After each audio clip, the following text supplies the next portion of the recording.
A Debt to Pay. Max Havok, Book 1. Written by Scott Medbury. Narrated by Adam Barr.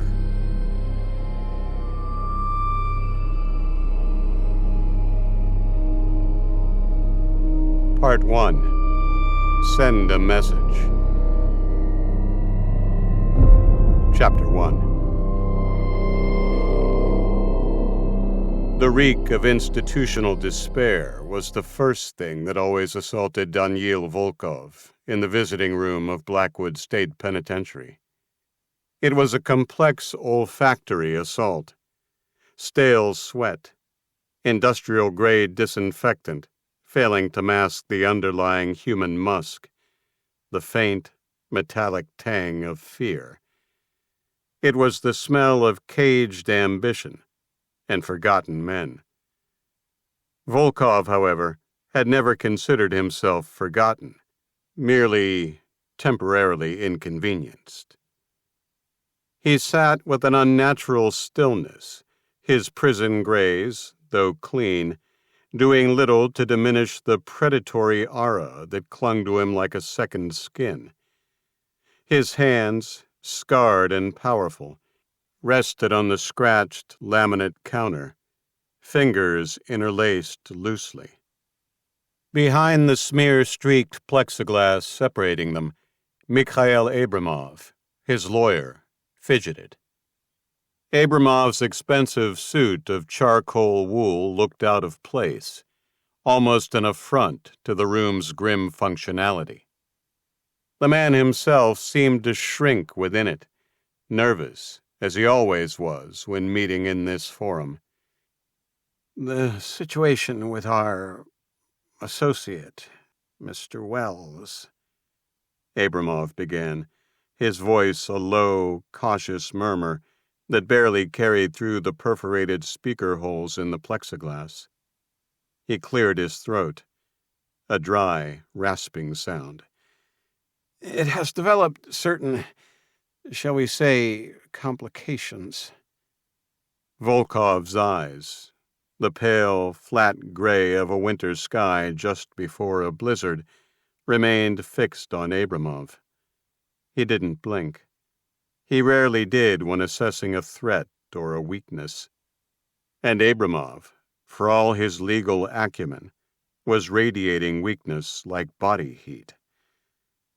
"He has expressed a desire," Abramov continued, picking at a loose thread on his silk tie, "a rather firm one, to terminate our existing arrangement." He paused, as if hoping Volkov might interject, might offer some sign of his concern. None came. "He intends to do so at the close of the current month." A fly buzzed erratically near the flickering fluorescent light overhead, its tiny drone an irritant in the heavy silence. Volkov's expression didn't shift. No telltale muscle twitch in the jaw, no clenching of his hands. Only a fractional narrowing of his eyes, so subtle Abramov might have missed it if he weren't so attuned to the mob boss's micro-expressions, a skill honed from years of navigating these treacherous waters. "His reasons?"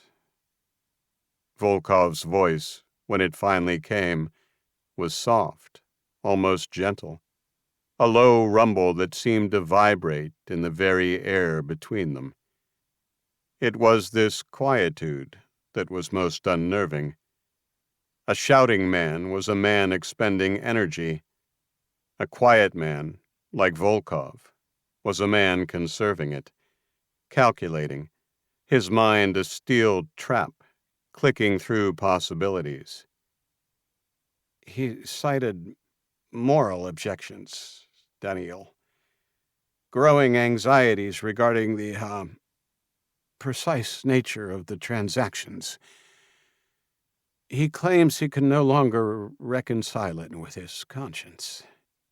The lawyer almost winced as he said the word conscience, as if it were a foreign, distasteful object.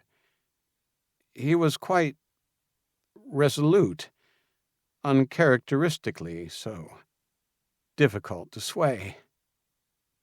Anxieties, Volkov repeated, the word tasting like ash in his mouth. He'd encountered this before. Men who benefited from the shade of his operations suddenly discovering the sun felt too good on their skin. Fools. Conscience was a luxury few in their world could afford, and Wells had been enjoying too many luxuries for too long.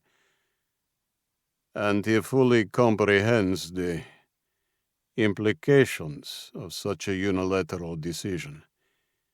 The inherent instability it introduces into our mutually beneficial partnership.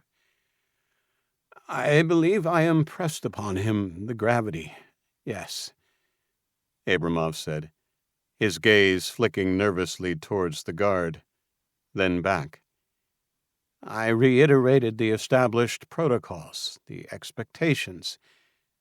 He seemed undeterred, almost fatalistic, if I'm honest.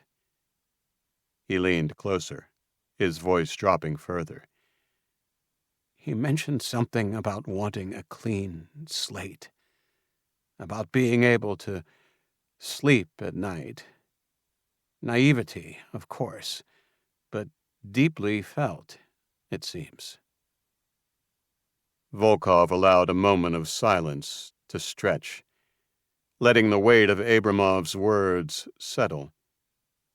He thought of David Wells, the meticulously neat banker with his nervous smile and his perpetually damp palms. A man easily intimidated, easily controlled, or so Volkov had believed. Perhaps the man's fear of legal repercussions, of exposure, had finally outweighed his fear of Volkov's organization. A miscalculation on Wells' part. A fatal one. Thank you, Mikhail, Volkov said, his tone still disarmingly mild. The faint, almost imperceptible smile that touched his lips didn't reach his eyes. It was the smile a wolf might give a particularly witless sheep. Your diligence in this matter is, as always, noted and appreciated. You may convey to Mr. Wells that his concerns have been received and are being given careful consideration. He paused. You may go now. Abramov looked doubtful. There's nothing specific you wish me to communicate, sir? No, Mikhail, Volkov said, dismissing him with a small, almost imperceptible wave of his hand. I think Mr. Wells will see sense and change his mind very soon. In fact, I'm sure of it. I see. That's wonderful, Abramov said after a pause. A flicker of relief passed across his eyes as he quickly gathered his expensive leather briefcase, clicking shut the clasps with an air of finality. He gave a stiff, formal nod. I will be in touch next week, as usual. I look forward to it, Volkov said, his gaze already distant, as if Abramov had ceased to exist the moment he was dismissed. The guard ambled over, unlocked the door with a jangle of keys, and escorted the lawyer out. The clang of the heavy steel doors shutting put a full stop to the conversation, but not to the thoughts coalescing in Volkov's mind. The banker had been a valuable asset over the last 10 years, facilitating the discreet movement and cleansing of funds that kept Volkov's empire running and growing, a quiet but crucial pillar of their success. Wells had become all but indispensable, his knowledge of the organization's inner workings far too deep to simply walk away. No, he didn't need a fresh start. He needed a sharp reminder of where his loyalties lay, and a lesson in what happened to those who forgot. A demonstration of consequence. With unhurried, deliberate movements, Volkov rose. He walked with a quiet economy of motion, a man entirely comfortable in his own skin, even skin confined by prison regulations. Back in the stale air of his 10-by-8 cell, the world shrank to concrete and steel. But Volkov's influence had never been constrained by physical barriers. He waited until the evening count, until the guards' footsteps receded down the corridor, their bored chatter fading. Then he knelt, pretending to adjust his thin mattress. His fingers found the almost invisible seam of a loose floor tile beneath his bunk. He'd spent weeks patiently working it with a sharpened spoon handle. Beneath it, nestled in a small, carved-out hollow, wrapped in a plastic bag, was a cheap, disposable burner phone and a small, potent shiv, tools of his trade, even here. Insurance. He retrieved the phone.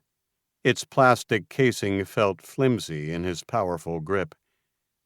He punched in a memorized number, one not traceable to any known associate, a sterile cutout in a network of such cutouts. The signal was weak, but it connected on the third ring. Duh. The voice on the other end was guttural, devoid of warmth, purely functional.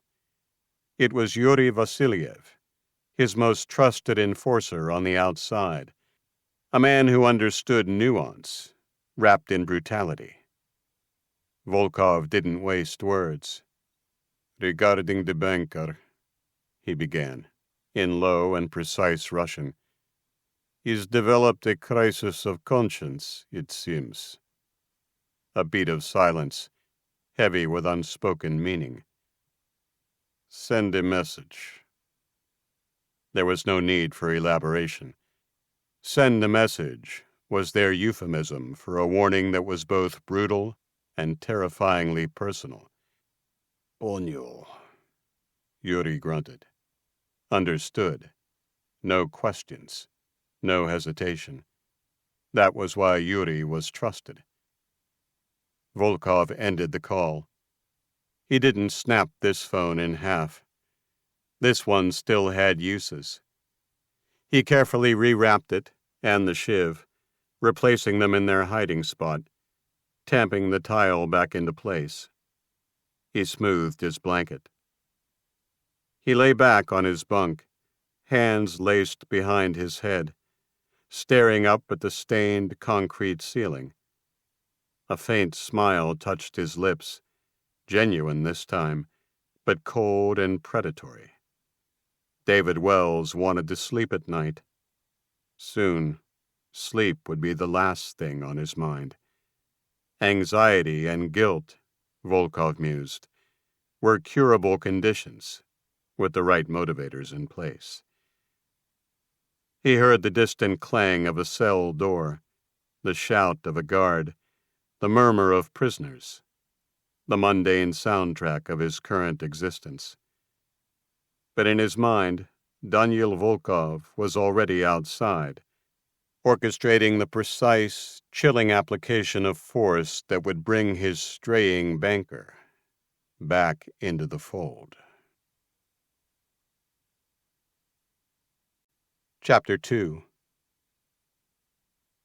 The first rays of Wednesday morning sunlight, pale and tentative, sliced through the gap in the custom linen curtains of Max Havok's master bedroom.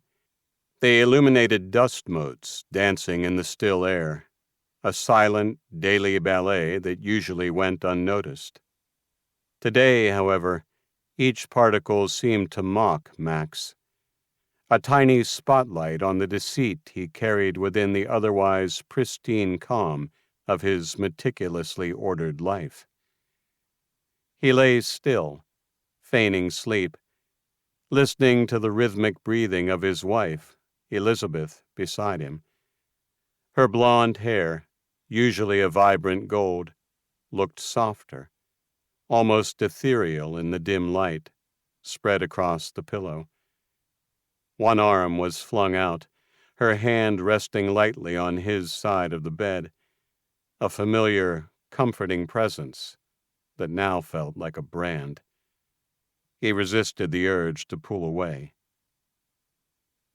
The aroma of brewing coffee, a rich, dark Colombian blend Elizabeth favored, began to drift up from the kitchen, a herald of the day's routine. Soon the house would fill with the sounds of his twin daughters, Maddie and Adeline, their 8-year-old energy a chaotic but cherished symphony. Pancakes on Wednesdays, bacon on Fridays, the orchestrated rhythm of a happy suburban family, a life he had built brick by legitimate brick over the ashes of a past he'd sworn to keep buried, a past that felt dangerously close to the surface this morning. 3 weeks.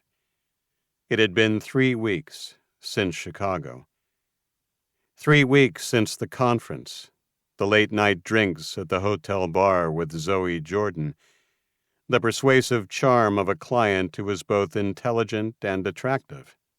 3 weeks since the blur of too much single malt whiskey led to a decision so monumentally stupid, so colossally selfish, that the shame of it still burned like acid in his gut. He eased out of bed, careful not to disturb Elizabeth. The plush carpet muffled his footsteps as he moved towards the master bathroom. The man in the mirror was a stranger he was tired of looking at. Max Havok, CEO of Havok Advertising, a name synonymous with sharp campaigns and market savvy. Dark hair, meticulously cut. Eyes that, despite the sleeplessness etching faint lines at their corners, still held a spark of intensity. He was fit, a discipline ingrained from years of different kinds of training. He looked successful. He looked put together. He was a lie. He showered quickly, the hot water doing little to wash away the grime he felt clinging to his soul. The bed was empty when he came out. Downstairs, the kitchen was already a hive of cheerful activity. Elizabeth, her face bright, hair pulled back in a casual ponytail, was indeed flipping pancakes at the large 6-burner gas stove. Maddie, her nose already dusted with flour, was carefully arranging blueberries into a smiley face on a waiting plate. Adeline, ever the more boisterous of the two, was attempting to conduct the sizzling bacon with a spatula, narrowly avoiding a spatter of hot grease. "Morning, husband," Elizabeth said, her smile radiant. It twisted something inside Max, a painful combination of love and profound guilt. "Pancakes are almost ready." "Morning, Daddy," the twins chorused, rushing to hug his legs.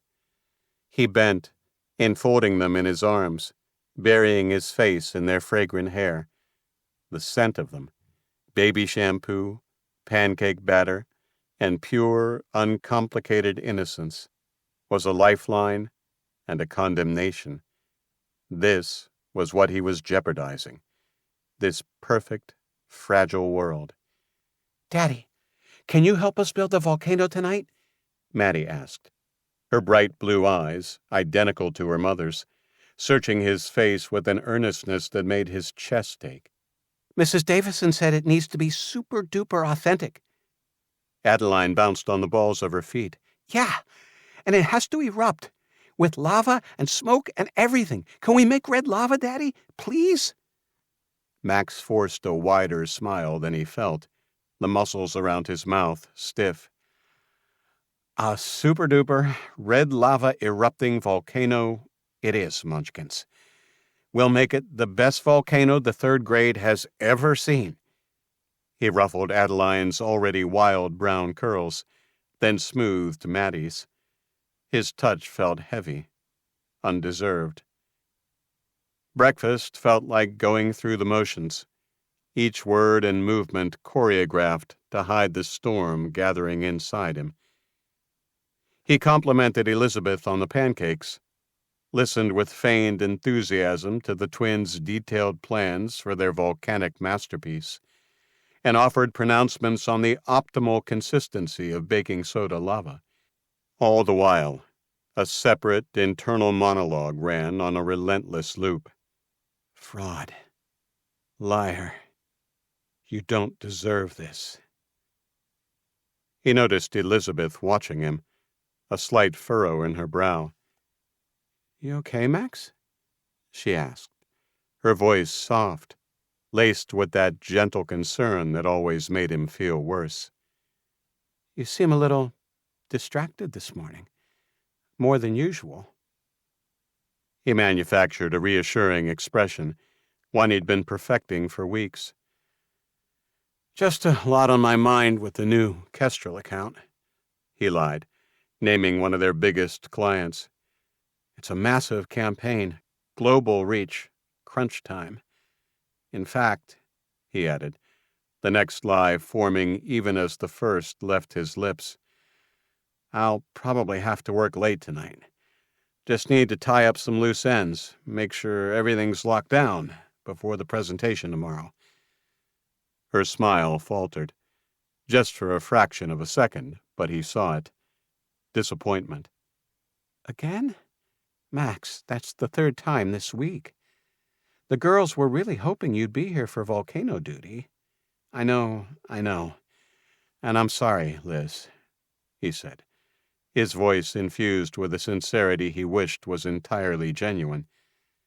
Final push. It'll ease up after this, I promise. I'll make it up to them.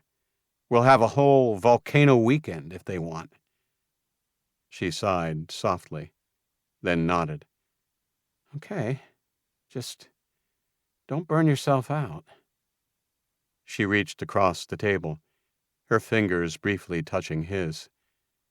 Her touch was warm, familiar, and it sent a jolt of self-loathing through him. He looked at his family, truly looked at them. Elizabeth, the woman who had seen past the rough edges of his youth, who had believed in the man he was trying to become. Her unwavering support had been the bedrock upon which he'd built his new life. And his daughters, they were everything. Their laughter was the purest sound he knew. Their unquestioning love a gift he felt increasingly unworthy of. His love for them was a fierce, primal thing, a protective instinct that ran deeper than bone. And yet, he was the one who had now introduced the threat of instability into their sheltered world. His measured tone, the way he rarely raised his voice, even in anger, had once been the product of hard-won discipline. Years spent mastering impulses in a world where losing control could be fatal. But that control had frayed. The habits had dulled from disuse. The sharp instincts had grown sluggish. It was the only explanation for what he had let happen with Zoe Jordan. The ritual of departure was next. Backpacks zipped, lunchboxes packed with cut sandwiches and organic apple slices, shoelaces double-knotted. Max knelt by the front door, performing his part of the routine with a practiced air.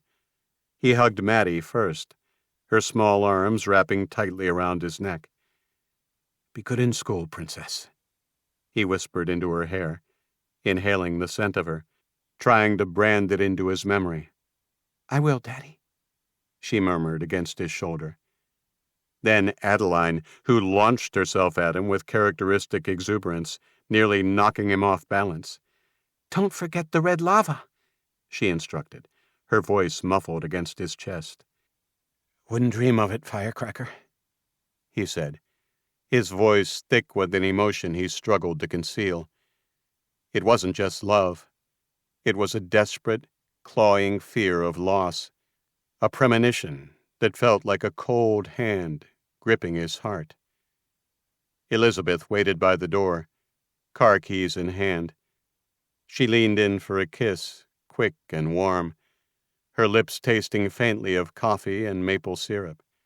"Don't work too late," she said, her eyes holding his for a moment longer than usual, a silent plea within them. "We miss you when you're not here." "I won't," he promised, the lie bitter on his tongue. He was meeting Zoe Jordan at 5, to end it, to apologize properly, face to face, and to salvage what he could of the professional relationship, if only to prove to himself that he could fix at least one part of the mess he'd made. He stood on the porch, a sentinel in his tailored suit, and watched the silver minivan pull away from the curb. Elizabeth gave a small wave from the driver's seat. 2 small hands appeared in the rear window, waving frantically until the car turned the corner at the end of their tree-lined street and disappeared from view. The silence they left behind was immense. The cheerful sounds of his family, the everyday chaos he often took for granted, were replaced by the ticking of the grandfather clock in the hall and the frantic thumping of his own guilty heart.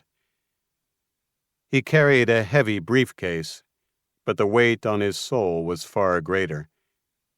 He was a fraud, playing the part of a devoted family man while harboring a secret that could shatter their lives. He looked at his beautiful, peaceful home, a sanctuary he had built, and felt a chilling certainty that he was an infection within its walls. "Tonight," he vowed silently, "tonight I start to make it right." He would end the affair, unequivocally. He would come home, and somehow, some way, he would begin the long, arduous process of earning back the trust he had so carelessly betrayed, of becoming the man his family believed him to be, the man he so desperately wanted to be. A profound sense of foreboding settled over him, cold and unwelcome. He tried to shake it off, attributing it to his guilt, his nerves about the impending conversation with Zoe. But it clung to him, a shadowy premonition that this ordinary Wednesday was careening towards something far from ordinary. He locked the front door, the click of the deadbolt echoing in the sudden emptiness of the house. He had no idea that it would be the last time he would perform that simple, mundane act in the life he knew. Chapter 3. Back at Havok Advertising, the familiar, energetic hum of the open plan office on the 34th floor felt like a discordant soundtrack to Max's jangled nerves. Sunlight, already beginning its slow afternoon descent, streamed through the floor-to-ceiling windows, illuminating the sleek, modern space he'd meticulously designed, a testament to his success, a symbol of the legitimate life he was now in danger of torpedoing. His own corner office, usually a sanctuary of focused productivity, felt more like a cage. His assistant, Jennifer, a young woman whose efficiency usually bordered on precognition, had already placed the afternoon's priority items on his expansive mahogany desk. 3 crucial campaign proposals requiring his final sign-off, a detailed budget review for the lucrative Morrison account, and a stack of freshly signed contracts that represented weeks of hard-fought negotiations. These were tasks that on any other day would have engaged him, challenged him, tasks he usually dispatched with a sharp, decisive clarity. Today they were an unwelcome distraction, their importance paling in comparison to the 5 o'clock meeting looming in his calendar like a guillotine. He picked up the Morrison budget, rows of figures swimming before his eyes. He'd read the same paragraph 3 times and still couldn't absorb its meaning. His mind kept replaying fragments of conversations from Chicago, Zoe Jordan's laugh, the clink of ice in a whiskey glass, the suffocating silence of a hotel room morning. Guilt, sharp and acrid, churned in his stomach. "Mr. Havok?"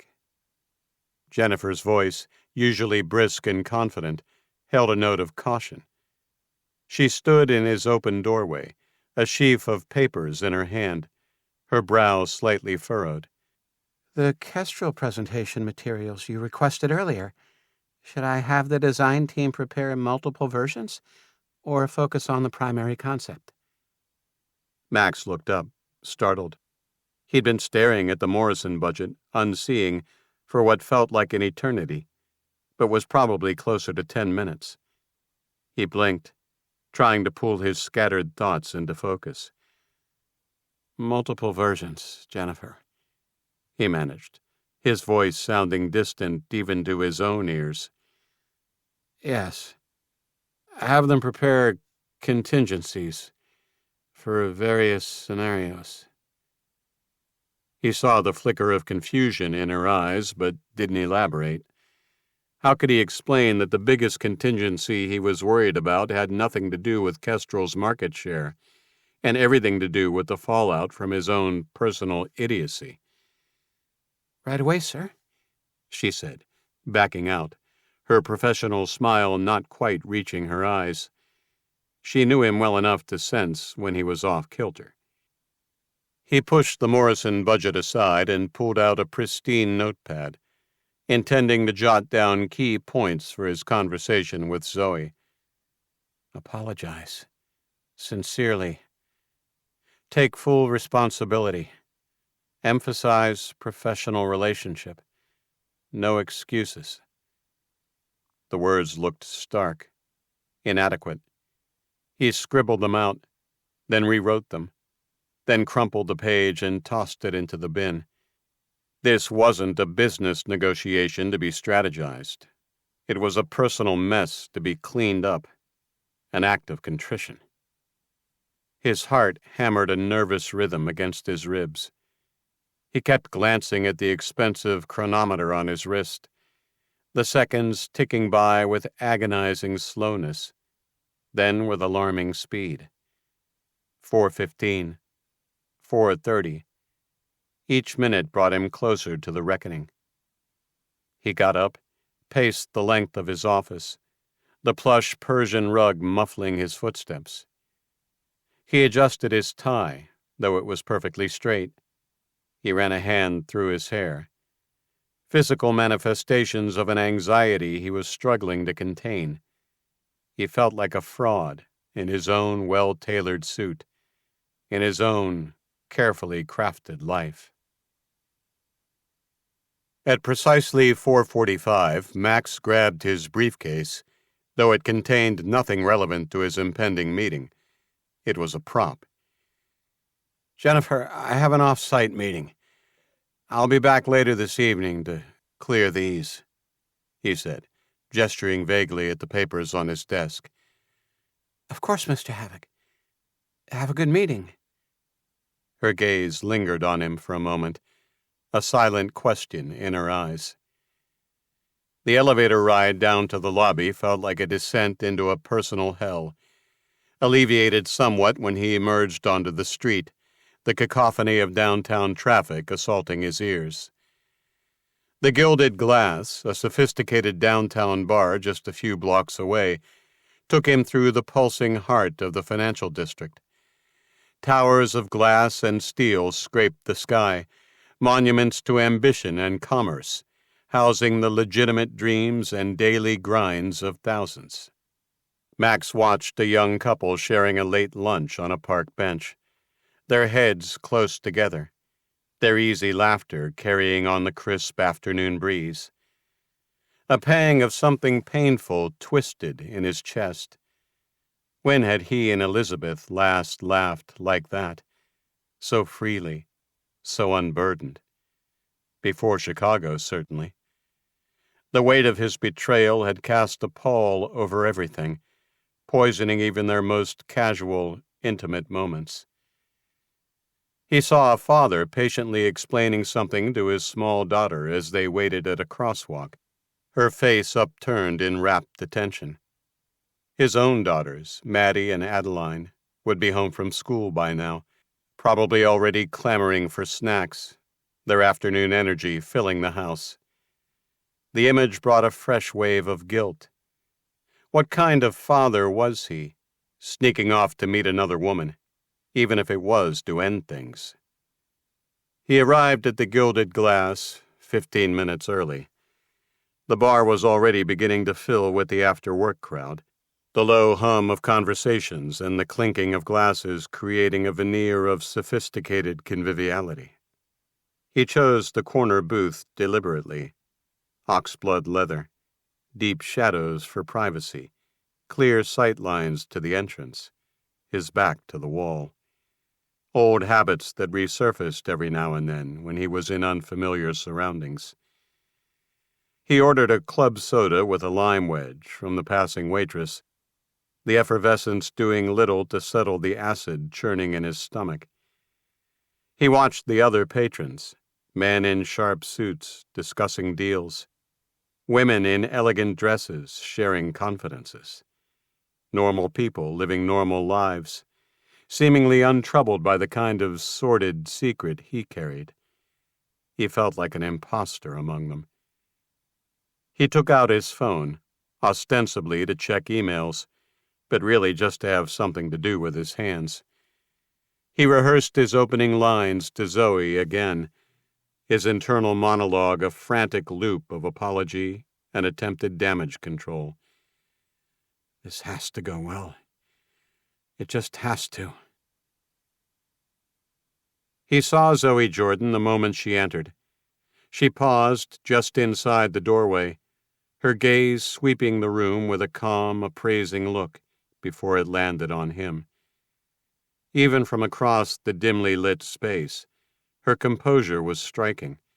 She wore a charcoal gray pantsuit that spoke of quiet authority, her dark hair pulled back in a sleek chignon that emphasized the elegant line of her neck. She moved with an understated grace, weaving through the tables, a slim leather portfolio clutched in one hand. Max felt a knot tighten in his stomach. She looked every inch the formidable executive, a stark contrast to his own internal disarray. He rose as she approached, a stiff, awkward gesture. "Zoe," he said, his voice coming out a little hoarse. "Max." Her voice was low, perfectly modulated, giving away nothing. There was a beat of uncomfortable silence as she slid into the booth opposite him. The faint, almost imperceptible scent of her perfume, something sophisticated, with notes of jasmine and sandalwood, unsettlingly familiar, reached him. He remembered that scent from the close confines of a hotel elevator, from the collar of his shirt the morning after. He pushed the memory away, hard. "Thanks for coming," he began, the words feeling clumsy. "I appreciate you making the time." "It seemed important," she replied, her gaze not quite meeting his. She arranged her portfolio precisely on the table beside her. The initial confidence she'd projected seemed to have a faint tremor now that they were face to face. Perhaps she was as uncomfortable as he was. "It is," he affirmed, leaning forward slightly. "It really is. About Chicago, Zoe, He faltered. The carefully rehearsed phrases evaporated. He looked directly at her then. "Look, what happened. I have to apologize. It was a colossal failure of judgment." He paused, letting the weight of the words settle between them. She finally met his gaze, and he saw a flicker of something vulnerable there, a hint of the woman he'd glimpsed beneath the corporate armor in Chicago. "Way to make a girl feel wanted," she said, and laughed softly at his mortified face. "I'm joking, Max. But don't try and take all the blame. We were both there. Both adults who made a bad decision." She looked down at her hands, clasped tightly in her lap. "I've had 3 weeks to replay that night, just like I imagine you have. 3 weeks of looking at my husband across the dinner table and feeling like a complete fraud. This wasn't who I am, or who I want to be." Her admission, the quiet pain in her voice, lanced through Max. "I know the feeling," he said, his voice equally subdued.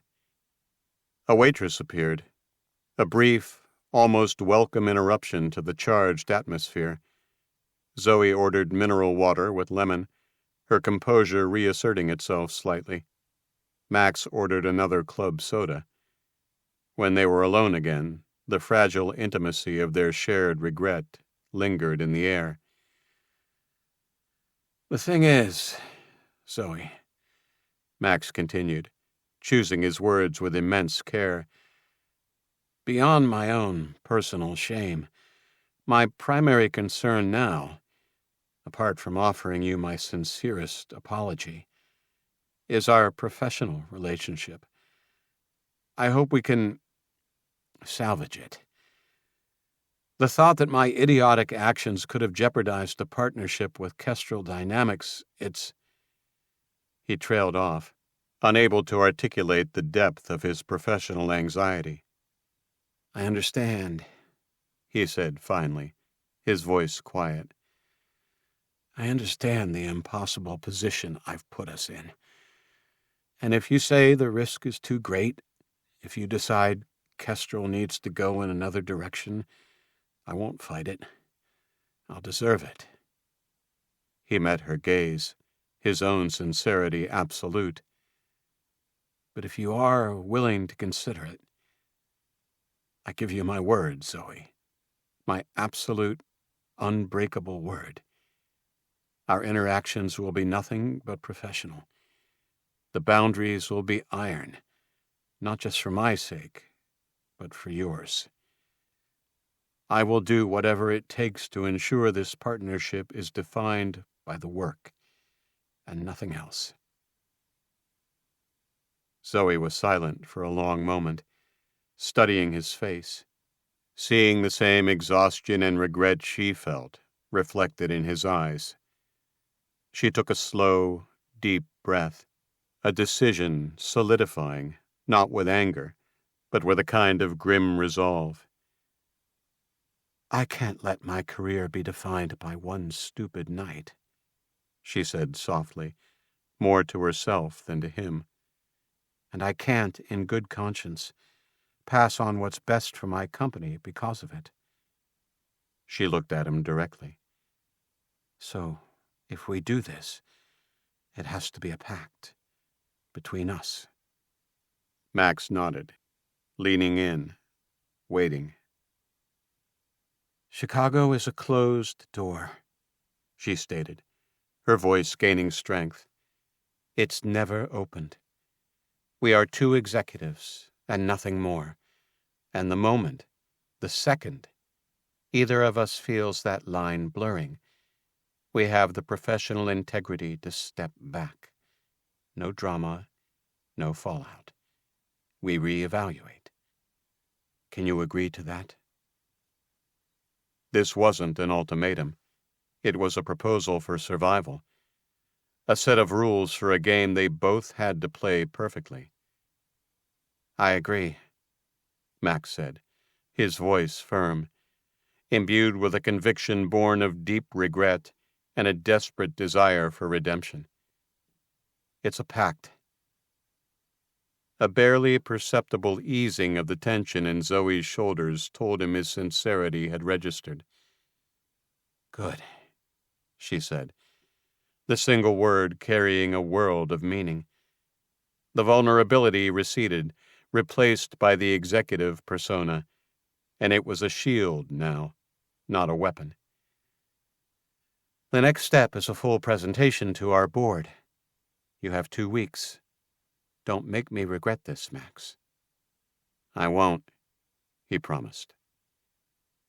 The shift was palpable, but the relief that washed over Max was fragile, laced with the chilling understanding of the tightrope they would now walk together. This wasn't probation. It was a precarious alliance forged in mutual regret, a professional gamble with deeply personal stakes. He admired her strength, her ability to find a path through the mess they had both created. He watched her for a moment as she gathered her things, a figure of control, but he now understood the immense effort it took to maintain it. When the meeting concluded, they stood. Zoe offered her hand, her grip firm, her smile polite and entirely professional. "I look forward to your presentation." "We'll be ready," he replied, matching her tone. He watched her weave her way through the thinning cocktail crowd. He let out a long, slow breath. The conversation had been excruciating, but it had also been honest. They hadn't erased their mistake, but they had found a way to contain it. One fire, at least, had been brought under control. He paid the bill, 2 club sodas, 1 mineral water, a meager tally for such a weighty encounter. As he stepped out into the fading sunlight, the city seemed brighter. He could finally breathe again. The path to redemption was long, but he had taken the first vital step. He had drawn a line. His phone buzzed. It was from Elizabeth. "Hope your meeting went well, honey. Girls finished the volcano base. It's magnificent. Just waiting for your expert geological and explosive touch. Home soon? Love you. XOXO." The casual affection, the innocent anticipation, hit him like a physical blow, a sharp knife twist of guilt that pierced through his momentary relief. She had no idea. He decided with a sudden, unshakable resolve he would tell her everything. Tonight.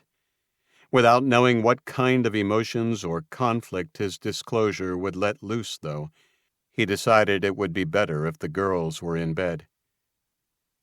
"Heading back to the office now. Sorry I'll have to miss dinner. Kiss the girls goodnight for me. I should be home by 9:30 p.m.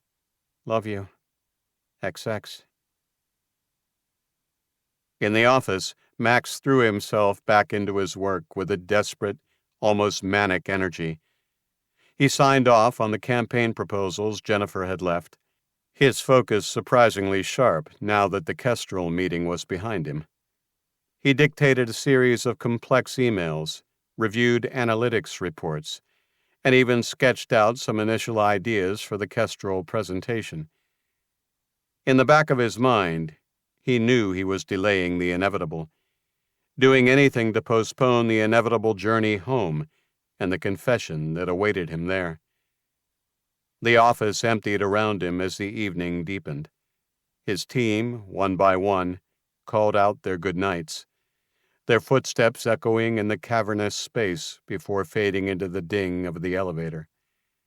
Soon he was alone, the city lights a glittering tapestry beyond his window, the silence of the 34th floor broken only by the hum of the climate control and the frantic thumping of his own heart.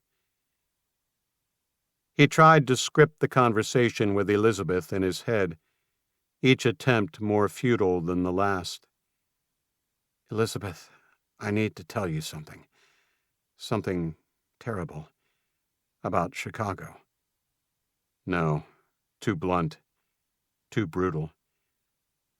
"Honey, I made a mistake on my business trip. A really bad mistake. Still wrong. How did you even begin to confess to betraying the person who trusted you most in the world, the bedrock of your life? There were no easy words, no gentle way to deliver a blow like this. He imagined her face, the initial confusion giving way to dawning comprehension, then the inevitable wave of hurt, the disbelief, the anger. Would she cry? Would she scream? Would she ask him to leave, to pack his bags and walk out of the life they had built together, the family they cherished? The uncertainty made his gut churn, almost worse than the guilt itself. He pictured the devastation in her eyes, the shattering of her trust, and a cold dread seeped into his bones. He loved her so much. The thought of losing her, of destroying their family, was unbearable. But what was the alternative? To live a lie? To carry this corrosive secret between them forever, letting it fester and poison everything good they shared? He couldn't do it. It wasn't fair to her. It wasn't fair to their daughters, and it was slowly destroying him from the inside out. He had to tell her. He owed her the truth, no matter how painful, no matter the consequences.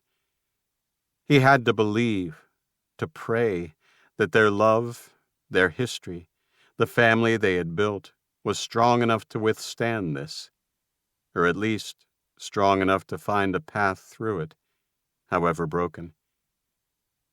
He glanced at the clock. 9:30. The girls would be asleep by now, the volcano project long abandoned. Their mother would probably be reading in bed or watching one of her British detective shows, waiting for him to get home. He stood up, his legs feeling heavy, his resolve warring with a desperate urge to flee, to put this off for another day, another week. But he knew he couldn't. The guts he'd mustered to face Zoe Jordan had to extend to facing his Elizabeth.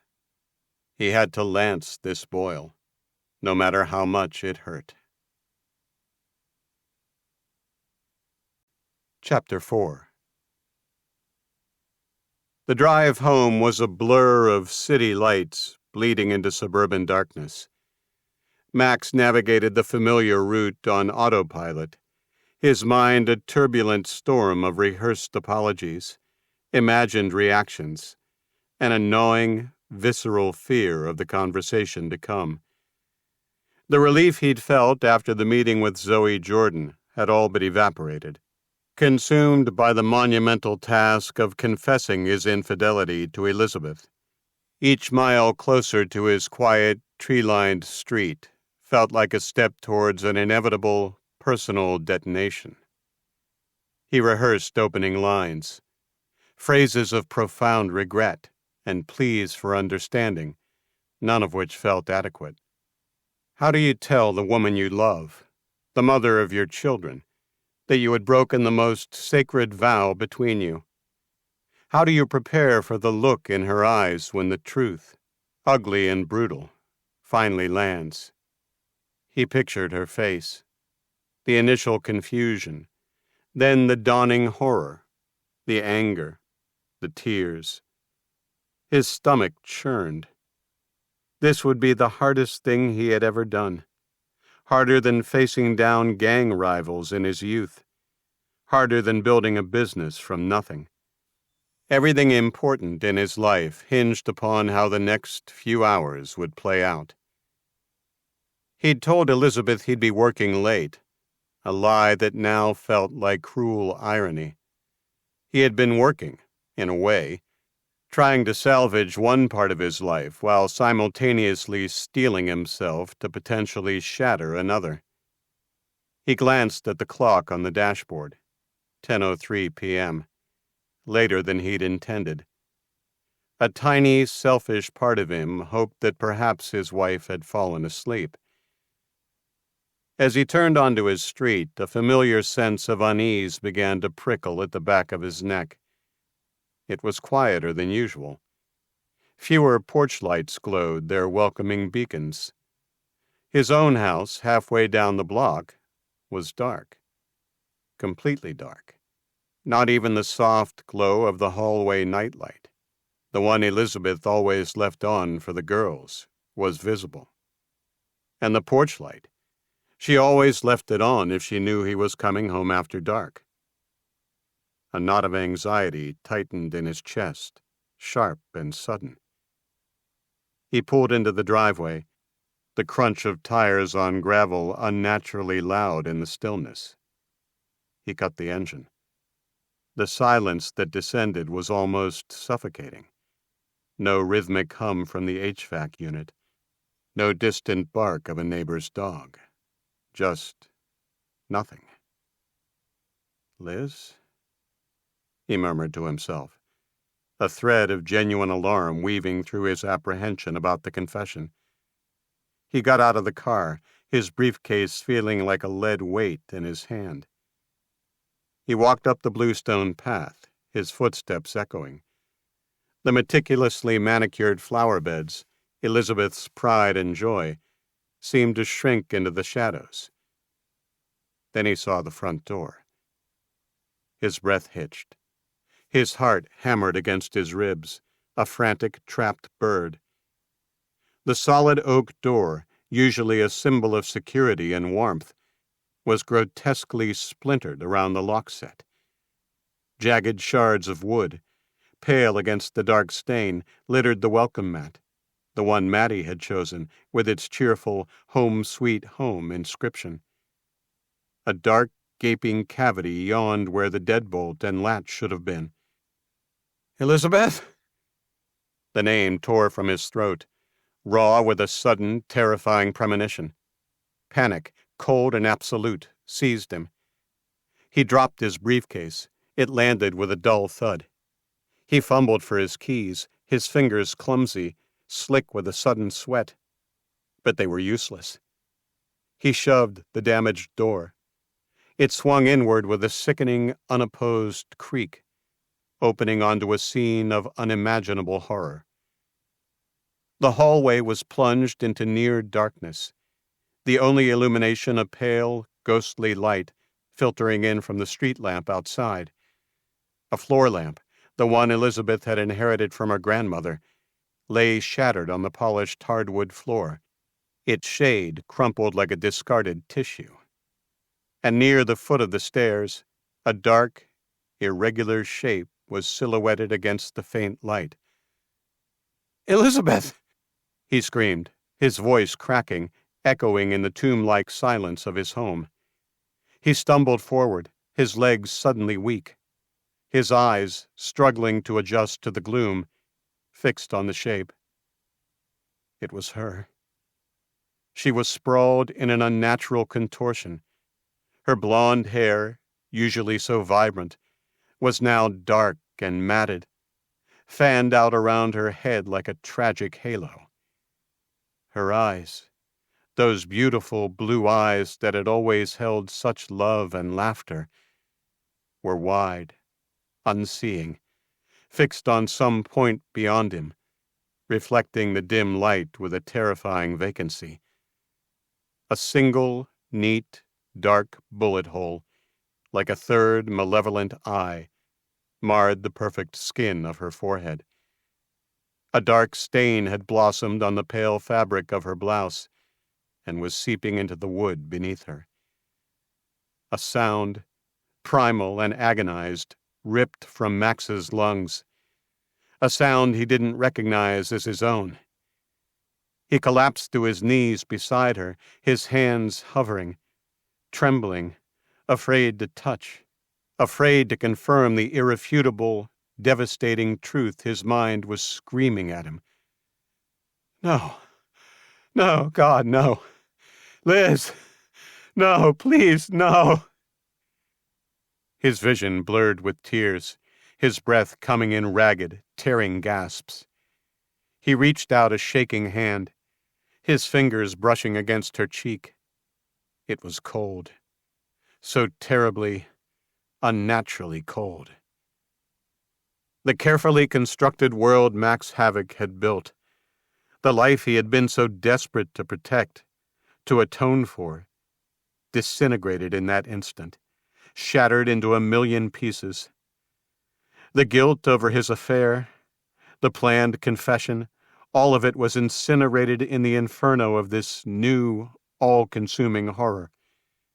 His gaze, wild and frantic, darted around the violated space. "Maddie?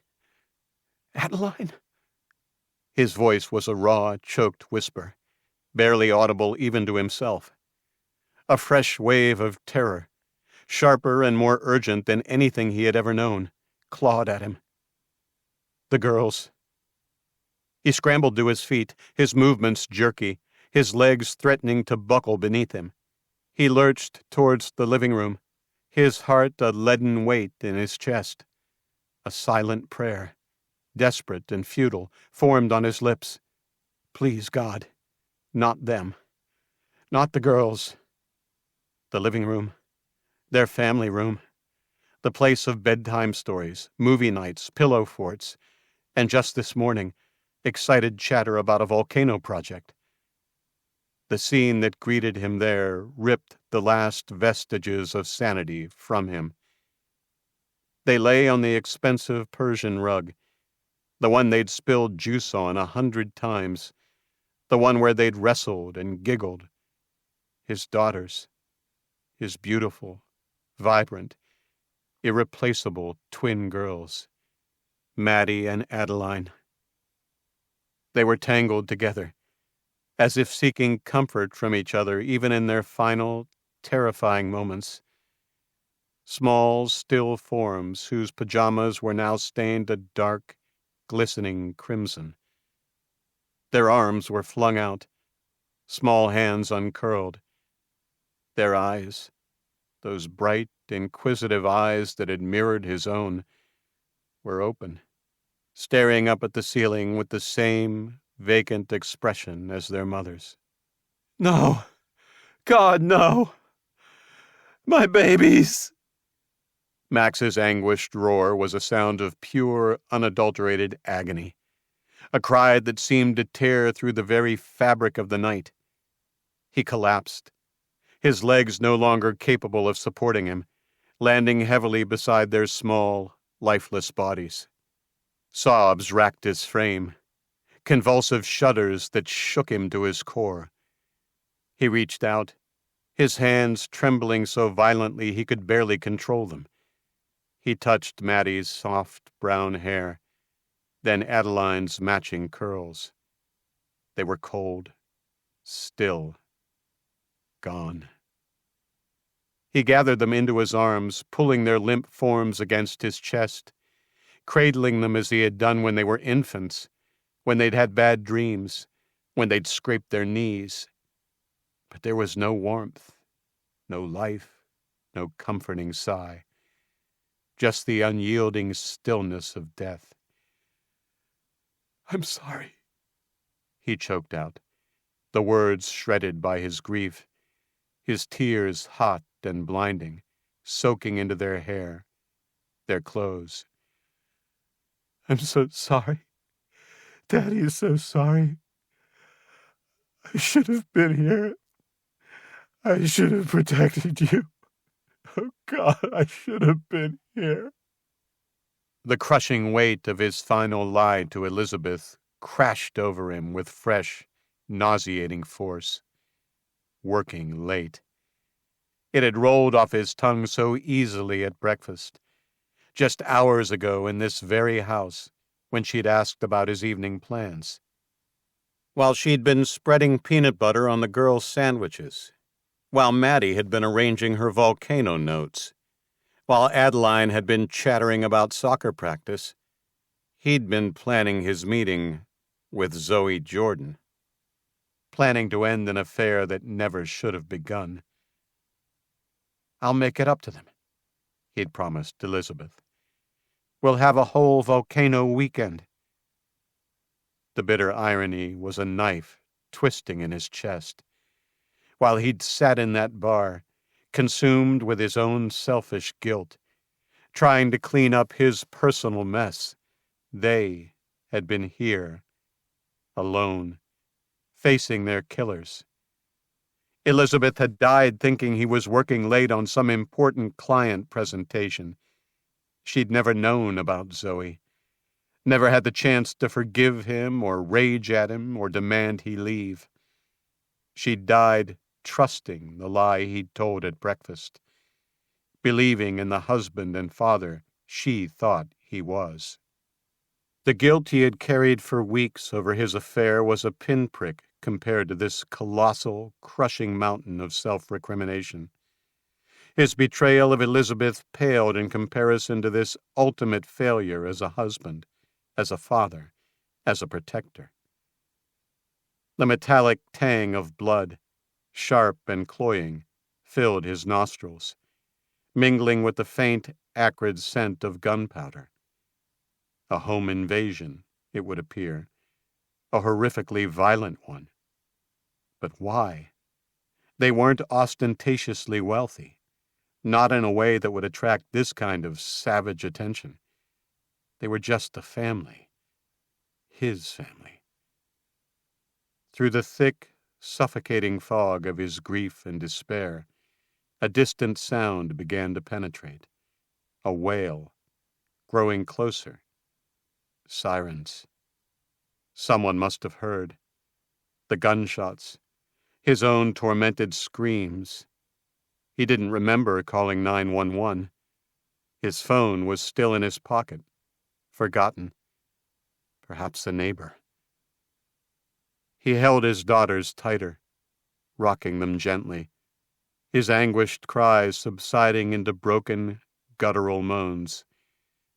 He buried his face in their hair, the image of their wide, sightless eyes, their small, innocent faces, seared into his brain. A brand of unimaginable pain that would never fade. The Max Havok who had walked out of the gilded glass a few hours earlier, filled with a fragile hope for redemption, was gone, annihilated. In his place was a hollowed-out shell of a man, consumed by a grief so vast it threatened to swallow him whole. And beneath the grief, a single, burning, desperate question began to smolder in the ruins of his soul. Why? Who could do this? Who?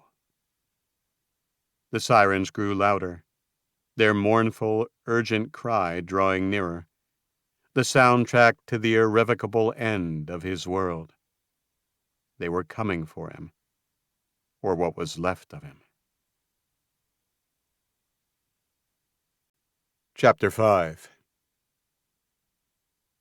The sirens, a banshee cry cleaving the night, jolted the residents of Oakhaven Drive from their beds.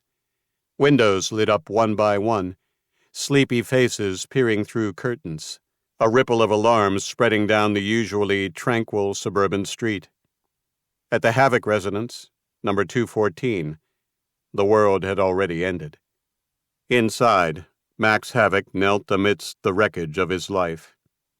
The air was thick with the coppery scent of blood, the acrid tang of gunpowder, and the overwhelming stench of unimaginable loss. His own cries had subsided into a low, keening moan, a sound more animal than human, as he rocked back and forth, his gaze fixed on the pale, small faces that would never again smile up at him. The cartoon print pajamas they wore, gifts from their last birthday, were now dark and stiff with the evidence of their slaughter. Outside, the first police cruiser, a Ford Interceptor, skidded to a halt at the curb, its red and blue lights painting frantic, strobing patterns across the facade of the Havok home and the neighboring houses. Doors flew open, and two uniformed officers, their faces etched with a mixture of adrenaline and apprehension, spilled out. Officer Kowski, barely a year out of the academy, fumbled with the release on his sidearm, even as his training officer, Sergeant Miles, a man whose weary eyes had seen too much, was already scanning the property, his hand resting on his own holstered weapon. "Dispatch, this is 7 Adam 12 on scene at 214 Oakhaven. House is dark, front door appears forced. Stand by." Miles barked into his shoulder mic, his voice tight. Flashlight beams sliced through the darkness, sweeping across the manicured lawn, the still closed garage door, and finally settling on the splintered ruin of the front door. Max, lost in his vortex of grief, didn't hear their approach, didn't register the heavy thud of their boots on his porch. "Police! Announce yourself!" Miles shouted, his voice booming in the sudden quiet, a stark contrast to the earlier sirens. No response. Just the oppressive, heavy silence from within, a silence that felt pregnant with horror. Kowski, his face pale, pushed the ravaged door further inward. It groaned in protest. The beam of his flashlight pierced the gloom of the hallway, illuminating the overturned lamp, the dark, ominous stain on the hardwood floor, and then the sprawled figure of Elizabeth Havok at the foot of the stairs. "Jesus Christ," Kowski breathed, his voice cracking. He recoiled slightly, his training momentarily overwhelmed by brutal reality. Miles pushed past him, his own flashlight finding Elizabeth. He knelt briefly, his experienced eyes taking in the scene with a grim efficiency. No pulse. Obvious fatal wound. He rose, his face a stony mask. "Secure the entry. Possible suspect still inside," he muttered to Kowski, then drew his weapon, advancing cautiously deeper into the house. "Police! Show yourself!" The beam of Miles' flashlight found the archway to the living room. He swept it left, then right, before it landed on the scene that would haunt his nightmares for years to come. Max Havok, a large man, covered in blood, cradling two small, equally bloodied children. For a horrifying instant, Miles' mind leaped to the worst possible conclusion, a familicide. But Max's utterly broken demeanor, the profound, animalistic grief etched on his face, told a different story. This was a victim, not a perpetrator. "Oh, dear God," Miles whispered, lowering his weapon slightly, the initial tactical assessment giving way to a wave of profound shock. He'd seen death, plenty of it, in his 20 years on the force. But children, it never got easier. This was different. This was a desecration. He keyed his mic again, his voice now strained, devoid of its earlier professional crispness. "Dispatch, 7 Adam 12. Confirmed multiple victims. We have multiple deceased. Children involved. Adult female deceased. Adult male appears to be survivor, in severe shock. Requesting homicide detectives, forensics unit, and EMS to the scene. Code 3. And get me a supervisor here, now." The radio crackled a stunned affirmative. More sirens were converging, their cries growing louder, closer. The quiet suburban night was being torn apart. Back in the living room, an officer who had arrived in the second car approached Max.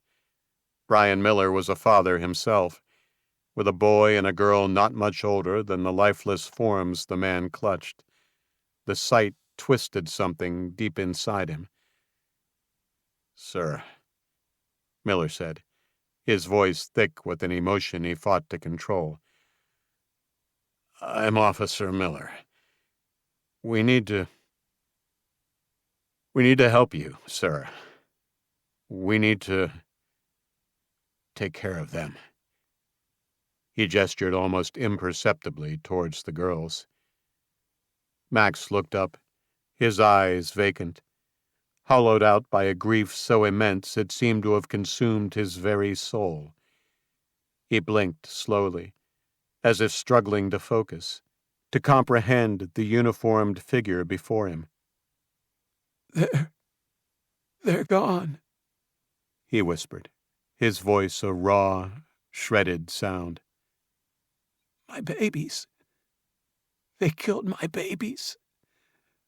My Liz. He clutched his daughters tighter. We know, sir. We understand, Miller said, his own eyes stinging.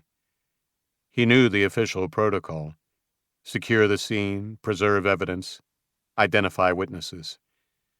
But faced with this unfiltered devastation, protocol felt like a cold, inadequate abstraction. We need to get you checked out by the paramedics, and we need to talk to you, sir, when you're able. Can you tell us what happened? Did you see anything? Hear anything? Max just shook his head, fresh tears carving paths through the blood drying on his cheeks. Words were impossible.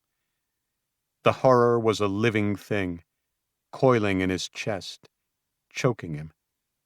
His world had been reduced to this single, unbearable moment. This room, these cold, small bodies. He was only dimly aware of more figures moving around him, the flash of cameras, the hushed, somber tones of official voices.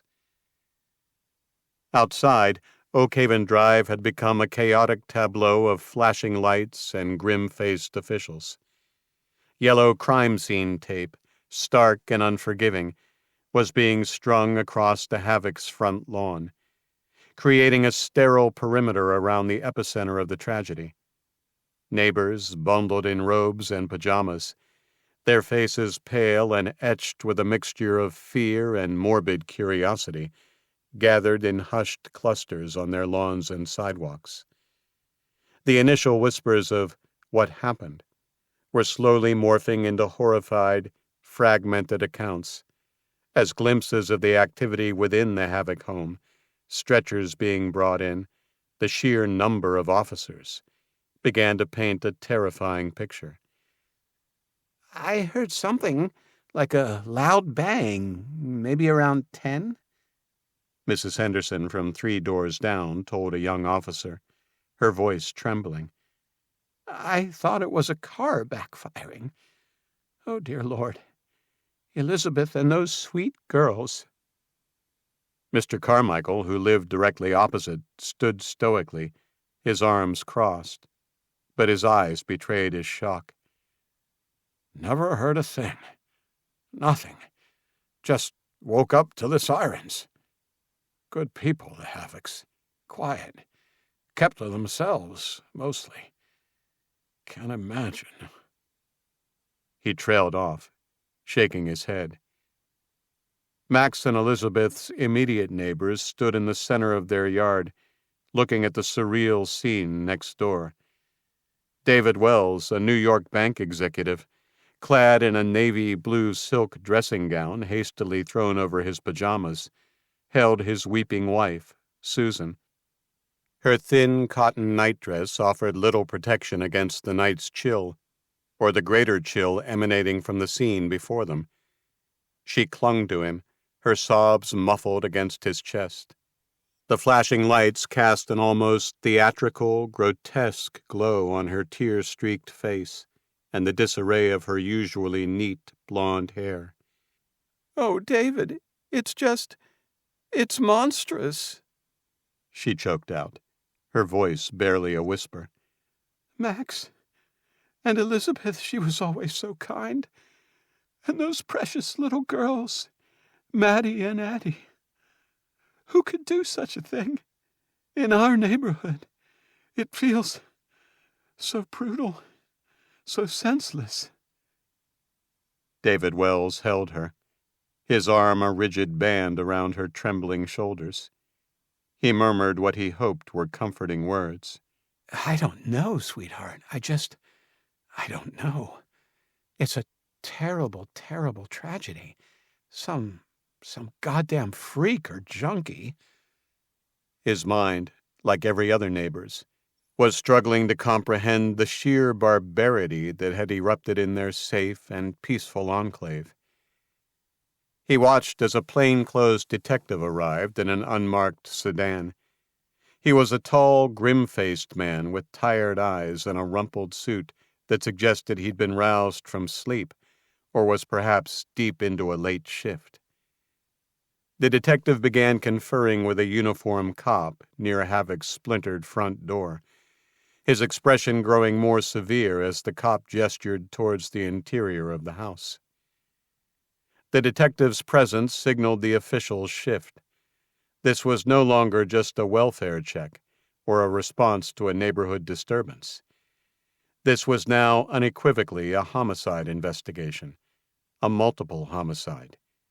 The very words felt alien, obscene, in the context of Oak Haven Drive. As he stared at the violated sanctuary of his neighbor's home, David's phone vibrated in the deep pocket of his dressing gown. His mind, already reeling from the horror across the street, registered the vibration with a strange, detached sense of annoyance. Who the hell would be messaging him at this hour? Susan was still pressed against him, her gaze fixed on the tragic drama unfolding at the Havok house, and he pulled out the phone, holding it awkwardly behind and above her head as he tapped the screen to life with his thumb. A text message from an unknown number. A flicker of unease touched him as he opened the message. The words were stark in their simple black font against the bright white background he preferred.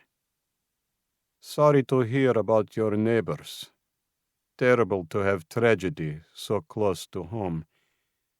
We trust that once you recover from the shock, you'll be ready to continue our agreement as discussed.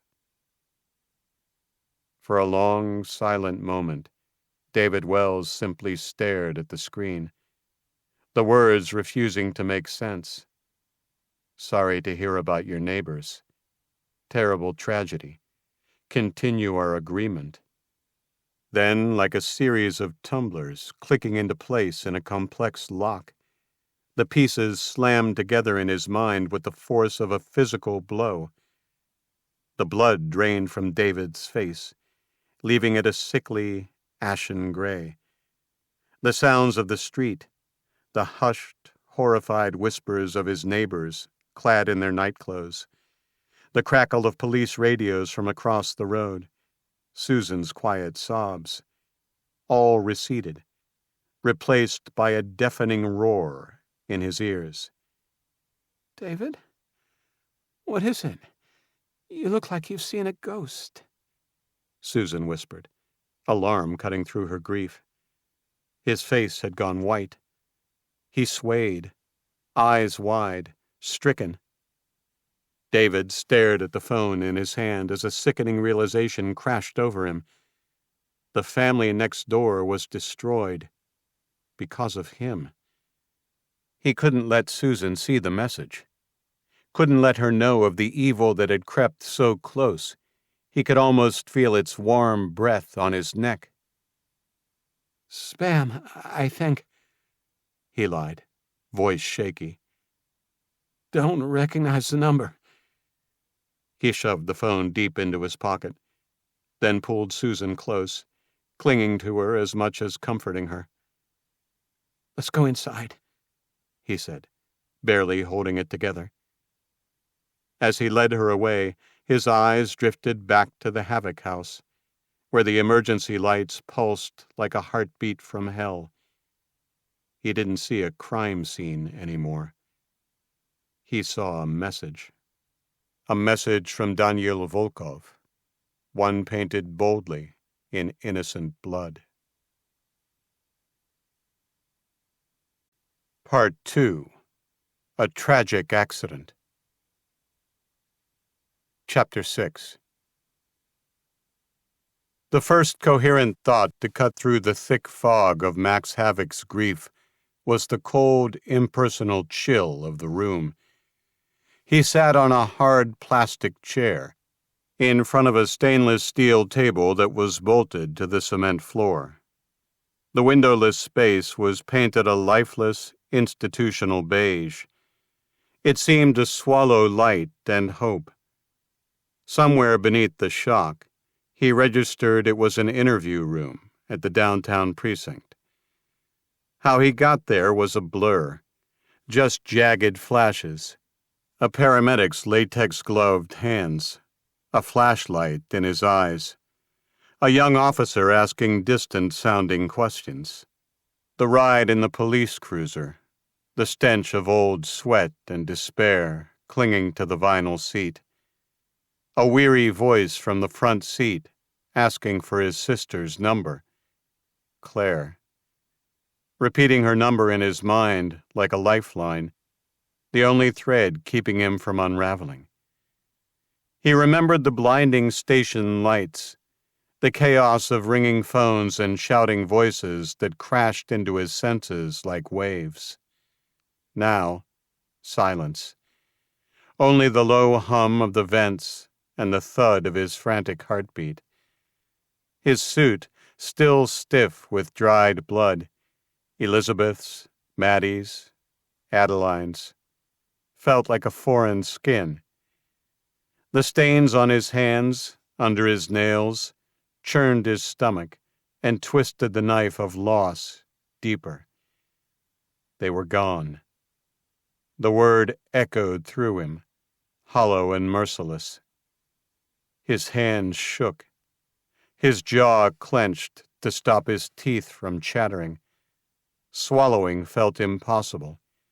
His throat constricted and raw. The door opened and a man entered.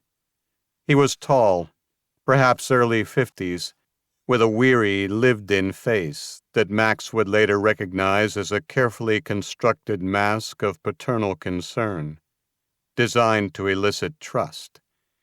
He had sandy hair, thinning noticeably at the temples, and eyes that, while appearing to have witnessed their share of human misery, held a flicker of something else Max couldn't yet place, a shrewd, calculating watchfulness that was subtly at odds with his projected empathy. He wore a rumpled, off-the-rack suit that looked like it had been slept in more than once, an affectation, perhaps, part of the seen-it-all cop persona. He carried 2 styrofoam cups of coffee. "Mr. Havok," the man said, his voice a gravelly baritone that he expertly infused with a note of practiced gentleness, a tone honed over years of dealing with victims. "I'm Detective Jack Donovan. I'm the lead investigator on this terrible incident at your home." He placed one of the cups on the small, scratched metal table in front of Max, then sat opposite him, the cheap chair groaning under his weight. "This is for you. It's probably awful. Smells like burnt tires, but it's hot. Sugar and cream are on the counter over there, if you take it." Max stared at the cup as if it were a venomous creature. Coffee. The bitter, acrid aroma, so different from the rich Colombian blend Elizabeth had brewed just that morning, a lifetime ago, was an affront to his senses, an obscene intrusion into the landscape of his current horror. He didn't move, didn't speak. His throat felt like it was packed with shards of glass. Donovan sighed softly, a sound carefully calibrated to convey shared sorrow and resignation, and took a cautious sip from his own cup, making a slight face.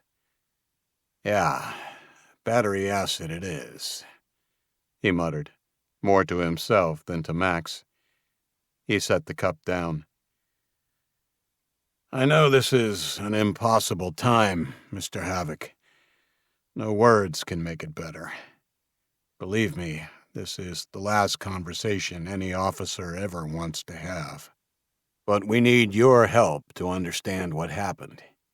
Anything you can tell us, anything at all, no matter how small or insignificant it seems to you right now, could be the key to finding who did this to your family. Max finally raised his eyes, his gaze vacant. They were just sleeping, he whispered, his voice cracking like shattered pottery. The image of his daughters tucked into their beds the night before, their innocent faces peaceful in the dim glow of their unicorn nightlight, superimposed itself with agonizing clarity over the horror of their final moments. I should have been there. The words were a familiar refrain, a self-inflicted lash of guilt that was already becoming a permanent fixture in his soul. You arrived home around 10 o'clock, is that correct? Donovan asked, his tone patient, like a doctor probing a deep and painful wound. He had a battered notepad and a cheap ballpoint pen, and he made a deliberate show of poising the pen, ready to capture every vital detail from the grieving widower. Max nodded numbly, the simple movement requiring an immense effort. 10:03, he corrected, the precision a strange, anachronistic detail in the swirling chaos of his thoughts, a tiny piece of verifiable fact in a world that had dissolved into nightmare. That's late for a weeknight? Donovan pressed gently. What kept you out so late? Max's throat constricted. How could he explain that while his family was living their final hours on Earth, he'd been sitting across from Zoe Jordan, apologizing for his infidelity?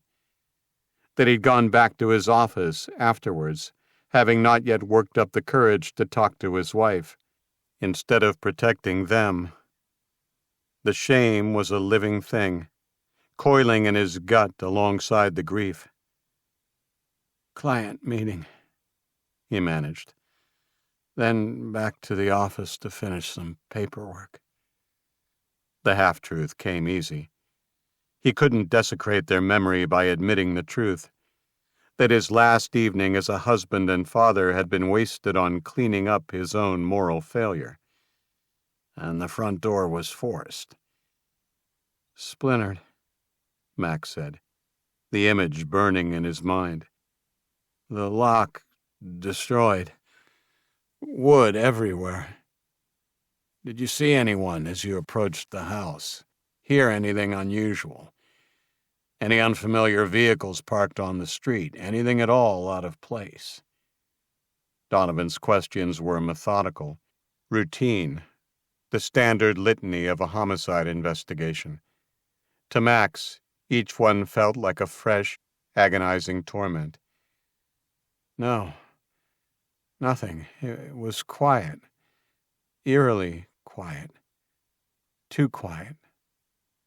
He remembered the unnatural silence, the darkness of the house, the first cold prickle of unease that had rapidly escalated into sheer terror. And when you went inside? Donovan prompted. Max recounted the horrific discovery, his voice breaking repeatedly, the images replaying with brutal, unstoppable clarity in his mind's eye. Elizabeth, sprawled at the foot of the stairs, her beautiful eyes wide with a frozen terror he could only imagine, her lifeblood staining the polished oak wood he'd installed himself years ago. His daughters, his precious, innocent girls on the living room floor. They were all shot, he choked out, his body beginning to tremble with renewed, violent tremors.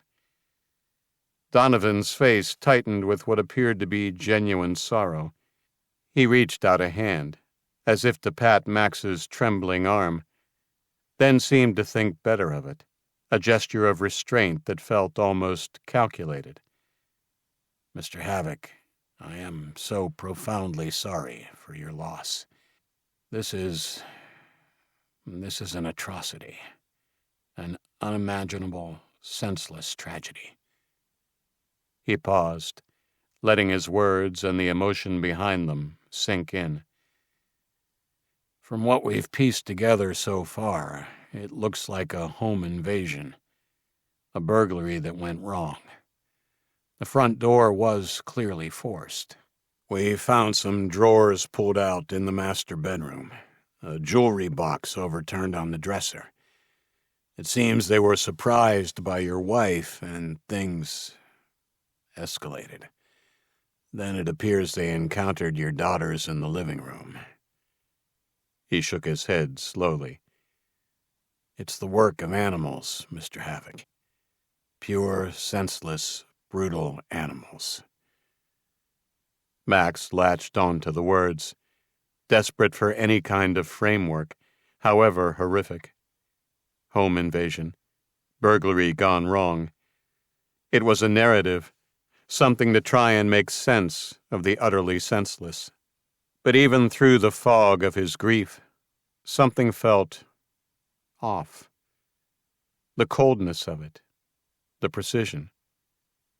They didn't take much? He asked, a flicker of confusion in his mind. Elizabeth's good jewelry, her mother's pearls, they were in the safe in our closet. Donovan nodded sympathetically, his expression understanding. It appears they were interrupted, Mr. Havok, perhaps by your wife's sudden discovery of them, or they might have heard you arriving home. These scumbags, these opportunistic thieves, they panic easily. They grab what's immediately visible, what's easy, and then they run. The important thing is, this gives us a direction. We'll be looking for known burglars in the area, anyone with a history of violence, anyone recently released. We'll shake the trees. His reassurance was smooth, practiced, designed to instill confidence. Why your house? Impossible to say for sure. Sometimes it's random, a crime of opportunity. Sometimes they see something they like, a dark house, a car gone from the driveway, an open window. I should have had an alarm system, Max whispered, the guilt a fresh stab. A better one. Don't do that to yourself, Mr. Havok, Donovan said, his voice firm but kind. These bastards, if they want in badly enough, they get in. An alarm might have scared them off, or it might have just made them angrier. You can't second-guess these things. You can't blame yourself. Max thought of his own past, his intimate knowledge of how true professionals operated, how they moved, how they killed. The scene he'd witnessed in his home hadn't felt like panicked amateurs. It had felt cold, controlled, efficient. But Donovan was the expert. He had to trust the police to know what they were doing. Didn't he? Why? Max asked again. Why kill them? If it was just a burglary, why not just run? Donovan's eyes darkened. Some men are just evil, Mr. Havok. They have no conscience. They get a taste for violence. Or they panic and decide to eliminate witnesses. It's a sick, depraved world we live in sometimes. He made a deliberate show of jotting down notes on his pad. Did your wife mention any recent arguments? Any unusual activity in the neighborhood? Strange vans, unfamiliar salespeople, repairmen you didn't recognize? He was skillfully steering Max away from any thought of a targeted professional hit. Max shook his head, his mind a blank canvas of pain. No, nothing like that. In your business, Havok Advertising? Donovan asked, almost as an afterthought, his tone suggesting it was a box-ticking question. No major disputes, threats from disgruntled clients or ex-employees?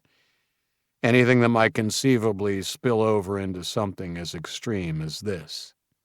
The detective's questions about his whereabouts felt like blows, each one landing squarely on Max's already raw conscience.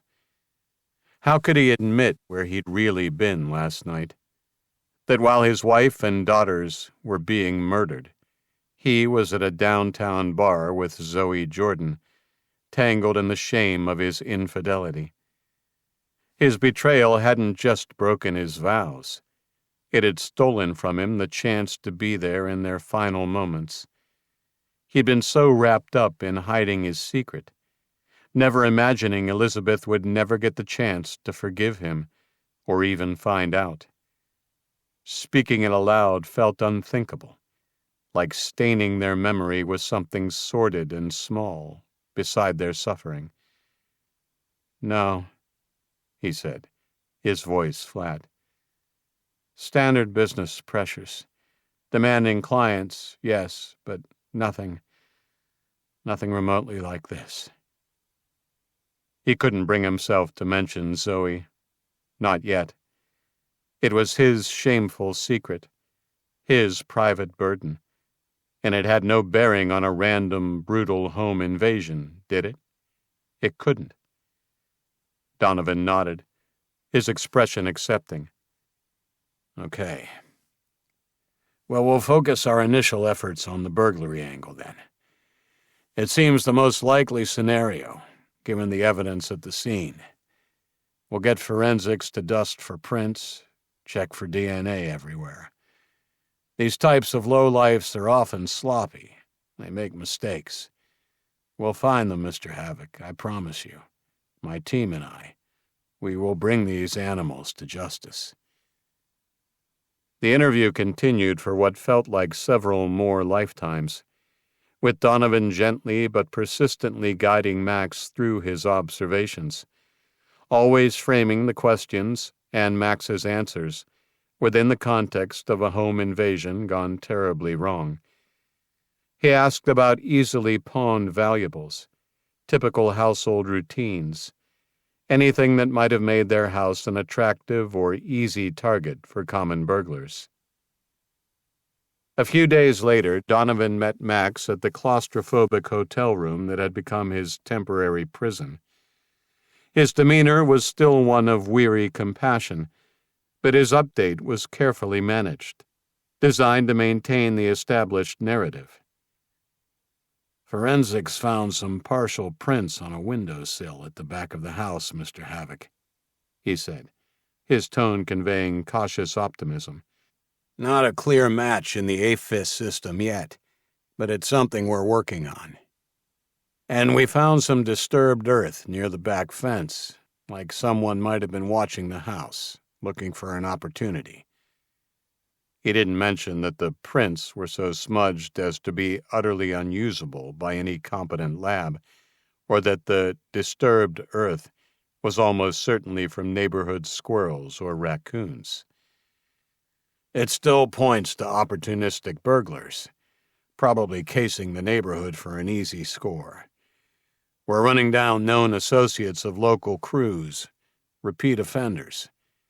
These things take time, as I'm sure you understand, but we're making steady progress. Progress? Max asked without emotion. His wife and daughters were gone, buried. What progress could possibly matter now? Every little bit helps us build a picture, Donovan said, his gaze steady. We're also circulating a description of a dark-colored sedan seen in the general area by a late-night dog walker a few streets over from Oak Haven. It's a bit of a long shot. The description is vague, but we're chasing down every possible lead, however small. He neglected to mention that the dog walker was notoriously unreliable, prone to exaggeration, and the dark-colored sedan was one of the most common models on the road. "What about actual security cameras?" Max asked, a flicker of his old analytical self emerging through the haze. "Traffic cams on nearby main roads, ATMs in the vicinity, convenience stores. Surely something must have caught a vehicle, a face, anything." Donovan shook his head regretfully. "Your street, Oak Haven Drive, as you know. It's a bit of a dead zone for reliable surveillance, mostly residential. We've pulled what footage we can from the main arterial roads, but without a more specific vehicle description or a tighter time frame for their arrival and departure, it's like looking for a needle in a haystack." Max felt a surge of helpless frustration. It all felt so vague, so slow, so inadequate. "We're doing our best, Mr. Havok, believe me," Donovan said, sensing his unspoken despair. "These investigations, especially ones this horrific, they're marathons, not sprints.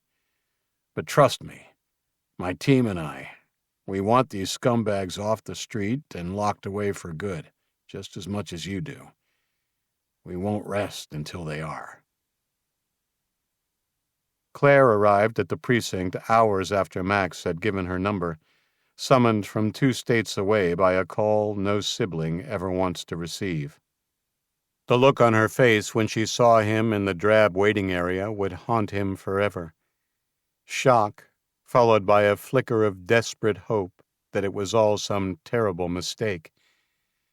Then, as her eyes took in the dried blood on his cuff and the hollow, broken look in his eyes, the way his broad shoulders slumped as if carrying an invisible weight that was crushing the very life out of him, that hope vanished, replaced by a grief too heavy for words.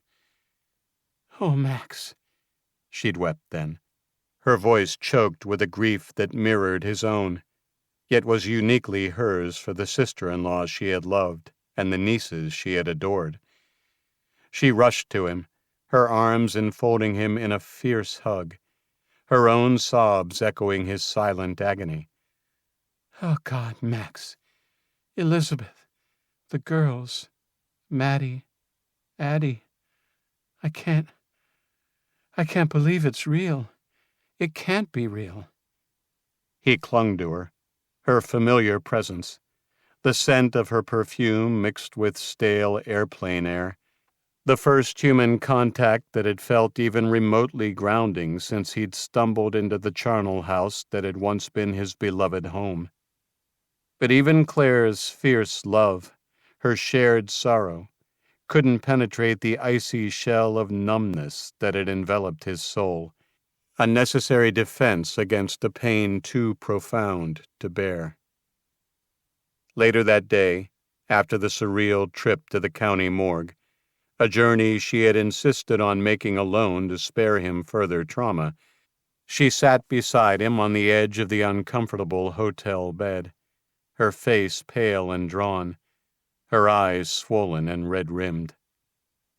"I identified them," she whispered, each syllable an effort. I had to, Max. I couldn't let you... You shouldn't have to see that again." She squeezed his hand, her own trembling. They looked peaceful, Max. As peaceful as they could be. Like they were just sleeping. The people there at the morgue, they were very kind, very respectful. They'd made them look peaceful for me. He wanted to scream that it was a lie. He wanted to tell her that wasn't how he'd found them, that their final moments had been anything but peaceful, their beautiful eyes wide with a terror that would forever be seared into his memory, a horror no child should ever witness, let alone endure. But what would be the point of inflicting that additional, brutal truth upon her? Some horrors were better left unshared, some burdens carried alone, if only to shield those you loved from a fraction of the pain. He just nodded, unable to speak past the massive lump of grief lodged in his throat. The days that followed were a hellish, disorienting landscape of profound grief, bewildering bureaucracy, and an ever-present crushing guilt. There were arrangements to be made, funeral arrangements. The words themselves felt like an obscenity. How did one arrange a funeral for an 8-year-old? For 2 of them? How did one choose a casket, a final, cold resting place, for the love of his life, whose warm presence had filled every corner of his world, and was now just an aching void? Claire, bless her resilient, practical soul, took charge, her own grief channeled into a desperate, almost frantic need to do something, to create some semblance of order in the face of chaos. She dealt with the bewildered, deeply sympathetic funeral director, selected the hymns Elizabeth would have loved, wrote the achingly beautiful, heartbreaking obituaries, her tears often staining the paper as she wrote, her hand shaking so much the words were barely legible. Max moved through it all like a ghost, a hollow-eyed spectator at his own life's funeral. He sat through meetings he didn't comprehend, nodded at questions he barely heard, signed papers whose legal meaning eluded him, but none of it felt real. The only thing that felt real was the gaping, bleeding, unhealable wound in his soul, and the relentless voice in his head that whispered his culpability, his unforgivable failure. He hadn't been there. He'd been at the Gilded Glass, ending an affair that should never have begun. He'd been in his office, agonizing over his own selfish, stupid secrets. If he'd been home, could he have saved them? Could he have fought? Could he have taken the bullets meant for them? Could he, at the very least, have died with them, instead of being left behind in this empty hell? He saw Detective Donovan again a few days later, at the small hotel room that felt more like his prison cell than a temporary refuge. Donovan was still professionally compassionate, still exuding that aura of weary competence, but he had no real news, no tangible progress to report, only more carefully managed reassurances. "We're pursuing all available leads, Mr. Havok," he said, his tired eyes offering little comfort, only a grim reflection of Max's own deepening despair. "The full forensics report is still pending. These things take weeks, sometimes months. As I mentioned, there were no usable fingerprints recovered from the primary contact points, your front door, the areas they searched. We have found some smudges, but nothing identifiable. No foreign DNA recovered so far from the key areas. Whoever did this probably wore gloves, full coverings, masks. Standard procedure for even semi-professional burglars these days, unfortunately." "So, nothing," Max said matter-of-factly. "You have nothing concrete? Nothing at all?" Donovan's jaw tightened almost imperceptibly. "These things take time, Mr. Havok. A lot of time. We're exploring all possibilities. Motives, if any, beyond simple theft. Connections, however tenuous. It's a complex, difficult case."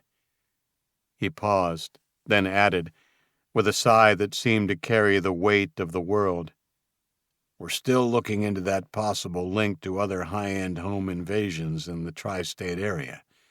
Similar M.O. in some respects, The forced entry, the speed, the ruthlessness if confronted by residents.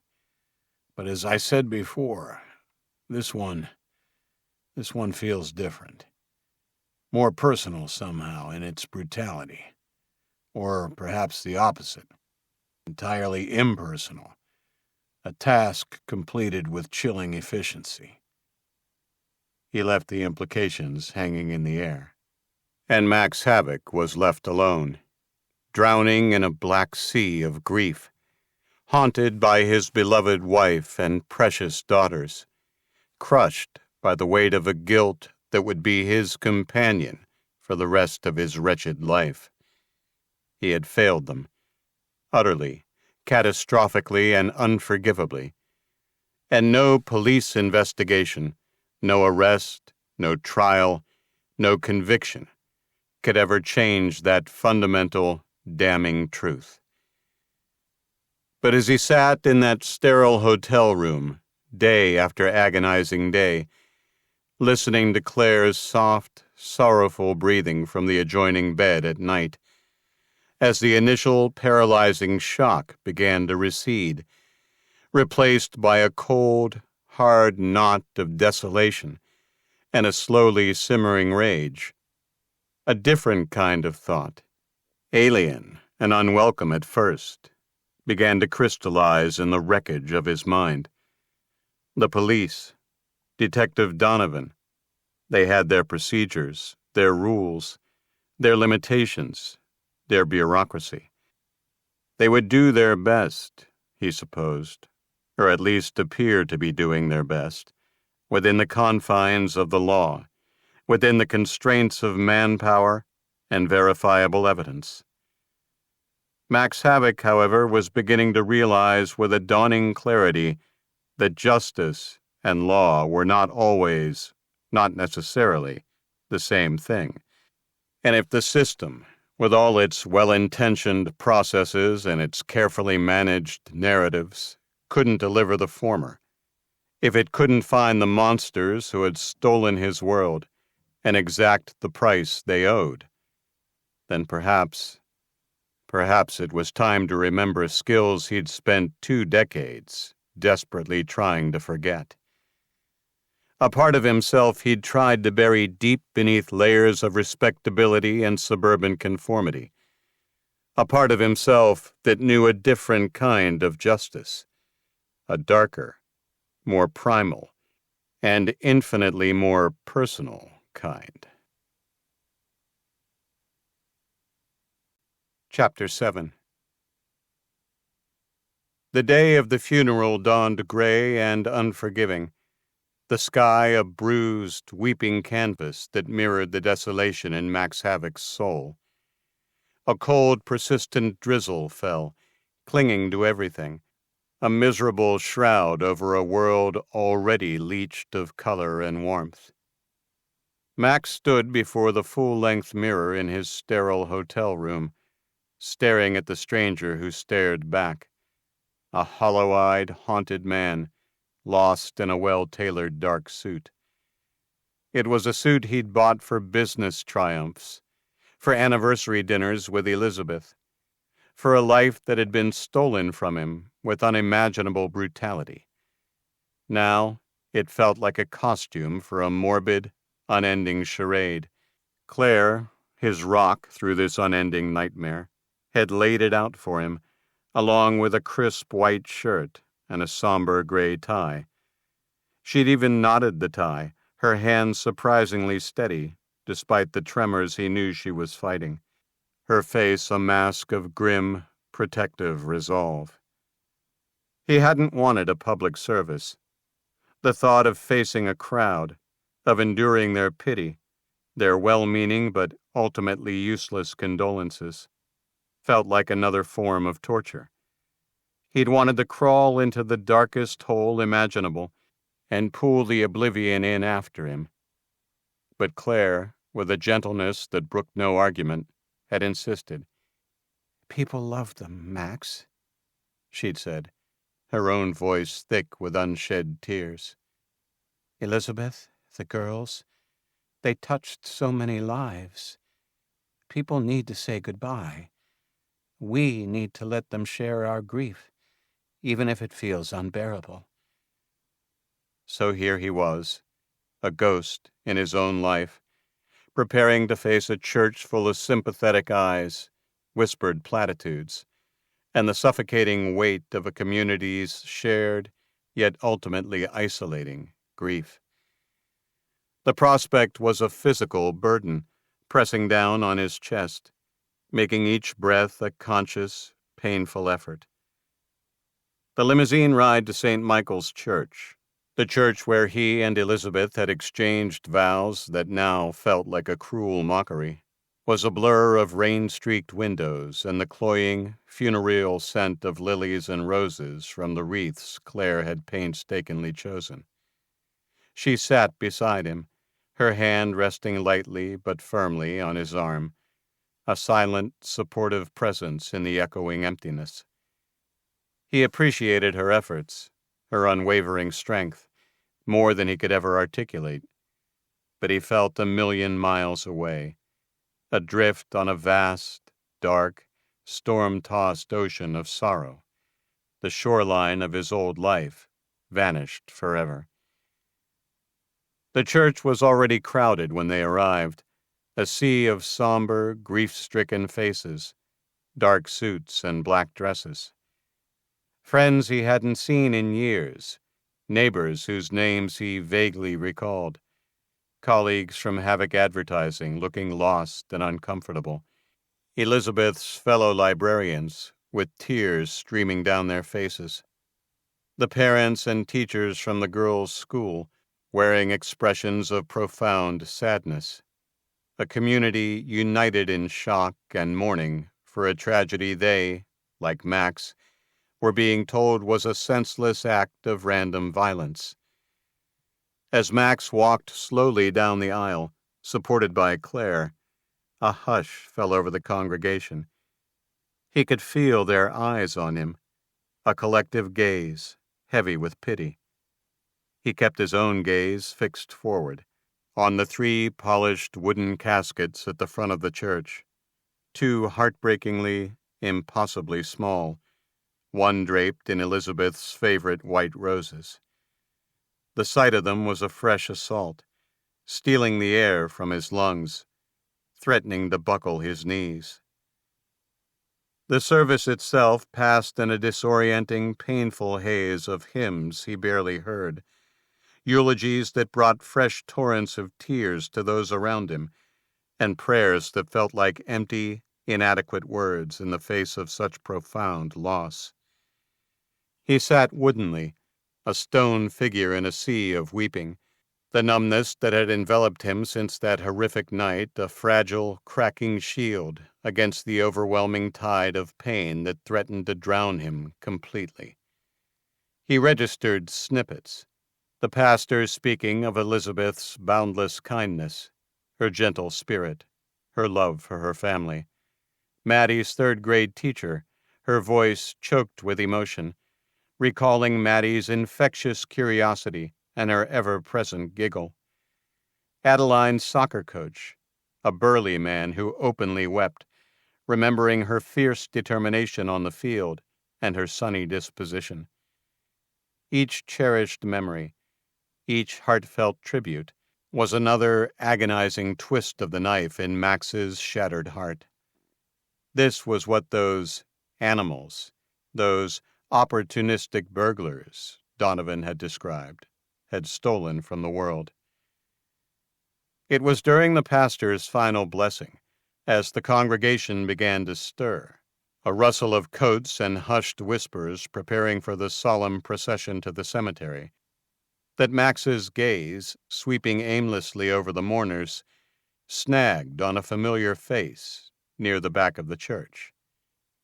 David Wells, their neighbor from across the street. He was hunched over in his pew, his head bowed low, his shoulders shaking with what appeared to be violent, uncontrollable sobs. He was alone. His wife, Susan, was not in attendance.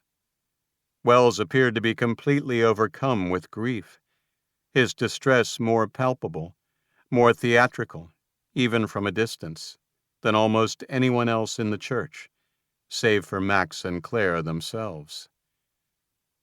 A strange, discordant note sounded in Max's mind.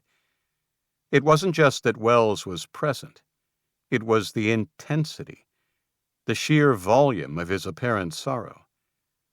Max and Elizabeth had never been particularly close to the Wellses.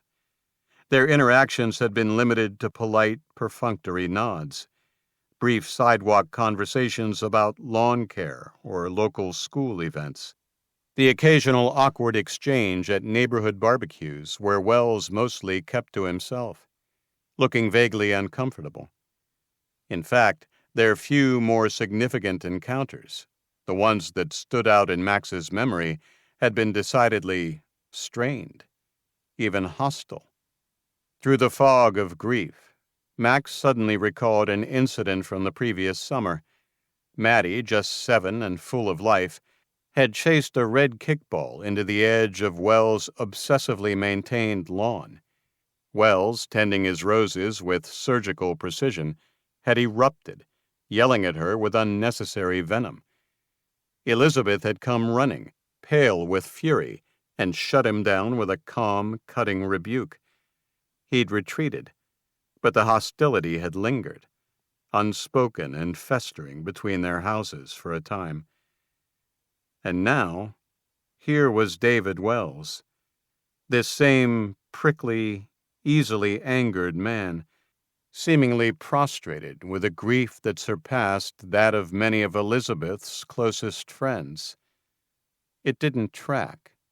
His display of sorrow felt excessive, overwrought, almost performative. As the pallbearers, grim-faced colleagues of Max, heartbroken friends of Elizabeth, began their slow, solemn task of carrying the caskets from the church, Max found himself watching Wells, a curiosity piercing through his numbness. When their eyes met, just for a fleeting second across the crowded aisle, Wells flinched, as if he'd received an electric shock. His gaze darted away, wild and unfocused, his face draining of color. Then, without a word, he lurched from the pew and made for the side exit, pushing past mourners in his haste. By the time Max even registered the impulse to follow, Wells was gone. The interaction, brief and almost subliminal as it was, lodged in Max's mind like a shard of glass. It was odd, deeply odd. If this was truly just a random burglary gone wrong, as Detective Donovan so confidently asserted, why would David Wells react with such apparent guilt, such an overwhelming need to flee Max's gaze? The procession to Oakwood Cemetery was another agonizing trial, each step a monumental effort. The relentless rain, the endless rows of weathered tombstones standing like silent sentinels, the freshly dug earth beside 3 gaping, waiting graves. It was all a landscape of misery, a scene from his worst nightmares, made real. Max stood rigidly beside Claire, listening to the pastor's final, comforting prayers, the clods of damp earth thudding onto the polished wood of the caskets with a terrible finality. He felt nothing, and yet he felt everything. A maelstrom of grief, rage, despair, and now a persistent flicker of something else, a gnawing suspicion. After the graveside service, as mourners began to drift towards them, offering their hushed, heartfelt condolences, their awkward hugs, their tearful reminiscences, Max found his attention still snagged on the memory of David Wells' strange, panicked behavior in the church. He scanned the crowd, a sea of black umbrellas and grieving faces, but Wells was nowhere to be seen. He hadn't even come to the cemetery for the final committal. That, too, felt wrong. If his grief was so profound, why wouldn't he see it through to the end? Later that evening, back in the suffocating, sterile quiet of the hotel room, after Claire, utterly drained by the day's emotional ordeal, had finally succumbed to a fitful sleep in the adjoining bed, Max found himself pacing the small space like a caged animal. He replayed the funeral endlessly in his mind, not the prayers or the eulogies, but Wells' face, his exaggerated sorrow, his abrupt departure. It gnawed at him, a persistent, irritating burr under the skin of his grief. Why would Wells, a man who had shown his family little more than casual disdain, be so demonstrably distraught at their funeral? Why would he flee the moment Max looked at him? Was it guilt? The idea still seemed preposterous on its face. David Wells, the fussy, overbearing banker, involved even tangentially in something so savage, so brutal? And yet, his reaction in the church. It wasn't the reaction of a casual acquaintance offering sincere condolences for a random tragedy. It was the reaction of someone with a secret. Max lay in the darkness for hours, suspicion swirling around and around in his mind as the city lights cast ghostly patterns on the ceiling. Detective Donovan and the police were following their procedures, pursuing the burglary gone wrong angle, looking for known offenders, for forensic evidence that Donovan himself had admitted was scarce. But what if they were looking in the wrong place entirely? What if the key, or at least a significant piece of it, lay not in some anonymous criminal database, but next door to his despoiled home, in the meticulously kept house of his overwrought neighbor? He thought of Donovan's words. It's the work of animals. Senseless brutality. He thought of Wells' face, pale and frightened, as he fled the church. The two images didn't align. Sleep was impossible. The questions circled, relentless and tormenting. But one thing was becoming clear through the fog of his grief. David Wells knew something. His neighbor's reaction had cast the first shadow of doubt over what everyone believed was a straightforward burglary gone wrong. But Max would need more than the erratic behavior of a guilt-ridden neighbor before he could take his concerns to Detective Donovan. Chapter 8. The puzzle of David Wells' inexplicable conduct at the funeral gnawed at Max for 2 more sleepless nights. He replayed the scene in the church, Wells' theatrical grief followed by his panicked flight, over and over in his mind. It was a discordant note in the otherwise tragically straightforward symphony of a home invasion gone wrong. The narrative Detective Donovan had so sympathetically, so convincingly laid out. Max still believed Donovan. He had to. The alternative, that the police were wrong, or worse, not telling him everything, was too much to contemplate, on top of his already unbearable grief. But Wells didn't fit. On the 3rd morning after the funeral, a cold, gray dawn that promised another day of suffocating sorrow, Max knew he couldn't just let it lie. His mind, the analytical, problem-solving part of him that had been comatose since the murders, was stirring, latching on to this one incongruous detail with a desperate, almost obsessive focus. It was a distraction from the gaping wound of his loss, yes, but it was also something more, a question mark. And Max Havok, even in the depths of his despair, had always been driven to find answers. He needed to talk to someone, not Claire, who was already burdened with her own grief and the practicalities of managing his shattered existence. Not Detective Donovan, who would likely dismiss his vague unease about a neighbor's overwrought emotions. He needed someone with a different kind of perspective, someone who understood the darker, more complicated currents of human behavior, someone who had seen the masks people wore and knew how to look beneath them. There was only one person who fit that description: Roy Bonanno. Roy was a ghost from a life Max had fought for 2 decades to bury, a life of street gangs, violence, and a rage that had almost consumed him. Retired now, Roy had been a detective back then, a cop with a reputation for being tough but fair, a man who understood the city's underbelly better than anyone. And 20 years ago, he had saved Max's life, not by pulling him from a burning building, but by pulling him back from the abyss.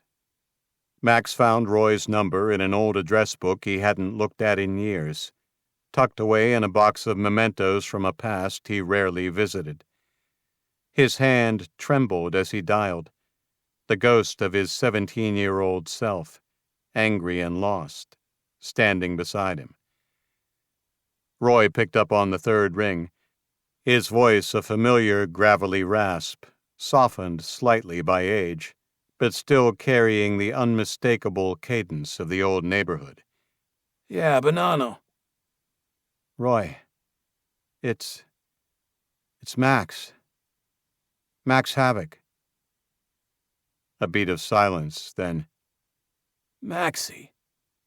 Holy Christ, kid, is that really you? Haven't heard that name in a dog's age. How the hell are you?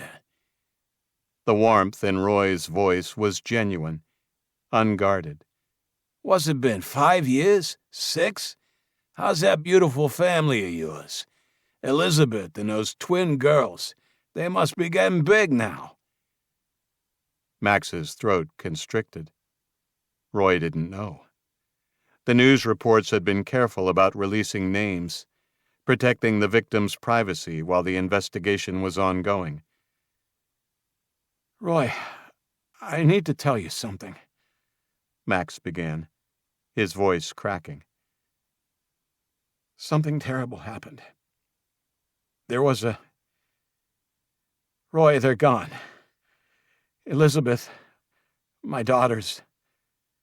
Someone broke into our house and murdered them.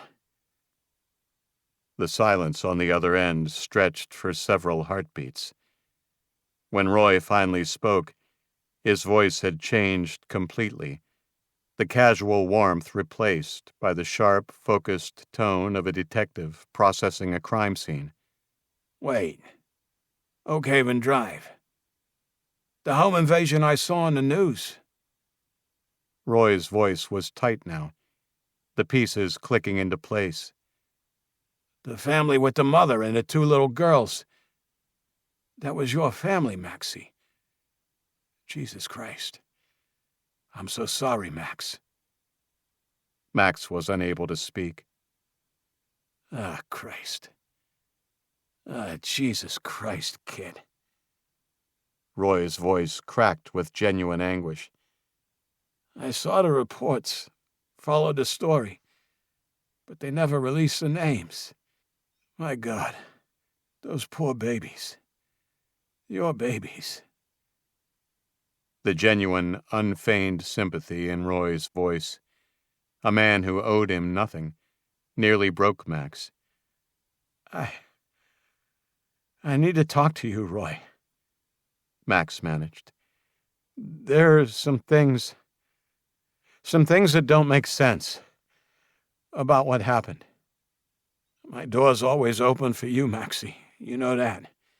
You remember where I am?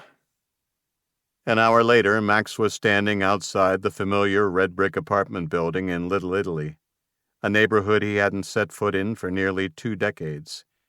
The smells were the same: garlic, oregano, baking bread, diesel fumes. A potent, nostalgic cocktail that transported him back to a time he'd tried so hard to forget.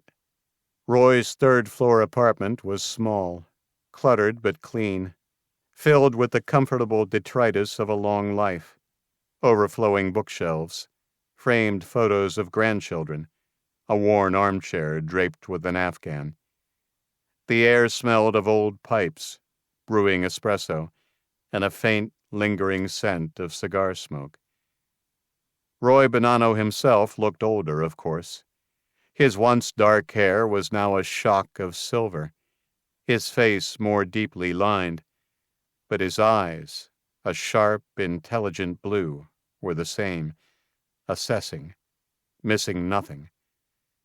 He was shorter than Max remembered, stockier, dressed in comfortable corduroys and a worn cable-knit sweater. He greeted Max with a firm handshake and a rough, awkward pat on the shoulder, his Italian heritage evident in his expressive gestures. "Come in, kid, come in," Roy said, his voice gruff but kind. "Let me get you some coffee. Espresso? Or that fancy stuff you probably drink now?" "Espresso's fine, Roy. Thanks." Max sat on the edge of a worn sofa, the springs groaning in protest. He felt out of place in his expensive suit, an intruder from a different, more polished world. As Roy busied himself with the espresso machine, the silence stretched, filled only with the hiss of steam and the clatter of cups. Max looked around the small living room, his gaze falling on a framed photo of a much younger Roy in his police uniform, standing beside a younger, harder-looking version of Max himself, barely 17, all simmering anger and defiant posture. It was taken shortly after. The memory hit Max like it was yesterday, 20 years collapsing in an instant. He was 17 again, lean and wiry, his heart a cold, black stone of grief and rage. His younger brother, Tommy, his shadow, his best friend, was dead. Dead at 15 from a heroin overdose, a needle still in his arm, the light in his eyes forever extinguished. Tommy, who just wanted to fit in, to escape the crushing poverty and hopelessness of their dead-end street, had fallen in with the wrong crowd, had chased a dragon he couldn't outrun. The heroin had come from the Serpents, the gang that controlled the drug territory in the city's decaying industrial district, a gang Max himself had been running with, more for protection and a sense of belonging than for any real criminal ambition. But Tommy had been different, softer, more vulnerable. The dealer who'd sold Tommy that final fatal dose was a wiry, pockmarked scumbag named Razor Martinez. Max, consumed by a grief so profound it had curdled into a murderous rage, had found Razor in a derelict warehouse by the docks, a known Serpent hangout. There had been no words, no threats, just a primal scream of anguish and a tire iron Max had liberated from a nearby abandoned car. The beating had been savage. Max hadn't stopped until exhaustion finally cut through the red haze, leaving him standing over Razor's lifeless body, the bloody tire iron still gripped in his hand. Roy Bonanno, then a homicide detective with a reputation for tenacity, had caught the case. The streets were usually silent when it came to gang killings, but Tommy Havok had been well liked, a good kid caught in a bad world, and Razor Martinez had been a blight on the neighborhood. Whispers had reached Roy, whispers that pointed to Tommy's older brother, Max. Roy had found Max holed up in the tiny, roach-infested apartment he and Tommy had been living in, numb, catatonic, the blood still faintly staining his knuckles. He'd questioned Max for hours. Max had been careful, though. He'd cleaned himself up, disposed of the tire iron in the river, burned his bloodied clothes. He'd offered no confession, just a stony, grief-stricken silence. And the streets, out of a complex mixture of fear of the serpents and a grudging respect for Max's act of brutal, understandable vengeance, had kept their silence too. There were no witnesses willing to talk, no physical evidence directly linking Max to the killing, beyond the whispers and Roy's own gut instinct. Roy could have leaned on him, could have found a way to make the charges stick. Max knew it. He had been ready for it, almost welcomed it. Prison, at that point, had seemed like a fitting end. But Bonanno had seen something else in the shattered, grieving 17-year-old. He'd seen the raw potential beneath Max's rage, but he'd also recognized something else. A natural aptitude for violence that could either destroy the kid or be channeled into something useful. The older detective had learned a thing or two about controlled aggression during his own tour in Vietnam with the Green Berets, skills that had served him well on the street, but had taken years to master. Instead of pursuing the murder charge, Roy had done something unexpected. He'd cut Max a deal. An unofficial one with a proviso. If you leave the serpents, this whole thing stays between you and me, kid, Roy had said. Max had agreed. He'd never had any great loyalty to the gang, and Tommy's death had shown him where that path led. Good. I get that you're angry, too. Fighting comes naturally to you. But you're gonna learn to do it right. Not this wild, angry shit that's gonna get you killed or locked up for life. So as a part of, let's call it your parole, you're gonna see me every afternoon to learn some lessons.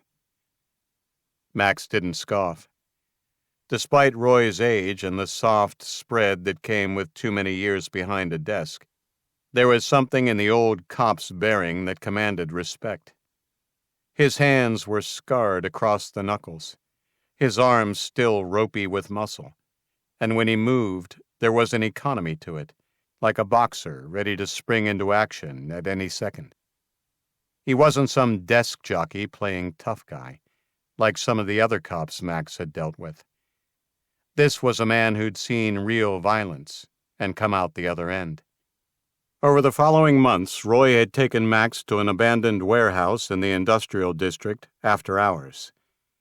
What started as basic self-defense quickly evolved into something more comprehensive.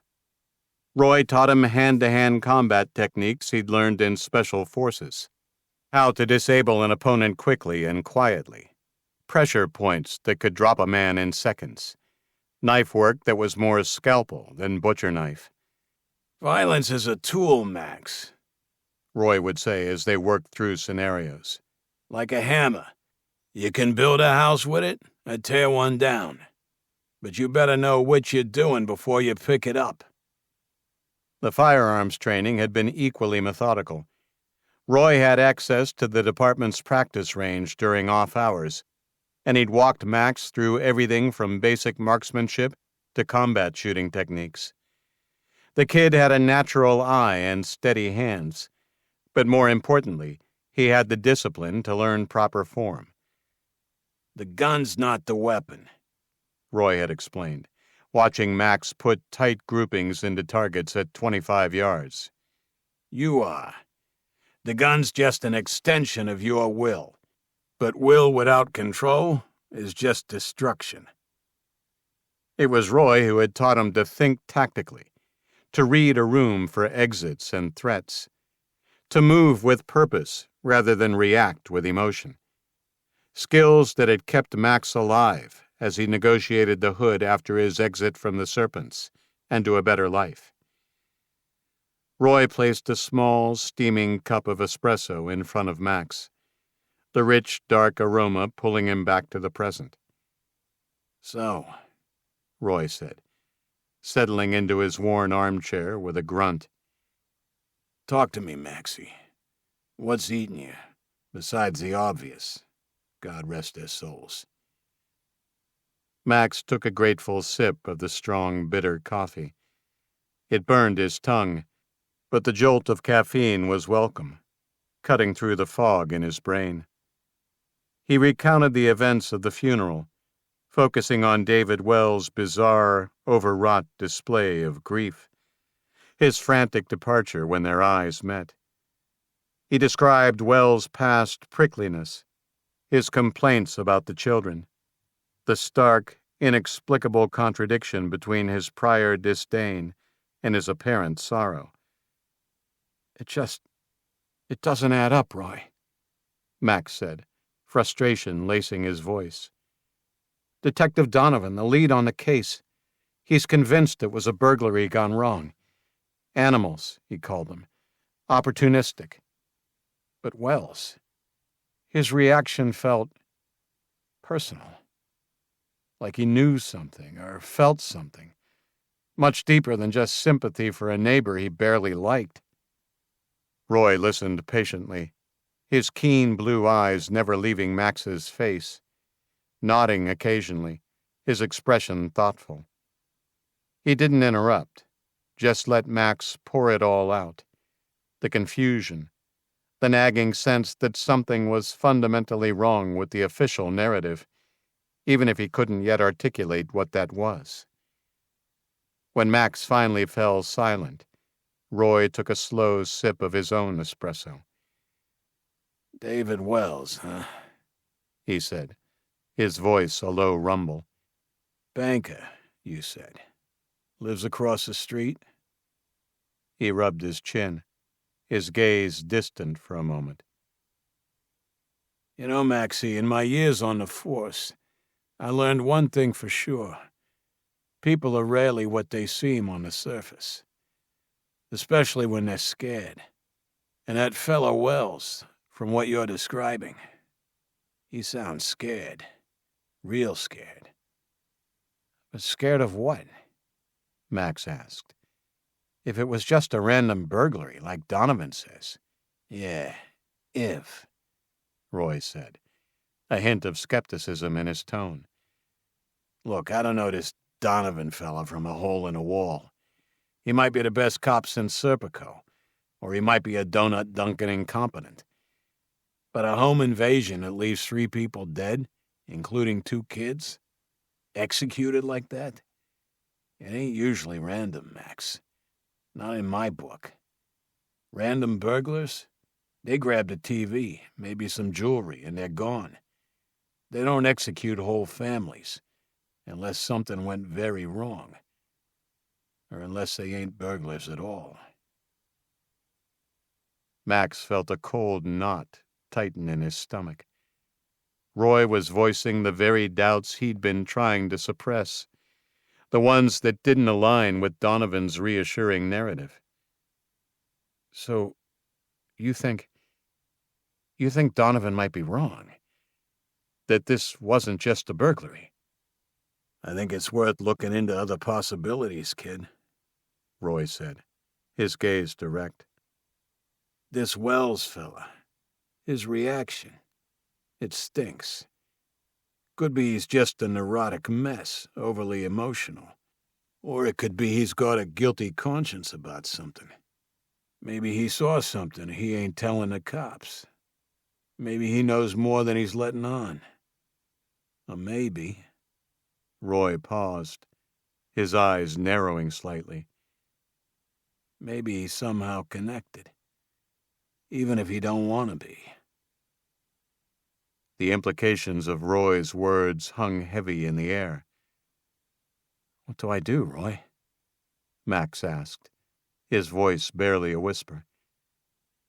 "Donovan seems convinced he's on the right track. He's not going to listen to me babbling about my neighbor's weird behavior at a funeral." Roy leaned forward, his expression serious. "You let me make a few calls, Maxie. I may be retired, but I still got a few friends on the force. A few ears that still listen to an old dinosaur like me.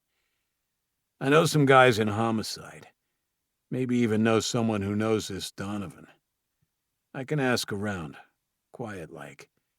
See what the street is saying, if anything.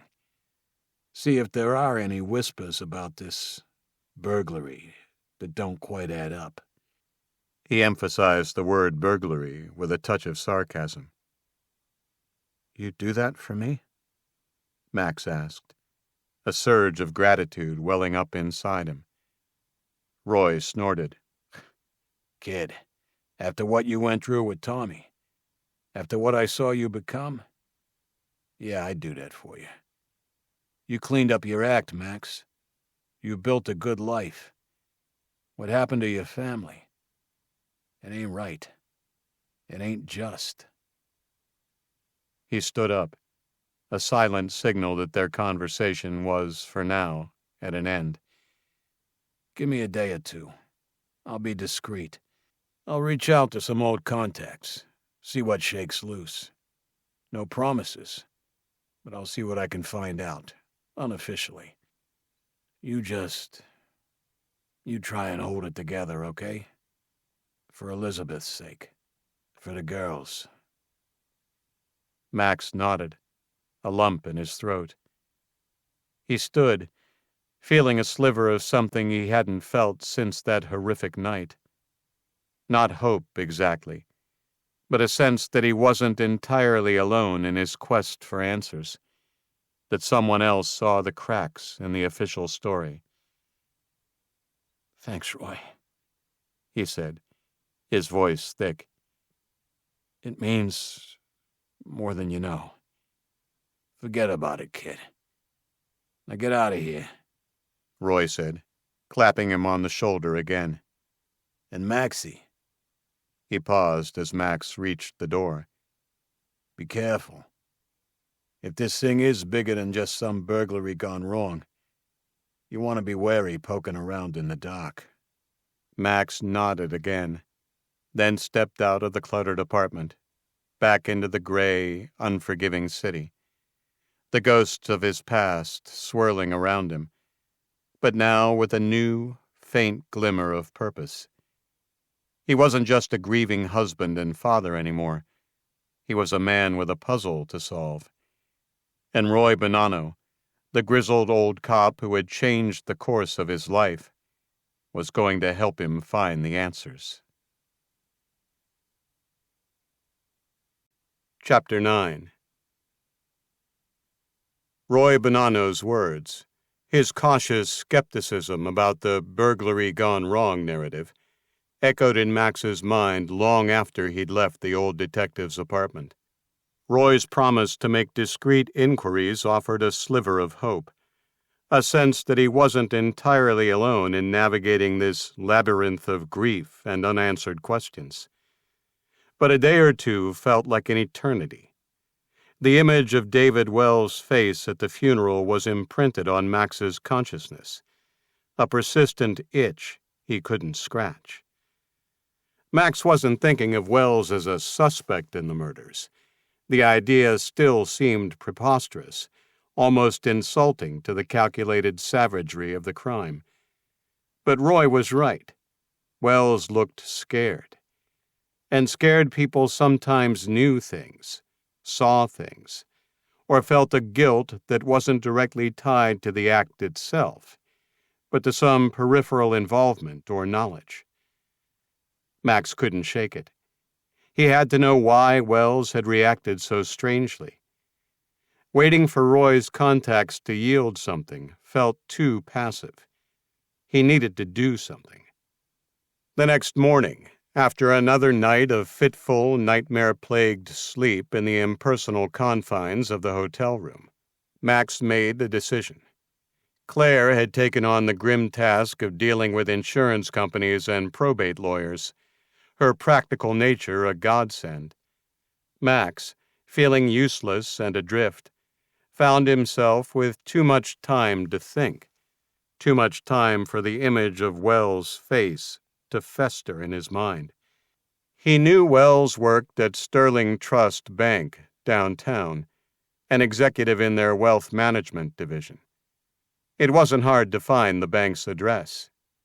He showered, dressed in another somber suit that felt like a uniform of mourning, and took a cab downtown, a cold knot of apprehension tightening in his stomach. What was he even going to say? Why did you cry so hard at my family's funeral and then run away like a scalded cat? It sounded absurd, accusatory, the ramblings of a grief-stricken man. But he had to try. He had to see Wells' reaction up close, away from the emotional chaos of the funeral. Sterling Trust Bank occupied the first few floors of a gleaming glass and steel tower in the heart of the financial district. The lobby was an imposing expanse of polished marble, hushed efficiency, and the quiet, confident hum of money being managed. Max felt out of place, his raw grief a stark contrast to the cool, professional atmosphere. He asked for David Wells at the reception desk, his voice carefully neutral. The receptionist, a young woman with a practiced smile and expertly applied makeup, made a quick call. A few minutes later, a harried-looking man in a slightly rumpled, expensive-looking suit appeared. Not Wells. "Mr. Havok," the man said, extending a hesitant hand, his eyes flicking over Max with a mixture of curiosity and professional sympathy. "I'm Martin Henderson, Mr. Wells' department manager. David isn't actually in the office today. He called in sick. Flu, I believe he said." "Sick?" Max repeated, a flicker of frustration, then a sharper jab of suspicion. "Do you know when he's expected back?" Henderson looked uncomfortable, shifting his weight. "He didn't say. He's been rather distressed, understandably, since the terrible news about your family. Such an awful tragedy, right across the street from him. It's hit him quite hard, as you can imagine. We've all been very concerned about him." Max's unease intensified. Wells taking a sick day, today, after his bizarre behavior at the funeral? It felt convenient. Too convenient. "I see," Max said, his voice carefully devoid of inflection, masking the sudden tightening in his chest. "Well, thank you for your time." He turned to leave, a new layer of disquiet settling over him. But as he reached the imposing main doors, he paused. Something, a gut instinct honed from years of navigating treacherous business deals and reading subtle cues, made him glance back. And there, emerging from a corridor near the executive elevators, looking furtively left and right like a character in a cheap spy movie, was David Wells. He wasn't dressed for work, but in casual slacks and a polo shirt that looked out of place in the corporate environment. He was clutching a battered leather briefcase that looked incongruously stuffed, almost overflowing. He hadn't seen Max. Max's heart began to pound, a hard, urgent rhythm against his ribs. So much for being sick with the flu. Wells was here, sneaking around his own office on a day he was supposedly too ill to come in. Without a second thought, Max changed direction, his quick footsteps silent on the polished marble. He intercepted Wells just as he was about to duck into a little-used, unmarked stairwell. "Wells," Max said, his voice low but carrying an undeniable edge, stopping the banker dead in his tracks. David Wells jumped as if he'd been hit with a cattle prod, spinning around, his eyes wide and bulging with a terror that was shockingly raw. The overstuffed briefcase slipped from his nerveless grasp, hitting the marble floor with a dull, echoing thud. Its cheap clasp sprang open, spilling a cascade of neatly bundled papers, several glossy brochures, and what looked like 2 external hard drives. Wells' reaction wasn't just nervous or startled. He was terrified. This was not the agitation of a man caught playing hooky from work. This was the stark, visceral fear of a man who believed his life was in imminent danger. "Max," Wells gasped, his voice a strangled croak, his face draining of all color, becoming a sickly, grayish pallor. He looked like a cornered prey animal. "Mr. Havok, I didn't expect. What are you doing here?" He scrambled frantically to gather the spilled contents of his briefcase. "I could ask you the same question, Wells," Max said, his gaze cold, his own grief momentarily overshadowed by a rising tide of suspicion. "Your manager just told me you called in sick. Flu," he said. Wells licked his lips, his eyes darting nervously around the opulent lobby, as if expecting assassins to leap from behind the towering potted plants or rappel down from the vaulted ceiling. "Oh, that. Yes, I wasn't feeling well this morning. A bit of a stomach bug, actually. But I had to come in just for a moment to pick up some urgent files. Personal matters. Very sensitive." His explanation was flustered, disjointed, and utterly unconvincing. "Personal matters that require sneaking into your office on a sick day, using the back stairs, and looking like you've just seen a ghost?" Max pressed, his voice quiet but insistent, each word landing like a small, hard stone. He wasn't accusing, not yet, but his curiosity about Wells' behavior was rapidly solidifying into undeniable suspicion. This man was hiding something. Wells finally managed to shove the papers and drives haphazardly back into his briefcase, his breath coming in short, shallow, audible gasps. He straightened up, clutching the bulging briefcase to his chest like a life raft. "Look, Havok, I'm truly, deeply sorry about your family. Elizabeth, the girls. It's a tragedy. Horrific. Beyond words." "You seemed very upset at the service, Wells," Max said, keeping his tone even. "More than I would have expected from a neighbor." Wells flinched again, as if Max had physically struck him. "Well, of course I was upset. Who wouldn't be? Such a monstrous, terrible thing to happen, right across the street from my home. So close. It's shocking. Devastating for the whole neighborhood." He was babbling now, his words tumbling out in a torrent of agitated, defensive justification. "I attended the funeral out of common human decency and respect. It was the least I could do for any neighbor." "And then you scurried out of the church the moment I looked at you," Max stated. Wells' face, if possible, paled further. He swallowed hard, his Adam's apple bobbing convulsively.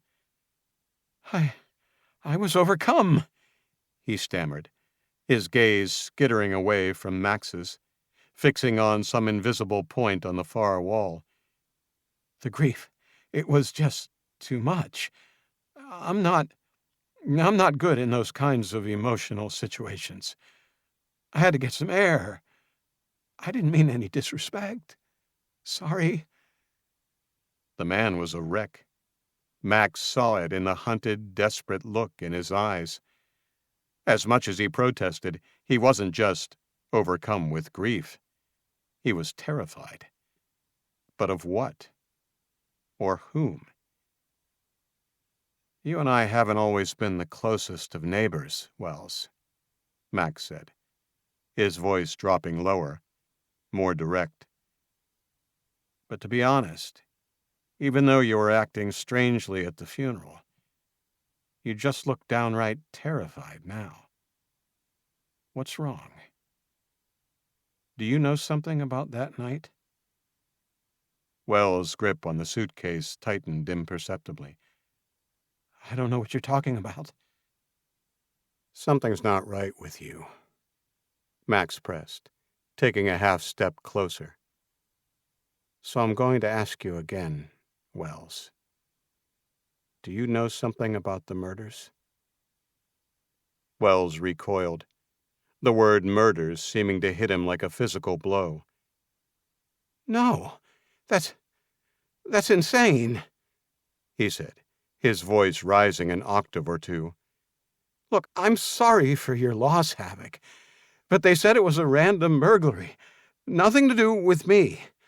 And you better be careful with wild accusations. Then why do you look like you're expecting someone to put a bullet in your head? Max asked quietly. Wells let out a strangled sound that might have been a laugh or a sob. You're grieving, Havok. You're not thinking clearly. You're seeing conspiracies where there aren't any. I'm just stressed about work, about everything that's happened. It's been traumatic for all of us. Max studied his face for a long moment. Wells was lying. That much was obvious. But he knew that there was nothing to be gained in that moment. All right, Wells, Max said finally. He stepped back, allowing the banker a path to the stairwell. Wells didn't need a second invitation. Again, my deepest sympathies, he mumbled, then grasped the handle of the stairwell door, pulling it open.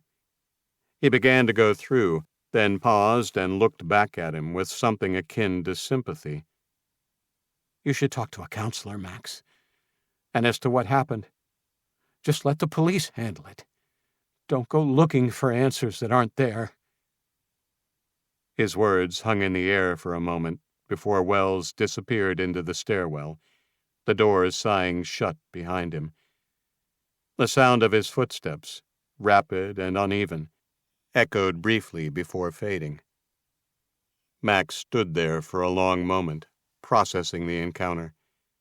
He'd come seeking answers, but all he'd found were more questions.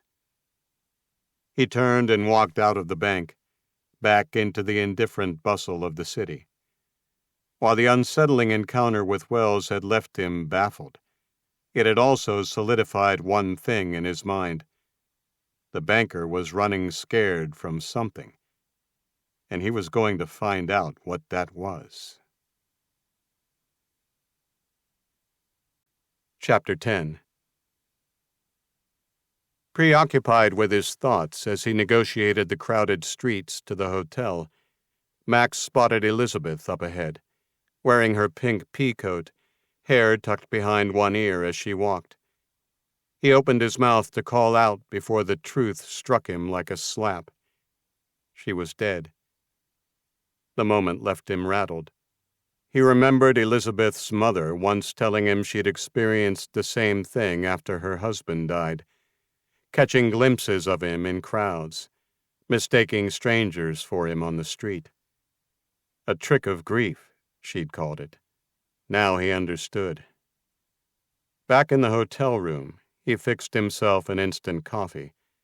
Claire was out for the day, attending a support group for those bereaved by violent crime, another well-meaning suggestion he'd politely declined. He couldn't imagine sharing his raw, shapeless grief with strangers. His phone, charging on the nightstand, buzzed, the sudden sound making him jump. He snatched it up, his heart rate quickening. It was Roy. "Maxie, got a minute?" Roy's voice, gravelly and familiar, was a welcome intrusion. Yeah, Roy, what's up? Max asked, trying to keep the desperation out of his voice. Did you find anything? "Made a few calls, kid," Roy said. his tone carefully neutral. Stuck my nose in a few places that probably ain't been in years. Nothing solid yet, but I got a meet set up for tomorrow morning with a good cop. Works homicide. Name's Sal DeMarco. Known him since he was a rookie. Says he knows your guy, Donovan. Says he's... well, let's just say DeMarco's got an opinion or two about Donovan. Sal's not working this case, but I figured I'd pick his brain. See if anything about this burglary of yours strikes him as off-key. Unofficially, of course.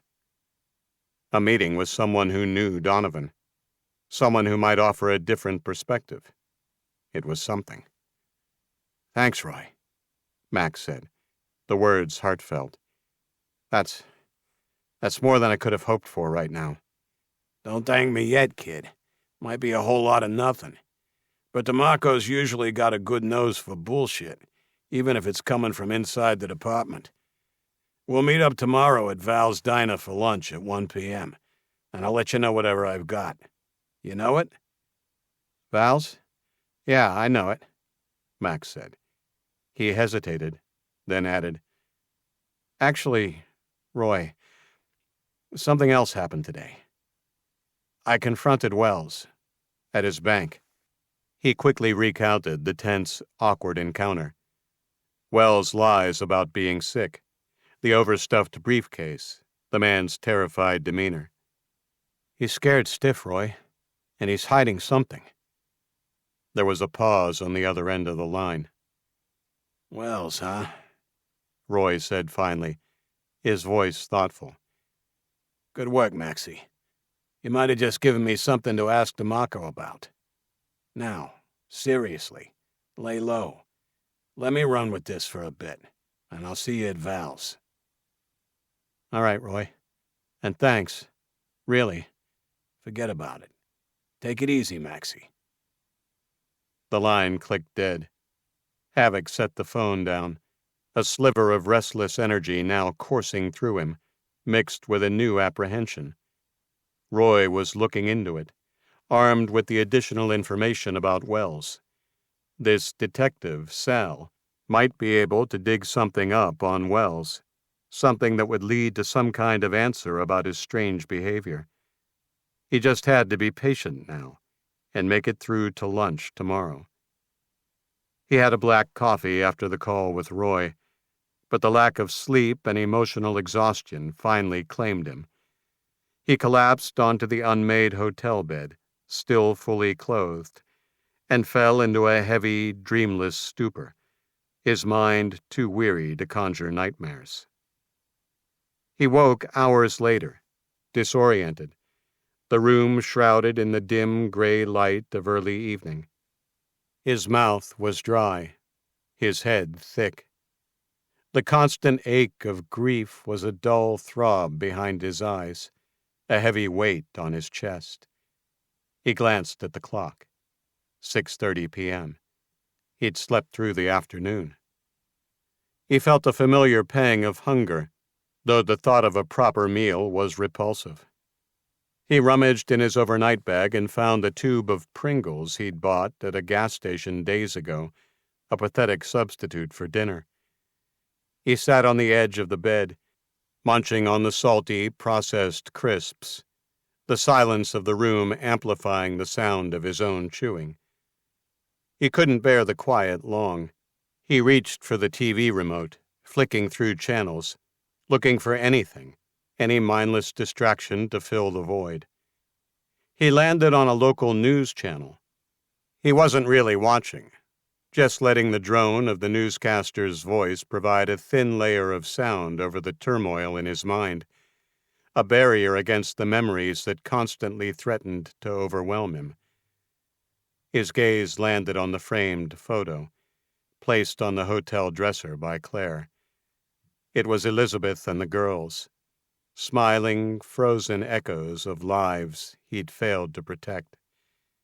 He picked it up, fingers brushing their faces, grief surging so hard it nearly dropped him. Then a phrase from the TV cut through the haze like a blade, halting him mid-breath, and turning the Pringles in his mouth to ash. Just revisiting that tragic accident downtown earlier today, the victim has been identified by authorities as one Roy Bonanno. We're crossing live to Jessica Tyler at the scene. Max spun towards the television, his heart hammering against his ribs with a sudden, violent force. The screen showed a chaotic, rain-slicked street scene. Police cars, their lights flashing erratically. A section of road cordoned off with stark yellow tape. A grim-faced reporter, her trench coat soaked, was speaking into a microphone, her expression somber. Roy Bonanno, 72, a highly respected and much decorated retired detective with a long and distinguished career with the city police department. Sources say Bonanno was crossing at a marked intersection in the Little Italy neighborhood when he was struck by a dark-colored sedan. Witnesses report the vehicle sped away from the scene without stopping. Police are treating it as a fatal hit-and-run and are appealing for any information from the public. The framed photos slipped from Max's numb, trembling fingers, clattering onto the cheap laminate floor, the glass shattering into a dozen jagged, glittering pieces, like the fragments of his own shattered life. Roy. Dead. A hit-and-run. This afternoon, after Max had spoken to him. Before he was due to meet Sal DeMarco. No. The words screamed in Max's mind. A silent, visceral denial. Roy Bonanno, a man who had navigated the treacherous, unforgiving streets of the city for over 40 years as a cop. A man with eyes in the back of his head. A man whose instincts had kept him alive through countless dangerous encounters. Struck down by a random speeding car on a familiar street. It strained credulity to the breaking point. A cold, sickening realization washed over Max, chilling him to the marrow of his bones. Roy had been making calls. Roy had been sticking his nose in.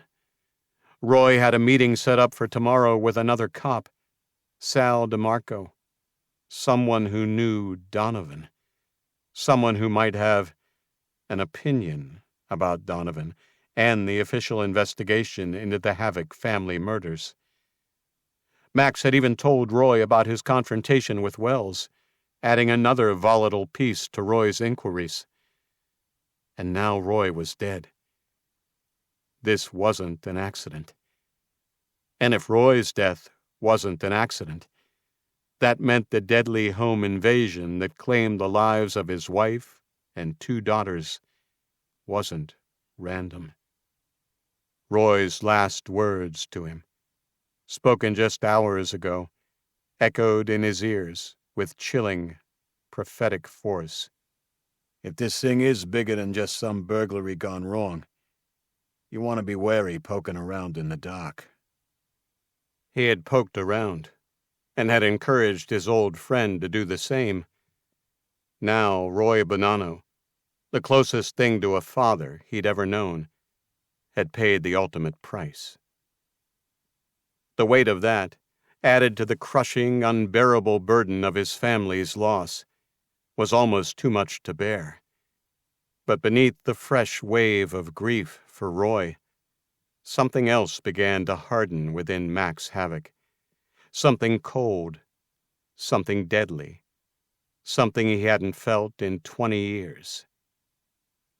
Someone had deliberately taken his family, and now, by killing Roy, they'd revealed their hand.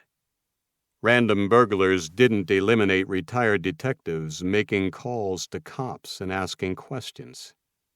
What they had shown was that he couldn't rely on the police or anyone else in this situation. It was down to him. If he wanted answers, he'd have to extract them. If he wanted justice, he'd have to deliver it himself. The night pressed in through the hotel window, darker now, heavier, as if alive with unseen eyes. Sleep was no longer a consideration. He was alone, and the game, one he hadn't even realized he was in, had just become more lethal. Chapter 11. The morning after Roy Bonanno's murder broke cold and gray, the city outside Max's hotel window blurred by rain and motionless skies. Sleep had eluded him, replaced by fractured dozes and jolts of panic, each one dragging him back to the image of Roy's name glowing on the news ticker. Grief for Roy was layered bitterly atop the still raw loss of Elizabeth and the girls. But beneath it, something darker stirred. Rage, sharp and rising, began to burn away at the edges of the despair that had gripped him since that terrible night. He was alone. Claire had reluctantly returned to her own family earlier that morning. Her presence had been a temporary balm, comforting, but ultimately unable to fill the gaping void in Max's life. He'd insisted she go, not wanting to drag her further into the darkness that was closing in on him. His phone rang mid-morning, the shrill sound cutting through the oppressive quiet of the room. He tensed, expecting he didn't know what. But it was Detective Donovan's number on the caller ID. Mr. Havok. Donovan's voice was smooth and professional. Just wanted to let you know. Forensics has completed their work at your residence. The crime scene has been processed and officially released. We've arranged for a professional cleaning service, as is standard procedure in these situations. The house is ready for you to return, whenever you feel up to it. The new keys will be here behind the duty sergeant's desk when you're ready. Ready. The word felt like a profanity. His home, the place where his wife and daughters had been slaughtered, could never be ready. It would forever be a tomb, a monument to his loss. Yet the thought of returning, as agonizing as it was, also pulled at him. It was his home, their home, the last place they had all been together, alive. "Thank you, Detective," Max said, his voice flat. He didn't mention Roy. Roy's death had shattered any lingering trust Max might have had in the official investigation. For now, he would keep Donovan at arm's length. "Of course, Mr. Havok," Donovan said.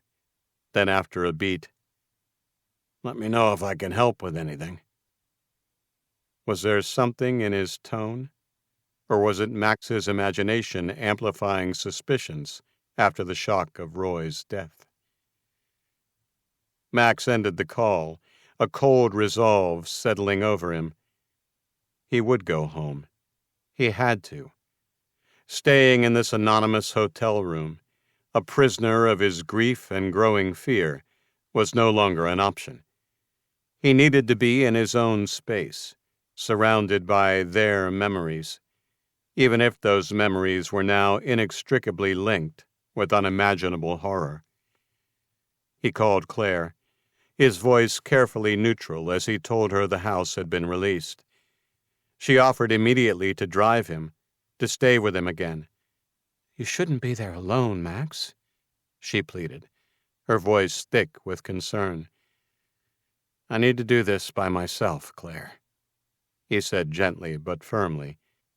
"Just for the first night. I need to face it." He couldn't articulate the roiling emotions, the need to confront the ghosts in his own way, on his own terms. Reluctantly, she agreed to drive him over that afternoon, but to leave him there alone. The drive to Oak Haven Drive was a silent, somber journey. The familiar streets, the neat suburban houses, all seemed alien, part of a life that had been violently ripped away. As they turned onto his street, Max's breath caught in his throat. The yellow police tape was gone, but the house still looked violated, empty, a place where joy had once lived, now hollowed out by tragedy. Claire pulled into the driveway, her hand resting on his arm. "Are you sure about this, Max?" she asked, her eyes filled with a sister's love and worry. He nodded, unable to speak. He got out of the car, his legs feeling unsteady. He walked up the bluestone path, each step an effort. The front door, a brand-new, unpainted oak replacement, stood as a stark, raw wound in the familiar facade of his home. The old one, splintered and violated, had been taken as evidence. He fumbled with the new keys the police had given him, his hand shaking. The lock clicked, and he pushed the door open, stepping into the hallway. The crime scene cleaners had done their job. The floors gleamed. The air smelled faintly of bleach and disinfectant, a sterile scent that failed to mask the lingering phantom aroma of blood and fear that Max knew would forever be ingrained in his memory. There were no visible stains, no overt signs of the carnage that had occurred here. But the emptiness, the silence, was a screaming accusation. This was where Elizabeth had fallen. This was where he had found her, her beautiful eyes wide with a horror he would never comprehend. Claire had followed him in, her face pale, her own grief a palpable presence in the silent house. "Max, please let me stay," she whispered. "Just for tonight." He shook his head, forcing a weak, grateful smile. "I'll be okay, Claire. Really, I need this." She hugged him tightly, her shoulders shaking. Then, with one last worried look, she turned and left, closing the new front doors softly behind her, leaving Max alone in the echoing silence of his haunted home. Claire sat in her rental car outside Max's house for a full 5 minutes after leaving, her hands gripping the steering wheel until her knuckles went white. She'd always been the responsible sister, the one who cleaned up messes while others made them. It's what she did, had always done, even as kids when their parents would disappear on one of their business trips that always seemed to coincide with unpaid bills and angry landlords. But this was different. This was Max sliding back into that cold, unreachable place she remembered from when they were teenagers, and he'd been involved in the Serpents gang, before Tommy died, and the intervention by the cop that had turned his life around. She'd watched him transform after that, from the angry, violent kid who'd sometimes terrified her, into the successful and happily married businessman who sent her flowers on her birthday.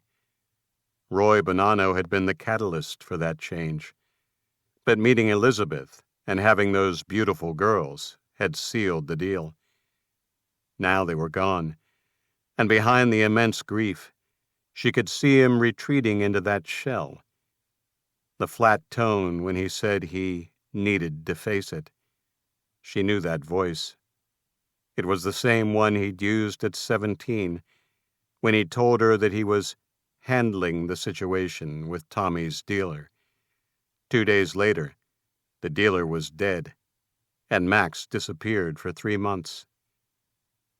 She didn't think he'd ever revert to what he had been on the verge of becoming all those years ago, but she would watch over him carefully all the same, even if it meant putting her own family life on hold for a few months. After Claire had left, Max stood in the hallway for a long time, simply breathing, trying to absorb the reality of it. This was his home, and it was a graveyard. Slowly, hesitantly, he began to walk through the rooms, each step a fresh wave of agony. The living room, where he had found Maddie and Adeline, their small bodies tangled together. The expensive Persian rug was gone, replaced by bare hardwood. The cleaners had taken it, deeming it unsalvageable. He could still see them there, in his mind's eye, their bright pajamas, their sightless eyes.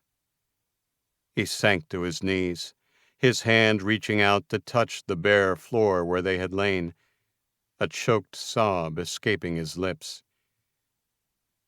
He moved to the kitchen, the heart of their family life. Elizabeth's favorite coffee mug still sat on the counter, beside the grocery list she'd been making, her familiar handwriting a poignant reminder of her vibrant presence. Pancakes on Wednesdays. The memory of that last, ordinary morning, just hours before their world had ended, almost collapsed him. Upstairs, he paused at the door to the girls' room.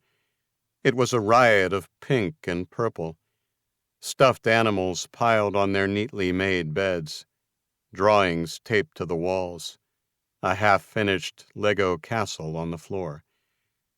It was as if they had just stepped out for a moment and would be back any second, their laughter echoing down the hall. He couldn't bring himself to go in. Not yet. The pain was too acute, too overwhelming. He finally entered the master bedroom, the room he had shared with Elizabeth for 15 years. Their wedding photos smiled at him from the nightstand. Her side of the closet was still filled with her clothes, her scent faintly lingering in the air. He sat on the edge of the large king-sized bed, their bed, and buried his face in his hands, the grief a tidal wave, pulling him under. He stayed there for hours, lost in a sea of sorrow and memory, the house groaning around him with the ghosts of happier times. As dusk began to settle, painting the empty rooms in shades of gray and violet, Max forced himself to move. He couldn't stay locked in his grief forever, not if he wanted to find answers, not if he wanted justice for what had been done to them. Roy's death had solidified that. He went through the motions of an evening routine, a hollow imitation of the life he once had. He made himself a tasteless sandwich he barely touched, drank a glass of water, stared blankly at the television he didn't turn on. The silence of the house was a living thing, pressing in on him, amplifying every creak of the floorboards, every sigh of the wind outside. Exhaustion, deep and profound, finally began to claim him. The emotional toll of the day, of returning to this house of memories and horrors, had been immense. He showered, the hot water doing little to wash away the chill that seemed to have settled deep in his bones. He pulled on an old t-shirt and a pair of sweatpants, then walked back into the master bedroom. He hesitated for a moment, then pulled back the covers on his side of the bed. Elizabeth's side remained untouched, a silent testament to her absence. He lay down, the familiar mattress feeling alien, too large, too empty. He stared up at the darkened ceiling, the shadows playing tricks on his eyes, his mind replaying the horrors, the questions, the dawning, terrifying understanding that he was caught in something far bigger, far more dangerous than he could have ever imagined. Sleep, when it finally came, was not a peaceful respite, but a heavy, leaden unconsciousness, born of sheer emotional and physical depletion. Part 3. The Savage Art. Chapter 12. The leaden unconsciousness that had claimed Max offered no respite, no escape. His sleep was a black, dreamless void. But even in its depths, some primal part of his brain remained on alert, a vestige of a past he thought long buried. It was this ancient animal instinct that twitched him towards a state of hazy, partial awareness in the dead of night. A sound. Subtle, indistinct, but out of place in the tomb-like silence of his desecrated home. Max lay still, his eyes closed, his breathing carefully even, feigning the deep slumber he had just been wrenched from. He strained his ears, trying to filter out the familiar night sounds of an old house settling, the distant sigh of wind through the eaves. This was different. This was deliberate. A soft creak. Floorboards downstairs. Not the random settling of wood, but the careful compression of weight. Then another, closer to the base of the stairs. His heart began to hammer a frantic, urgent rhythm against his ribs. A sudden jolt of adrenaline cutting through the fog of exhaustion and grief. Was he imagining it? Was the trauma of the past days, the paranoia ignited by Roy's murder, playing tricks on his mind, conjuring phantoms in the darkness? He'd been sleeping so poorly, his nerves frayed to the breaking point. It could be nothing. A settling house. A dream. But then he heard it again. Unmistakable this time. A soft, shuffling footstep on the carpeted stairs. Not one set of footsteps, but two, moving with a practiced, stealthy synchronicity. Max's blood ran cold. This was no dream. This was real. Instinct kicked in with electrifying force. There was no time for fear, no time for analysis, only for action. His mind, once clouded by sorrow, now snapped into a state of hyperacute focus. These weren't common burglars, not moving with this kind of practiced silence. Donovan's comforting narrative of opportunistic animals vaporized in an instant. These were hunters, and he was the prey. Max slid from the bed without a sound, bare feet sinking into the rug beside the nightstand. From the bottom drawer he retrieved a metal lockbox, quickly entering the code by feel. Inside lay the Sig Sauer P226, a home defense purchase he'd made years ago, more out of obligation than expectation. He hadn't touched it in over a year. Still, he'd kept it cleaned and oiled, a quiet ritual he performed every few months, like a soldier maintaining a weapon he hoped never to need again. He checked the magazine by touch. Full. Chambered around. The slide clicked into place with a soft snick that rang louder than it should have in the stillness. The footsteps were on the upstairs landing now, pausing outside the master bedroom door. No time to escape. He had to make a stand. Here. Now. With a speed that belied his grief-stricken lethargy of the past days, Max quickly, almost frantically, bunched the pillows and the heavy duvet under the blankets on his side of the bed, creating a crude but hopefully convincing decoy of a sleeping form. Then he melted into the deep shadows of the walk-in closet. The door left ajar just a crack, his breath held tight in his chest. He gripped the cig firmly in both hands, his senses screamingly alive. He was no longer Max Havok, grieving husband and father, successful advertising executive. He was someone else now, Someone older, harder. A predator backed into a corner, ready to fight for his life.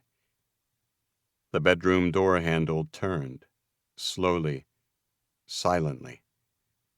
The door creaked open a few inches, a sliver of dim hallway light piercing the darkness. Max watched, his heart pounding a frantic tattoo against his ribs, his finger tightening on the trigger. 2 figures slipped into the room, moving with a fluid, tactical efficiency that spoke of professional training. They were dark silhouettes against the faint light, but Max could make out their build, their controlled movements, the way they scanned the room with practiced ease. They both held weapons, long-barreled pistols equipped with suppressors, held low and ready. These were not panicked junkies. These were not opportunistic burglars. These were professional killers. The same kind of men, he knew with a sudden, chilling certainty, who had murdered his family. And now they had come back for him. Roy's death hadn't been enough. They wanted to tie up all loose ends. Max watched, his breath a ghost in his lungs, as the first killer, the larger of the two, glided towards the bed.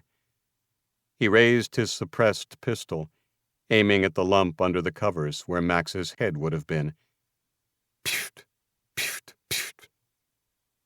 3 soft, almost gentle coughs from the suppressor. 3 hollow thumps as the bullet slammed into the decoy. 1 where his head would have been. 2 in the center mass of the torso. Kill shots. Efficient. Impersonal. The shooter lowered his weapon, a faint wisp of smoke curling from the suppressor. That was easy. The man's partner, a leaner silhouette standing near the doorway, murmured. Too easy, maybe. Doesn't matter if it's easy, as long as it's done, the shooter replied, his voice devoid of emotion. He gestured towards the bed with his weapon. All right, let's wrap him and get him to the car. Boss wants this clean. No mess left behind. As the first killer holstered his pistol and reached for the edge of the blanket, presumably to check his handiwork or begin the process of wrapping him, Max exploded from the closet. He didn't shout, didn't hesitate. He moved with a speed and ferocity that surprised even himself, the dormant instincts of a street fighter, a survivor, igniting like a flash fire. 2 quick, aimed shots.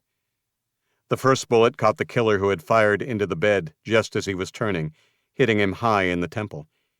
The man's head snapped back with a sickening crack, a spray of dark matter erupting for a split second before he collapsed like a puppet whose strings had been cut, his unfired weapon clattering to the floor. The sound of Max's unsuppressed sig was deafening in the confined space, a roar of defiance. The second assassin, the one by the door, spun towards the sudden threat, his eyes widening in momentary shock before hardening into a mask of lethal intent. He was fast, already reaching for his own weapon, bringing it up. But Max was faster, fueled by a desperate, primal rage, by the memory of his slaughtered family, by the fresh grief for Roy. He lunged across the room, a blur of motion, closing the distance in 2 long strides. There was no time for another shot. The second killer got his pistol up, but before he could acquire his target, Max slammed into him, driving his shoulder hard into the man's chest. The killer grunted, the air forced from his lungs, his shot going wild and thudding into the drywall. The 2 men crashed against the bedroom wall, the impact rattling a framed wedding photo of Max and Elizabeth, sending it askew. They grappled, a desperate struggle in the dim, shadowy room. Max kneed the killer hard in the groin, a disabling blow. The man gasped, his grip on his weapon loosening for an instant. Max seized the opening. He twisted the killer's wrist, a sharp crack echoing in the room as bones snapped, forcing the man to drop his suppressed pistol. Then, with a guttural roar, Max drove his elbow into the killer's throat, crushing his larynx.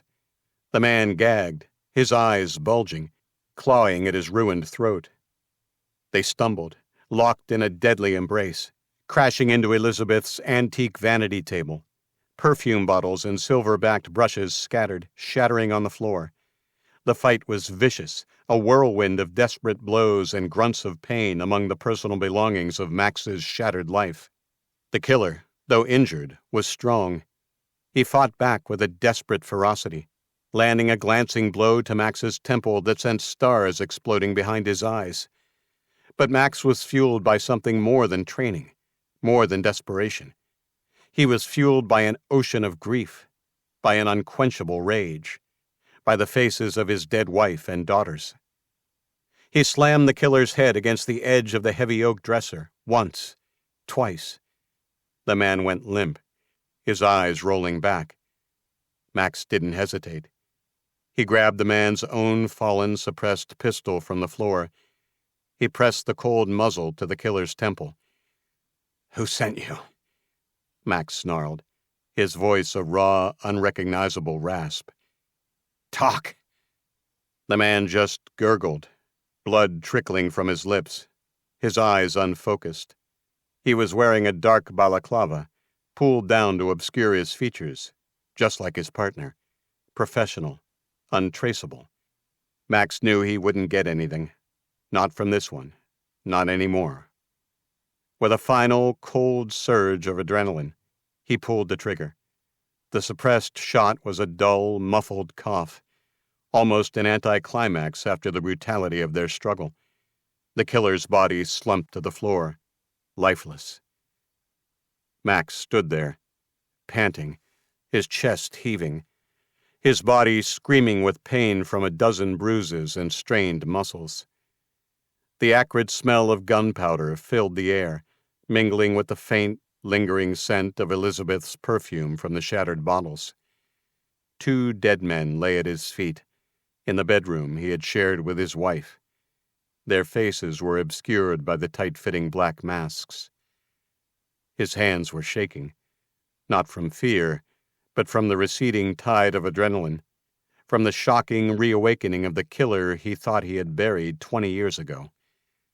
He looked down at the carnage, at the bodies, at the destruction of his once sacred space. Then his old instincts kicked back in. Information. He had to know who these men were, and who had sent them. He knelt beside the first killer, the one he'd shot in the head. He reached for the man's balaclava, his fingers slick with a mixture of his own sweat and the killer's blood. He yanked the mask off. The face beneath was unremarkable, hard-bitten, a stranger. Max felt a flicker of disappointment. He rifled through the man's pockets. A cheap burner phone, a set of lockpicks, a spare magazine for his weapon, a wad of cash. Standard professional gear for a contract killer. No identification, nothing to tie him to anyone. He moved to the second killer, the one he'd fought and killed up close. His heart was still pounding, a frantic drum against his ribs. He reached for this man's mask, his fingers trembling slightly now with a mixture of dread and a desperate need to know. He pulled it off.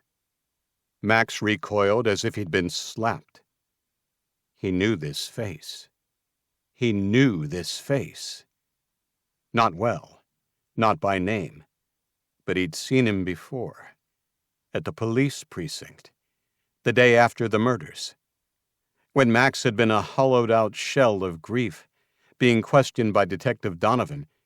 This man had been there, standing in the hallway, outside the interview room, leaning against a wall, observing, with a look of bored, detached professionalism. Max had registered him peripherally, another anonymous cop in a station full of them. But now, seeing him up close, seeing the distinctive, thin white scar that bisected the man's upper lip, a faint, jagged line that Max's heightened senses had catalogued even in his grief-stricken haze, there was no doubt. This man, This killer who had just tried to murder him in his own bedroom was a cop, a detective, someone who worked with or for Donovan. The implications stole the air from his lungs, making his vision swim. A cop. One of the men sent to kill him was a cop. Donovan's sympathetic face flashed in his mind, his smooth reassurances, his carefully constructed narrative of a burglary gone wrong, his dismissal of any real surveillance leads, his promise to find the animals who had done this. It was all a lie, a monstrous, elaborate, sickening lie. The corruption wasn't just on the street, an abstract concept. It was here, in his house, wearing a police shield, carrying a service weapon, sent to execute him. It went deeper than he could have ever imagined. It went inside the very department that was supposed to be investigating his family's murders. They weren't just trying to silence him because he was asking questions, because Roy had been asking questions. They were part of it, from the beginning. The full scope of the conspiracy was beginning to dawn on Max Havok, and it was far more terrifying, far more insidious than he could have ever conceived. He was not just fighting faceless criminals, he was fighting the system itself. A system that was rotten to its core, a system that had not only failed to protect his family, but had actively participated in their slaughter, and was now trying to eliminate him, the last loose end. He searched this second killer, the corrupt cop, his movements now driven by a cold, focused rage. He found the man's badge and official police ID, Detective Frank Rourke. The name meant nothing to Max, but the shield, the official documentation, was irrefutable proof. He also found another burner phone, and in Rourke's wallet, a folded piece of paper with a crudely drawn map of Max's house, highlighting the master bedroom and a single name scribbled beneath it: Havok. This was a sanctioned hit, planned, with inside knowledge. Max stood, his mind reeling, the pieces of the puzzle falling into place with horrifying clarity. Wells' terror, Roy's murder, now this. It was all connected. And Donovan was at the center of it, orchestrating the cover-up, protecting the real killers, protecting his own. The grief for his family, for Roy, was still an oozing wound. But now it was infused with a new understanding and a deadly fury that was unlike anything he had ever known, even in the rage-filled days after Tommy's death. This wasn't just about vengeance anymore. This was about survival, and it was about tearing down the whole rotten edifice, piece by bloody piece. He was alone, hunted, betrayed by the very people sworn to protect him. But he was alive, and Detective Frank Rourke and his accomplice were not. Max Havok looked at the two dead men on his bedroom floor. The transformation was complete. The grieving husband was gone. The killer he had tried to bury for 20 years was back, and Havok was about to be unleashed. Chapter 13. The roar of adrenaline in Max's ears slowly subsided, leaving behind a ringing silence and the heavy metallic tang of blood and cordite. He stood panting in the ruin of his master bedroom, the bodies of the two assassins sprawled at his feet. Rourke's dead eyes stared blankly at the ceiling, his distinctive scarred lip curled in a final, silent snarl. The other killer lay crumpled near the doorway, a dark stain blooming on the expensive rug beneath his head. Max knew he couldn't call the police. Donovan, Rourke's colleague, perhaps his handler, would be the one to respond. He'd be walking into a trap, signing his own death warrant. No, the official channels were not just closed to him, they were actively hostile. He was on his own, utterly. Calm descended over him, the kind of hyper-focused detachment he hadn't experienced since his youth, since the days he'd navigated the unforgiving streets as a serpent. His still raw grief was now overlaid with the ice-cold pragmatism of a survivor. He had to clean this up. He had to disappear. And then he had to find out who was pulling Donovan's strings. His movements became methodical, precise. He found a pair of Elizabeth's yellow rubber cleaning gloves under the bathroom sink, a mundane domestic item now co-opted for a grim purpose. He pulled them on. First, the shell casings. His own, from the SIG, were scattered across the floor. He collected each one, his fingers surprisingly steady, dropping them into an empty plastic grocery bag he found in the closet. Then Rourke's suppressed weapon and his partner's. He ejected their magazines, cleared their chambers, wiped them down meticulously with a cloth, removing any potential fingerprints, then added them to the bag. There was blood, and a lot of it. His, from a few minor cuts and scrapes. Theirs, dark and pooling on the hardwood and the expensive rug. He found old towels in the linen closet, began the unpleasant task of wiping, soaking, and trying to erase the evidence of the carnage. He knew he couldn't remove it all, not without professional cleaning supplies he didn't have, but he could minimize it. As he worked, his gaze fell on the shattered remains of Elizabeth's antique perfume bottles on her vanity, their delicate floral scents now horribly mingled with the coppery reek of blood. A fresh wave of grief threatened, but he ruthlessly suppressed it. There was no time for grief now. It was a luxury he could no longer afford. Only the mission mattered. Dragging the bodies was the hardest part, a grueling ordeal that tested his strength and his resolve. Rourke was heavy, dead weight. His partner, though leaner, was not much easier. Max wrapped each of them in old bed sheets from the guest room, then, one by one, hauled them down the stairs, through the darkened house, and into the basement. The effort left him gasping, his muscles screaming, sweat stinging his eyes. He left them there, in the cool, damp darkness of the unfinished cellar, among forgotten Christmas decorations and dusty boxes of old toys.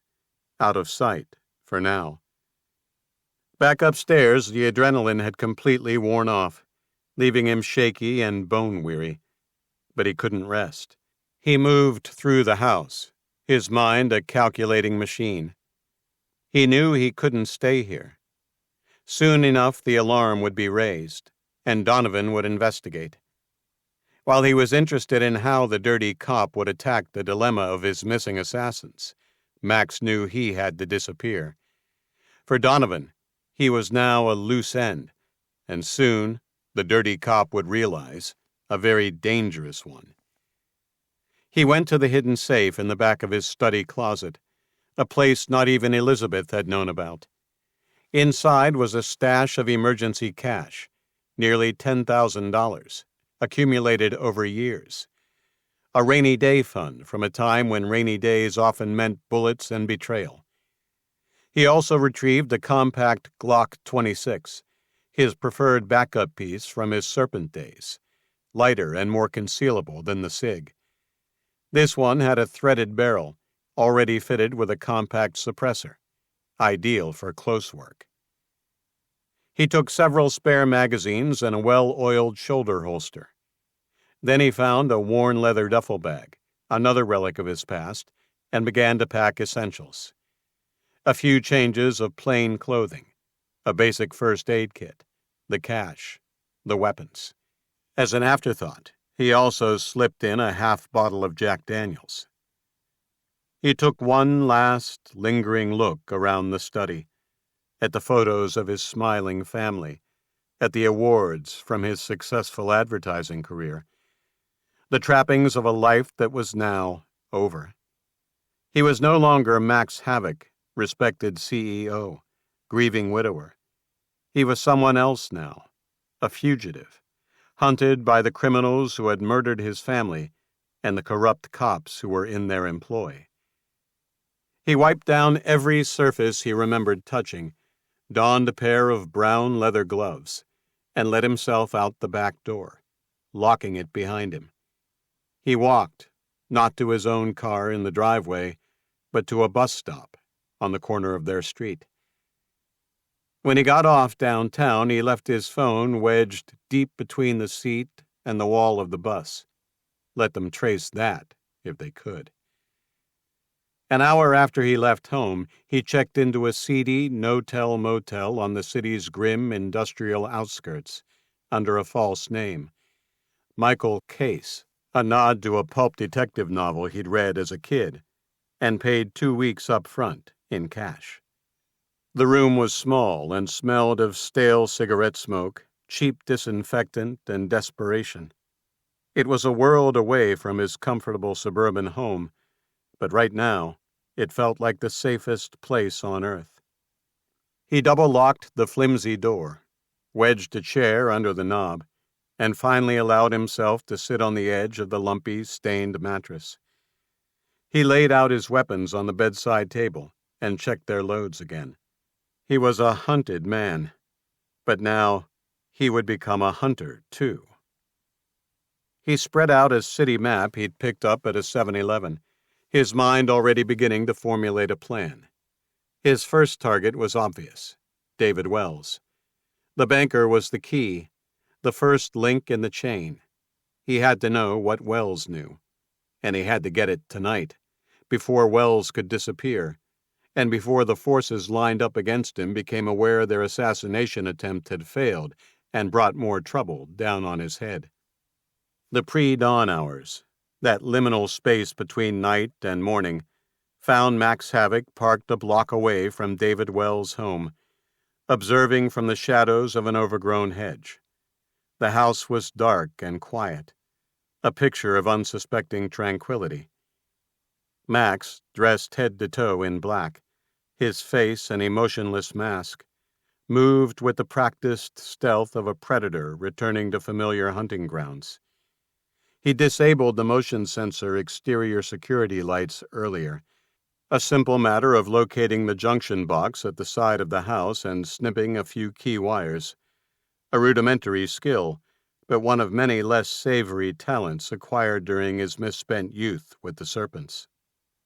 The front door lock, a standard suburban deadbolt, was not exactly premium hardware, and for Max, whose teenage years had included more than a few ill-advised forays into breaking and entering before Roy Bonanno had pulled him from that life, it was child's play. Within a minute, he slipped inside, his Glock 26 held ready. He found Wells asleep in his master bedroom, alone. He vaguely recalled Claire mentioning something a well-meaning but gossipy neighbor had said at the funeral reception. Susan Wells, poor woman, was so traumatized by the murders across the street she'd gone to stay with her mother for a while. His own quick surveillance before entering had confirmed it. Susan's Tesla was gone from the driveway. Only Wells' sedan remained. A small detail, but one that significantly simplified his task. Max moved towards the bed with cat-like stealth, and without ceremony, clamped one hand over Wells' mouth and pressed the cold muzzle of the Glock hard against his temple. Wells' eyes flew open, wide and bulging with a primal fear as he recognized the menacing figure looming over him. He thrashed, but Max's grip was like iron. "Not a sound, Wells," Max hissed. "You make one sound, you try to fight, and I'll put a bullet through your skull right here. Understand?" Wells ceased his struggle and nodded. his body still but rigid with terror. "Good. I'm taking my hand away. Remember what I said," Max said, pulling the gun away and holding it in front of his eyes. He pulled the trembling, pajama-clad banker out of bed. "Get dressed. Quietly. We're going for a little drive." Wells, eyes still wide, stumbled towards his dresser, his hand shaking so violently he could barely unhook a pair of pants from a hanger. He paused, his back to Max, his shoulders hunched.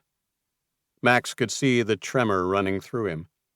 Wells half turned, his eyes wide and pleading, his mouth opening as if to speak, perhaps to ask why, or reason with him.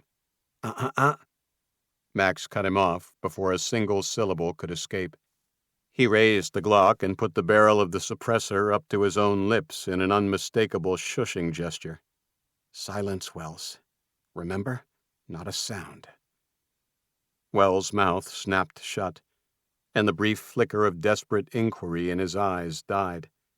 He nodded mutely, a jerky motion, then turned back to the dresser, fumbling with the clothes with renewed haste.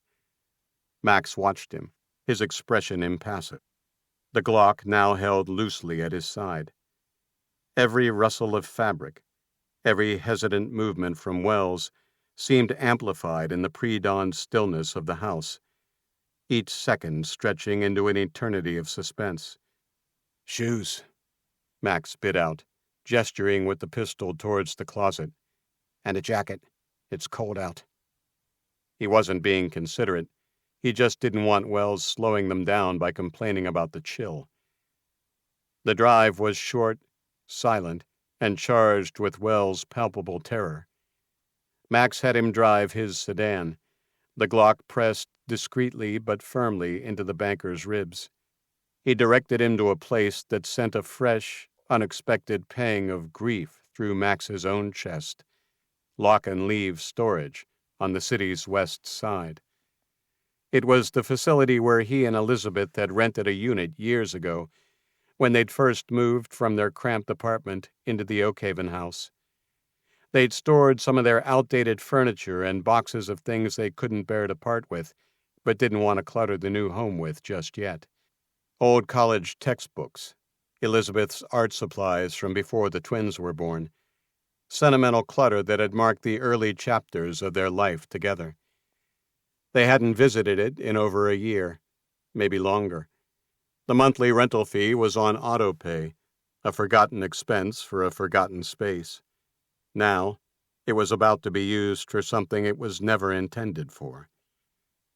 "Pull in here," Max ordered as they approached the rows of brightly lit, identical garage-style doors.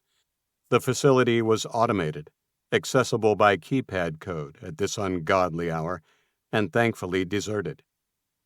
"Unit B-17.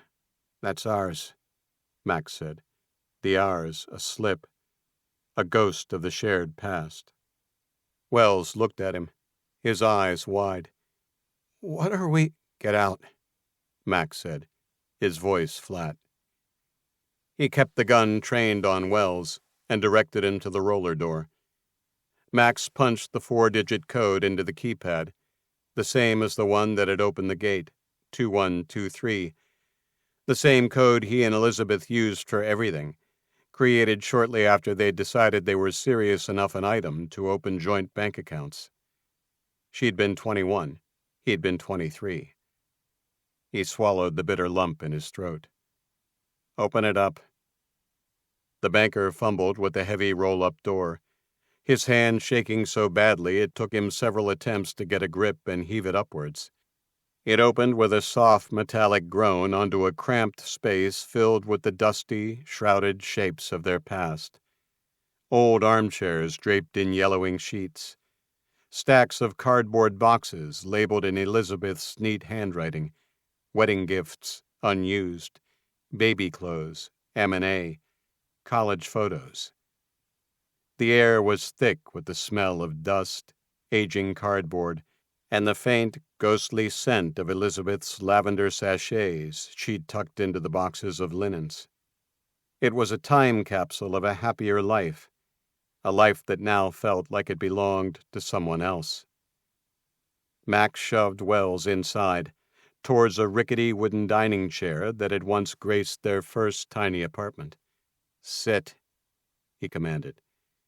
He found a length of old nylon rope in a box marked camping gear and quickly bound Wells' hands and feet to the chair. The knots tight and unforgiving, another skill resurrected from a buried past. He stepped back, the Glock once again steady in his hand, its dark metal a stark contrast to a nearby box overflowing with Maddie and Adeline's brightly colored, outgrown teddy bears.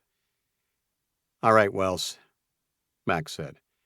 "We're going to have a conversation, a very honest conversation. And you're going to tell me everything you know about the murder of my wife and my daughters." Wells completely fell apart. "I don't know anything," he said, his voice cracking with emotion. "I swear to God, Havok, I had nothing to do with it. It was a burglary gone wrong, plain and—" Max backhanded him across the face, a brutal slap that cut off his words and snapped his head to the side. "Don't lie to me," Max snarled, his face inches from the terrified bankers. "You're scared out of your goddamn mind by someone, and I need to know who. Who are they, Wells? Who sent those men to my house?" Wells squeezed his eyes shut. "Please, they'll kill me." Max jammed the muzzle of his gun hard under his neighbor's chin. "You have 3 seconds. 1, 2. All right, don't shoot. I'll tell you." In a panicked, disjointed confession, the story poured from Wells. It was money laundering, he admitted, for a powerful Russian organized crime syndicate. He confessed how his initial reluctance had been swiftly consumed by greed, leading to a willing and highly profitable complicity. But as the sums grew larger and the transactions more audacious, so did his fear of getting caught, until the desperate desire to escape and reclaim a legitimate life drove him to try and sever ties with them. "Who runs it?" "I don't know. I just did the work." "Bullshit," grated Max, this time putting the muzzle of the gun against Wells' forehead. "You're laundering millions for these scumbags, and you expect me to believe you don't know who's pulling the strings? Try again, Wells. Last chance." They have a lawyer," Wells whined, his voice rising to a high-pitched, desperate squeal. His hands, though bound, instinctively coming up as if to ward off a blow. "Please, he's the one I dealt with.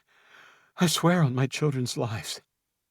His name is Mikhail Abramov. He is the one who gives the orders, who makes the threats. He told me there would be consequences, but I—" Wells swallowed, his face draining of color when he realized what he had said. "Consequences. Like murdering my wife and my 2 little girls," Max said in a low voice, each word laden with an icy rage. Wells began sobbing, a broken, pathetic sound that was absorbed by the surrounding boxes. "I'm sorry, Havok. I swear, I never imagined, I never, ever thought they would go that far." He fumbled in his coat pocket, his hands clumsy and shaking, and produced his phone. "They texted me that night, the night they—" With trembling, fumbling fingers, he navigated to the message, holding the phone up with difficulty for Max to see, the chilling words glowing starkly on the small screen. "Sorry to hear about your neighbors. Terrible to have tragedy so close to home. We trust that once you recover from the shock, you'll be ready to continue our agreement as discussed." Max was silent for a minute as he processed the full implication of what this meant. The murder of his family had been nothing more than a message for Wells, The innocent lives of his wife, his daughters, extinguished like a goddamn business tactic. Who else, Wells? Max demanded, his grip tightening on the Glock until his knuckles were white, the urge to pull the trigger almost overwhelming. Who does Abramov use to deliver these warnings? Only him. Usually by phone. Wells was sobbing now, but Max wasn't finished. This lawyer, Abramov, where do I find him? Downtown. Wells choked out between sobs. He has an office in the Meridian building on 5th Street, 32nd floor. But Havok, please, you don't understand what you're dealing with. These people, they have reach, connections everywhere. Police, judges, politicians. You're already in danger. They know. What do you mean, they know? The lawyer, when I told him you were suspicious, he told me they had inside people already watching you, and that you wouldn't be a problem much longer. Well, I figured that much, since they tried to kill me a few hours ago, Wells. No thanks to you, asshole. Wells nodded miserably. I'm sorry, Havok. God help me. I'm so sorry. If I could take it back. Max stared at the broken man for a long moment. Wells was a coward, a money-hungry fool who'd gotten in over his head, but he wasn't the one who'd ordered the hit or pulled the trigger. You're going to disappear, Wells, Max said finally. Take your wife. Get out of town. Don't contact anyone. Don't use credit cards. Don't be findable. Because if they think you talk to me, you're a dead man walking. Wells nodded, his face pale. What about you? They'll come after you again. Don't you worry about me, Max said, the words carrying a cold finality. Give me a 10-minute head start. Then you can leave. And Wells, his voice dropped to a whisper, if I find out you warned them that I'm coming, I'll hunt you down and put a bullet in your brain while your wife watches. Do you understand? Wells did understand. This wasn't the polite, no-nonsense neighbor he'd known for years. The ad man who waved across the low picket fence that separated their yards while mowing his lawn. This was someone else entirely. Someone with the predatory gaze of a man who was well acquainted with violence and death. Back in his motel room an hour later, Max sat on the edge of the bed, coming to grips with what he'd learned. Mikhail Abramov, the Meridian building, a network of corruption that reached into the police department itself. He looked at the weapons laid out on the nightstand, then at his reflection in the cracked mirror above the dresser. The transformation was complete. The grieving suburban father was gone. In his place sat someone far more dangerous. Chapter 14. Detective Jack Donovan sat in his unmarked Crown Vic outside the precinct, the engine idling, the heater blasting a futile defense against the raw October chill that had settled over the city. 23 years on the force, 12 as a detective, had taught him the grim necessity of compartmentalization. It was a survival mechanism. You processed the scene of a child's brutal murder, then went home and tucked your own kids into bed. You scraped a family off the highway after a drunk driver plowed through them, then managed to share a beer and a laugh with your buddies on a Friday night. If you didn't build those walls, the job would eat you alive from the inside out. But this Havok thing, This was gnawing at him in ways few cases had. Not with guilt. Christ, he'd cauterized that particular nerve ending years ago, around the time his daughter's first round of cancer treatments had bled his savings dry and driven him into the lucrative embrace of Daniil Volkov's organization. No, this was about loose ends, sloppiness. And right now, Frank Rourke, along with that other piece of street scum, Martinez, was a very significant, very overdue loose end. Rourke was supposed to have checked in hours ago, a simple confirmation that the Havok problem had been permanently resolved. Silence was never good news in their line of work. Almost on cue, Donovan's burner phone, the one reserved for business, buzzed on the passenger seat. He picked it up. Not Rourke's number, but a familiar number all the same. A cold, heavy knot formed in his gut. It was them, his other employers. "Package delivered successfully?" He stared at the message, his brain ticking over. Rourke always confirmed completion immediately, a professional courtesy, a sign-off. This protracted radio silence meant problems, big ones. Of course, he couldn't tell them that. He typed back, his fingers fumbling slightly on the small keypad. "Checking status. Will advise." The response was instantaneous and devoid of pleasantry. "Check faster. The principal is not patient." Donovan deleted both messages from the burner, a habit so ingrained he barely registered the action. 6 years. 6 years he'd been taking Volkov's money, ever since his daughter's experimental treatments had nearly bankrupted him, despite his supposedly comprehensive insurance.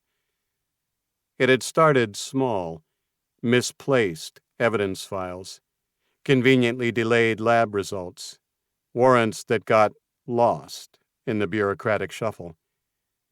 The family's mounting medical bills got paid.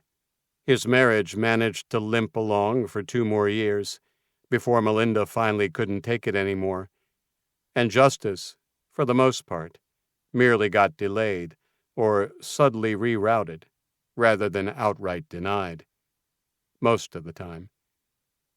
The divorce had been inevitable.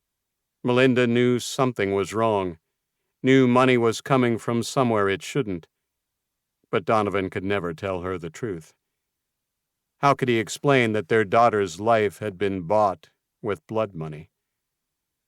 But orchestrating the hidden run of the retired detective, and then sending Rourke and Martinez to clean up Max Havok, that had crossed a different kind of line, a line he'd carefully managed to avoid until now. Fast-tracking an investigation and selling a family's murders as a home invasion gone wrong was one thing, but conspiracy to murder? There was no coming back from that. He rubbed his temples, feeling the weight of every compromise, every moral boundary he'd crossed in the name of keeping Emma alive. What had started as desperate financial arrangements had metastasized into something monstrous, a cancer of corruption that had consumed everything he'd once believed. Just as Donovan was about to put the Crown Vic in gear and head towards Oakhaven Drive, he got another call, this time on his department cell phone, a private number. "Donovan." "Detective, this is Claire Ryan, Max's sister." The woman's voice was tight with worry, exhaustion evident beneath her controlled tone. "I'm sorry to bother you, but I haven't heard from Max since yesterday afternoon, and I'm concerned." Donovan straightened in his chair, his pulse quickening. If Max's sister was calling, looking for him, that was actually good news. It probably meant Rourke and Martinez had completed their assignment, and Max wasn't around to check in with family. The relief was immediate and profound. "I understand your concern, Miss Havok," Donovan said, injecting his voice with practiced sympathy. "Your brother has been through an unimaginable trauma. Sometimes grieving family members need space to process, even from those closest to them." "I know that," Claire said, a sharp edge creeping into her voice. "But Max isn't... He's not the type to just disappear. Even in his grief, he calls. He checks in. He was supposed to call this morning. He's not answering, and his cell goes straight to voicemail." Donovan felt another wave of satisfaction. Of course Max's phone was going to voicemail. Dead men don't answer calls. Rourke had probably disposed of it, along with the body. "I tell you what," Donovan said, allowing genuine warmth to color his voice. "I was planning to check on him anyway, see how he's holding up. Why don't I swing by his home? The department is happy to keep tabs on his welfare, given the circumstances." "Would you?" The relief in Claire's voice was palpable. "I drove back to Chicago yesterday. My husband needed me home, and Max insisted he'd be fine. But I have this awful feeling." "Grief can make us feel many things, Miss Havok," Donovan said gently. "I'm sure your brother just needs some time alone. But I'll check on him personally and have him call you. You have my word." "Thank you, Detective. I know this probably seems like an overreaction, but after everything that's happened..." "Not at all. Family looking out for family. That's never an overreaction. I'll head over there within the hour and make sure he's okay." After Claire hung up, Donovan leaned back in his seat and sighed. Now he had an excuse to visit Havok's home, a welfare check, and confirm definitively that the problem had been permanently resolved, and then call in the terrible suicide of the grieving widower. He would be sure to give Rourke a piece of his mind about his radio silence, though. He started the car and drove out of the lot. He had just merged into traffic when the radio crackled. "All units in Sector Charlie, report of an active domestic, possible shots fired. 114B, Kensington Arms. Repeat, 114B, Kensington Arms, shots fired. Possible barricaded suspect. Units respond, code 3. Kensington Arms, a notoriously rough housing project deep in his sector.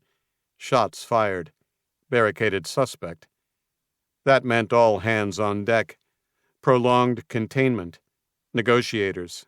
SWAT, if it escalated. It meant hours out of his day. "Son of a bitch," Donovan muttered, slamming his palm against the steering wheel. He keyed his mic. "Dispatch, Detective Donovan, 7 Squad, en route to Kensington. ETA 5 minutes. He had no choice.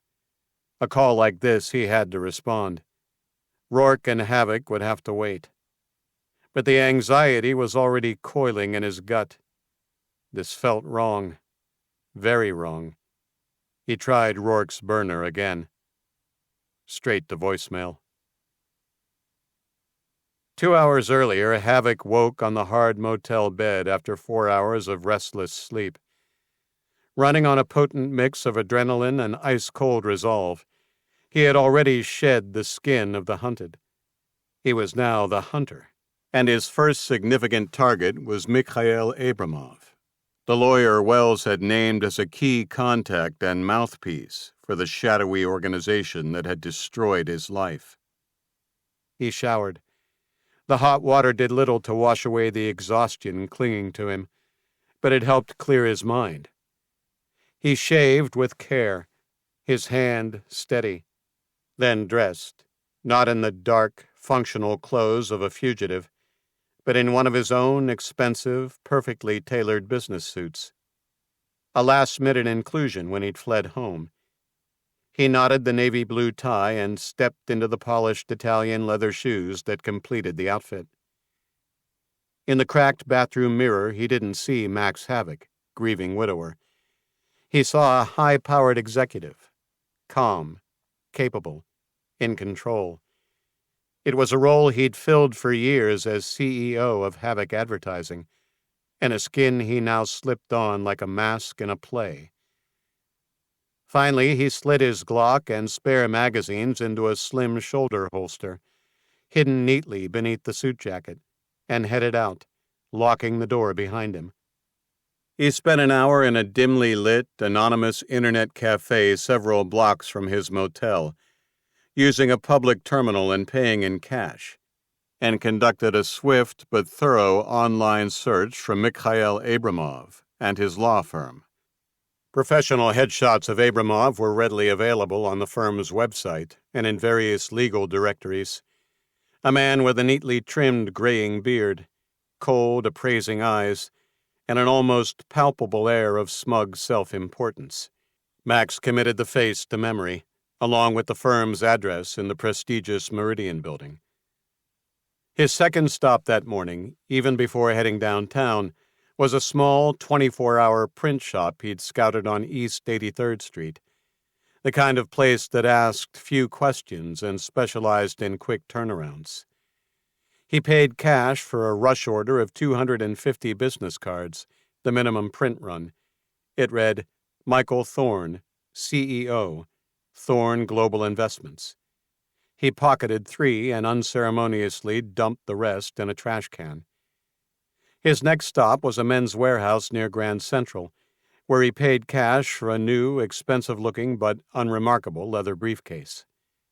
40 minutes later, armed with the briefcase containing a few carefully selected, but ultimately irrelevant, financial reports he'd printed at the Internet Cafe to complete his cover, and the freshly minted business cards of Michael Thorne, Max Havok blended seamlessly into the Manhattan morning rush hour. When he looked at his reflection in a darkened shop window, he saw not Max Havok, grieving widower, but Michael Thorne, a plausible, high-powered executive, a man of purpose and apparent importance. It was an image his years as CEO of Havok Advertising had made second nature. The Meridian Building, a gleaming skyscraper of smoked glass and brushed steel in the heart of the financial district, housed Abramov's law firm, Abramov, Weiss and Associates, international corporate law.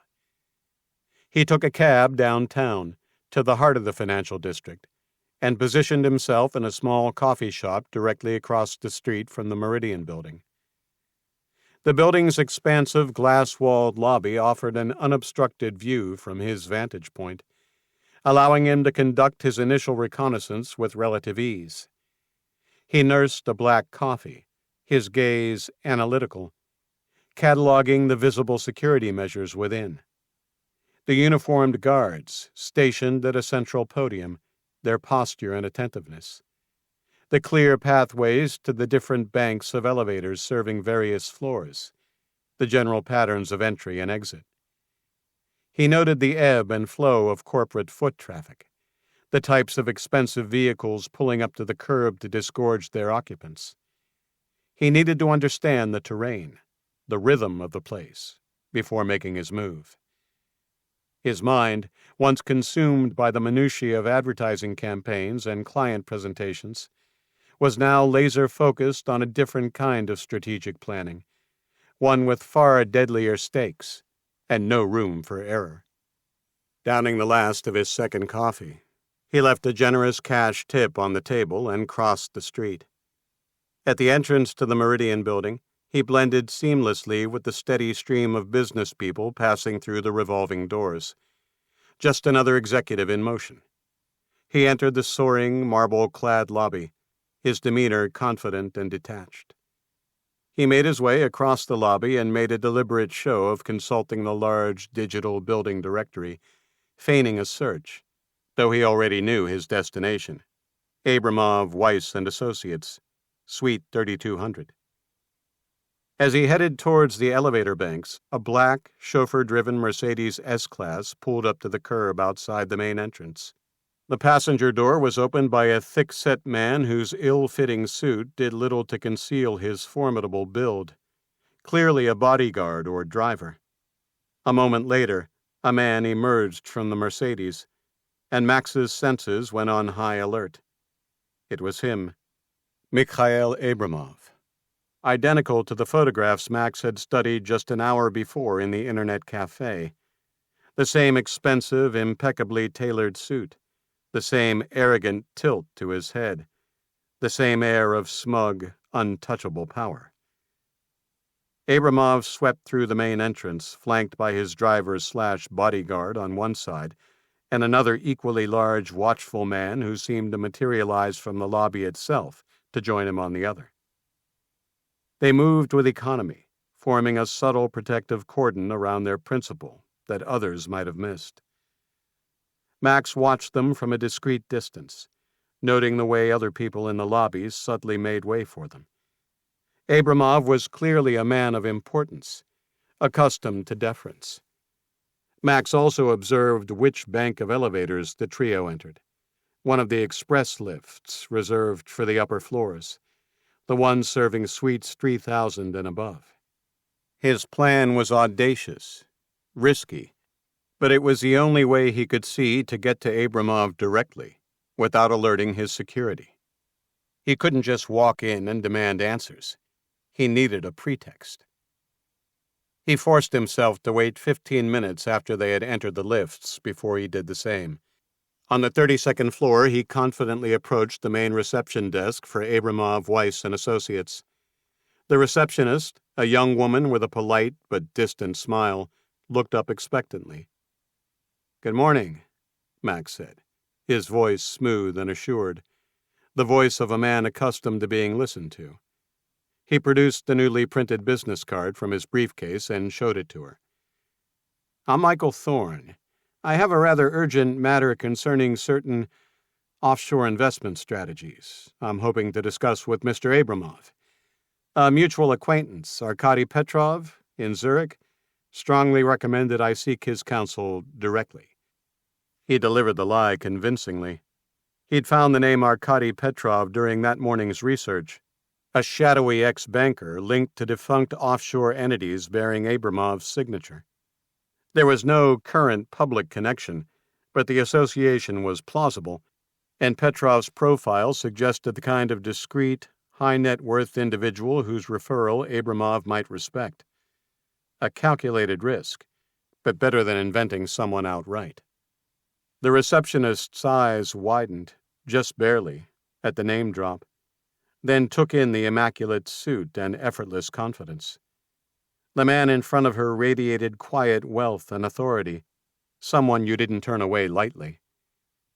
"Mr. Abramov is very busy, Mr. Thorne," she said, more accommodating now. "Do you have an appointment?"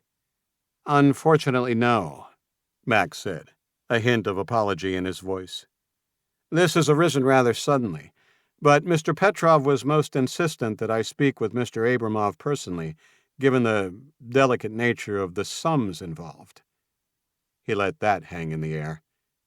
She hesitated, then picked up her phone.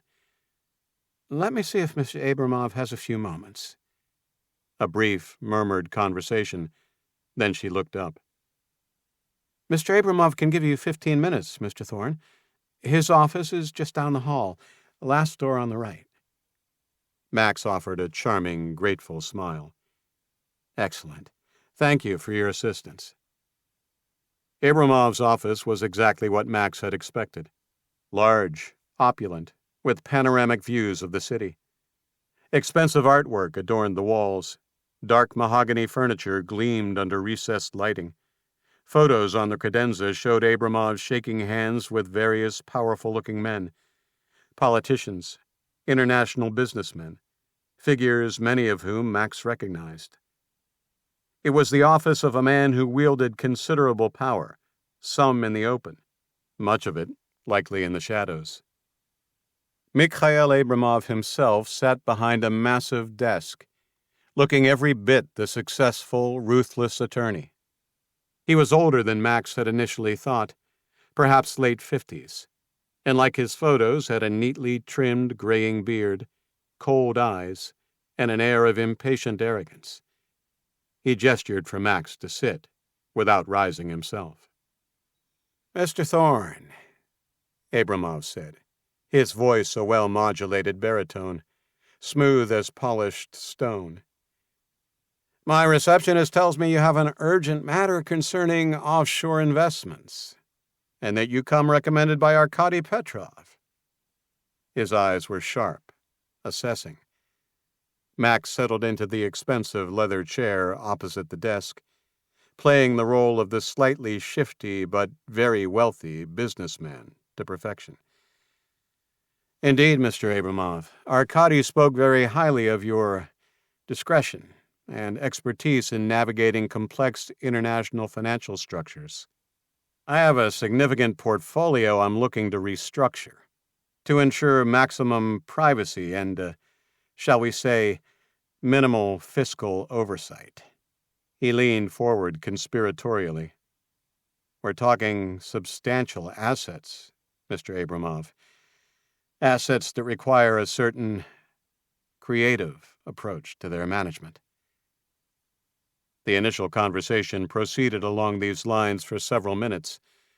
Max asked vague but technically proficient questions about shell corporations, tax havens, and anonymous trusts, drawing on his legitimate business acumen, but twisting it to sound like he was seeking to launder or hide illicit funds. Abramov listened, his expression unreadable, occasionally asking a probing question of his own, testing Max's knowledge, his legitimacy as a potential high-value client. The tension in the room slowly began to build. Max could see a flicker of something in Abramov's eyes. Not quite suspicion yet, but a growing wariness. Max's questions were becoming a little too specific, a little too focused on untraceability, on shielding assets from unforeseen complications. "These assets, Mr. Thorne," Abramov said, his voice a little cooler now. "Their origin. It is, of course, entirely legitimate." Max offered a thin, knowing smile. "Let's just say that they are the product of a very successful, very private enterprise, Mr. Abramov. An enterprise that sometimes operates outside conventional channels, and which on occasion requires certain persuasive measures to ensure contracts are honored and agreements are kept." He let his gaze harden slightly. Abramov's eyes narrowed almost imperceptibly. He leaned back in his chair, a slow, deliberate movement, his fingers drumming softly on the polished surface of his desk. A predatory stillness settled over him. "I see." He paused, a faint, almost contemptuous smirk playing on his lips. "You know, Mr. Thorne, before agreeing to see you on such short notice, I took the liberty of making a quick call. To Zurich. To our supposed mutual acquaintance, Mr. Arkady Petrov." Max felt a cold prickle on the back of his neck, but kept his expression neutral, waiting. "Curious thing," Abramov continued, his voice now laced with a silken menace. "Mr. Petrov was quite adamant. He has absolutely no recollection of you, Mr. Thorne. Never heard the name. Never heard of Thorne Global Investments. In fact, he seemed rather perturbed that his name was being used in such a fashion." Abramov leaned forward slightly, his eyes hard. "So, the question isn't just about the legitimacy of your assets, is it, Mr. Thorne? It's about the legitimacy of you." This was it, the turning point. The pretense was shattered, not by Max's choosing, but by Abramov's own shrewdness. Max felt a grudging respect for the lawyer's caution, even as his own plan had just been partially derailed. He had underestimated Abramov's thoroughness. Max let out a slow breath. The charming, confident facade of Michael Thorne dissolved, replaced by something harder, colder, and infinitely more dangerous. His voice, when he spoke again, was devoid of all artifice. "You're right, Abramov. Arkady Petrov doesn't know me, and my name isn't Thorne." He leaned forward, his eyes locking onto the lawyer's, the predatory gleam now mirrored in his own gaze. "My name is Max Havok." Abramov's blood ran cold. Havok. The name hit him like a punch to the gut. This was no businessman, reputable or not. It was the man whose family had been the subject of Volkov's brutal warning to Wells. The polite, if slightly suspicious, inquiry into offshore accounts was a charade. Max Havok was supposed to be dead. But here he was, in his office, looking at him with eyes that held no grief, only a chilling, predatory focus. Abramov had allowed a fatal cocktail of arrogance, complacency, and perhaps a morbid curiosity to get the better of him. He'd been intrigued by the imposter, Thorne, wanted to see who this man was, what game he was playing, before simply dismissing him or calling security. He'd assumed Thorne was just another ambitious con artist looking for an angle, and the realization of his miscalculation, his gross underestimation of the man before him, now hit him with full force. His hand shot out, snatching for the intercom button on his desk phone. Max was across the desk in an instant, a blur of motion. He lunged, his hand clamping down hard on Abramov's wrist, slamming it against the desk before the lawyer could press the button, and sweeping the machine onto the floor with his other hand. Abramov opened his mouth to call for help, but Max struck him with a sharp backhand, snapping his head to the side and sending him sprawling in his chair, dazed and reeling. While Abramov blinked through the shock, Max moved quickly to the office door, turned the lock with a solid click, and slid the bolt across. When he turned back, his expression had hardened. "We're not going to be needing security, Mikhail," Max said, his voice low and calm as he turned from the locked door. He walked back across the room at a measured pace. Abramov, slumped in his chair, shrank under Max's looming presence. Without a word, Max reached down, seized him by the powder blue tie he wore, and hauled him upright, before smiling and casually brushing the shoulder of his expensive suit, as if tidying him up for what came next. "What do you want, Havok?" Abramov gasped, his arrogant composure shattered. "Money? Is that it? I can get you money." "I don't want your money, Abramov," Max said, his face a mask of controlled fury.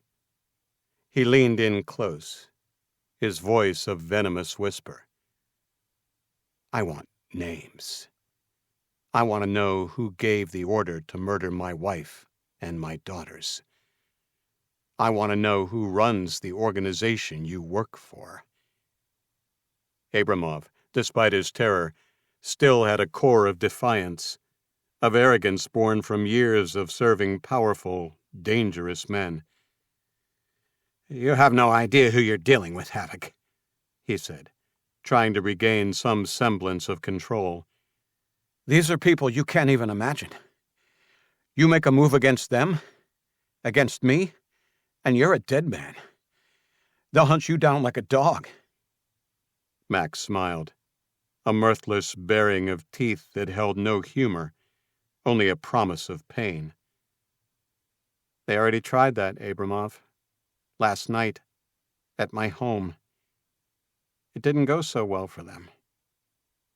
He let that sink in, saw a flicker of fresh, dawning fear, of utter disbelief in the lawyer's eyes, as the implication of Max still being alive registered. Now, Let's talk about who sent them. Let's talk about your boss, the one who signs your checks." The interrogation that followed was coldly efficient. Max didn't need to resort to physical torture. The sight of the barely contained rage in his eyes and the swift, controlled violence he'd already demonstrated was enough to shatter Abramov's remaining defenses. He was a lawyer, a creature of contracts and loopholes, of words and deals. Not a hardened street soldier accustomed to this level of raw, personal violence. The information spilled out, piece by painstaking piece, lubricated by Abramov's mounting terror. He confirmed Wells' involvement in the extensive money laundering operation, admitting with a trembling voice that it spanned multiple, seemingly legitimate businesses, a complex international web designed to wash vast sums of illicit cash. While not explicit, he also confirmed the existence of a well-greased cohort of dirty cops on the payroll of the network. "Names? Is Donovan one of them?"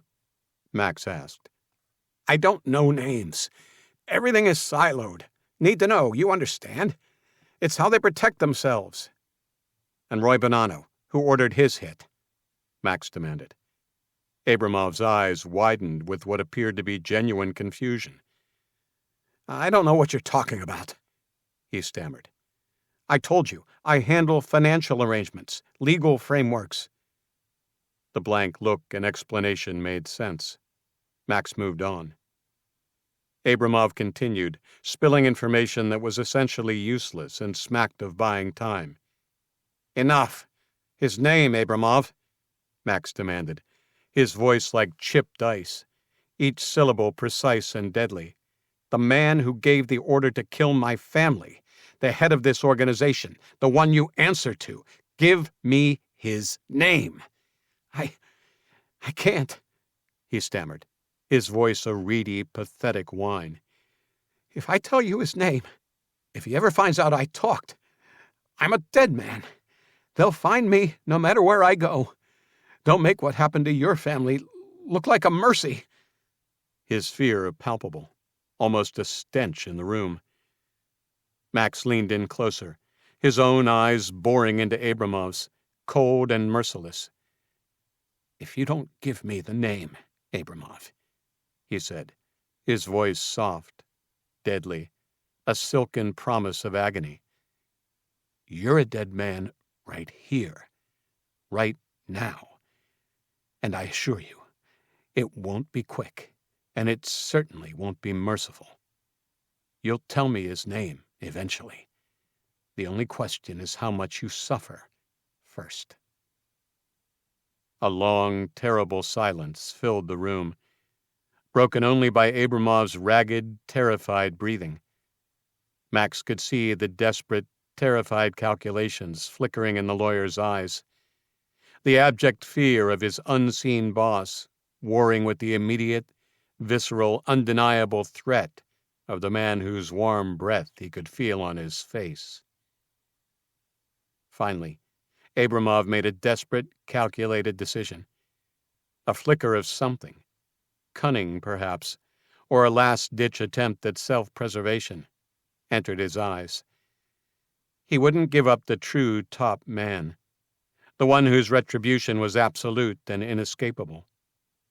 But perhaps he could offer a name high enough, dangerous enough, to satisfy this vengeful madman, to buy his own life, while simultaneously sending Havok into a meat grinder. Havok, impatient with the extended silence, clamped a hand on Abramov's collarbone and began to squeeze, slowly, deliberately. All right, Abramov gasped, his voice hoarse, squirming in his chair to relieve the pain. "It's Sergei Ivanov. He's the one you want, Havok. But be careful what you wish for. He's powerful, ruthless. He ordered the hit on your family, and probably you last night." Abramov wasn't lying by presenting Ivanov as the man directly ordering the hit, even if he wasn't the ultimate authority. He just wanted Havok to believe Ivanov was the boss he sought, so he would get out of his office. Ivanov, Max repeated, the name etching itself into his mind. Now where do I find this Sergei Ivanov? Abramov hesitated. Then a new wave of fear, mixed with a desperate, malicious hope that Max would take the bait and meet his end at the hands of Ivanov. He has a place, a compound, out east, on Long Island. One of those ridiculous fortified mansions in the Hamptons. Near Sagaponack, I think. Walls, gates, private security, the works. Abramov painted a picture of an impregnable fortress. Max didn't care. Sergei Ivanov, the man who gave the orders. Whether the lawyer was lying or not, this was a concrete target, a starting point for the unraveling. Max's eyes narrowed. And you, Abramov, were you in on it? Did you know what kind of warning they were sending to Wells? Did you know they were going to slaughter an innocent family? My wife, my little girls, to scare a goddamn banker? Abramov hesitated, then a flicker of his old, callous self, the self that thrived in this world of brutal pragmatism, emerged through the terror. He swallowed, his gaze shifting away, unable to meet Max's burning stare. It was business, Havok, he said, his voice barely a whisper. Regrettable, of course, a terrible tragedy for you. But sometimes in our line of work, extreme measures are necessary to maintain discipline. It wasn't personal. They were just collateral. Collateral.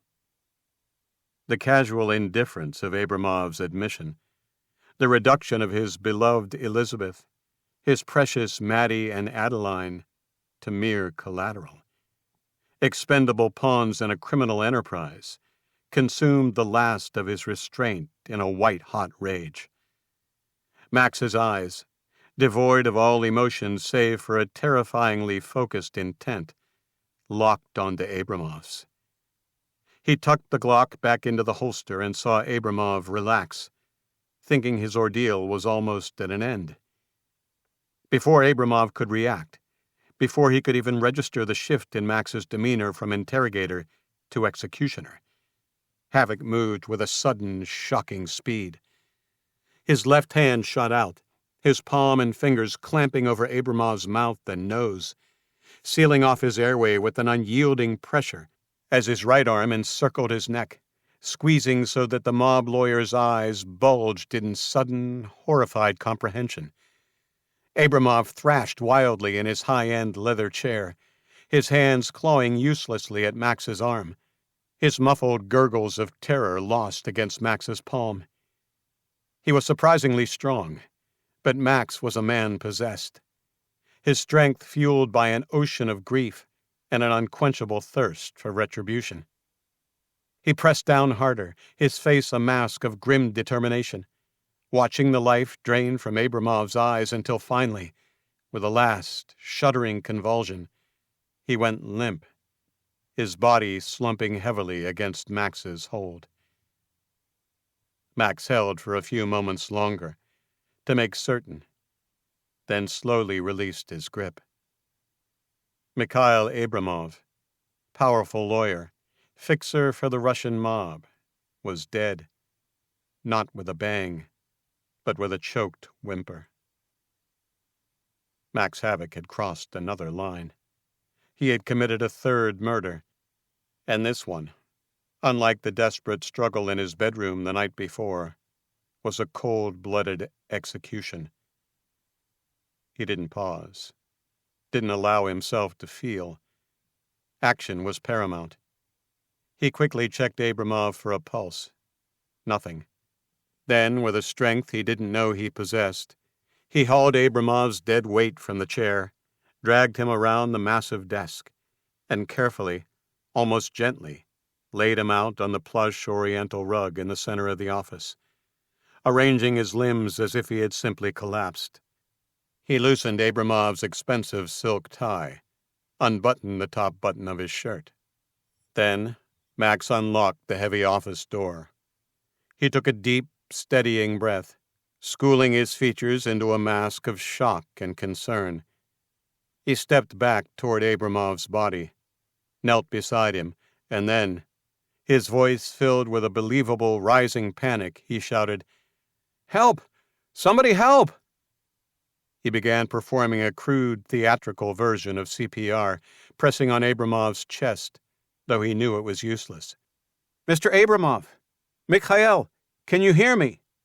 he yelled, his voice echoing down the corridor. Seconds later, the office door burst open. Abramov's private secretary, the one who had initially been wary of Max, rushed in, her face etched with alarm.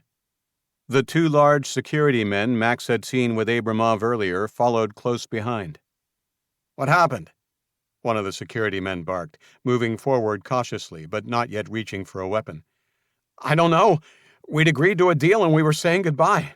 Then he clutched his chest and fell down. It's his heart. Don't just stand there. Call 911. The receptionist, her face white with shock, was already fumbling for her phone, her voice a high-pitched keen as she relayed the emergency. The security men looked at each other.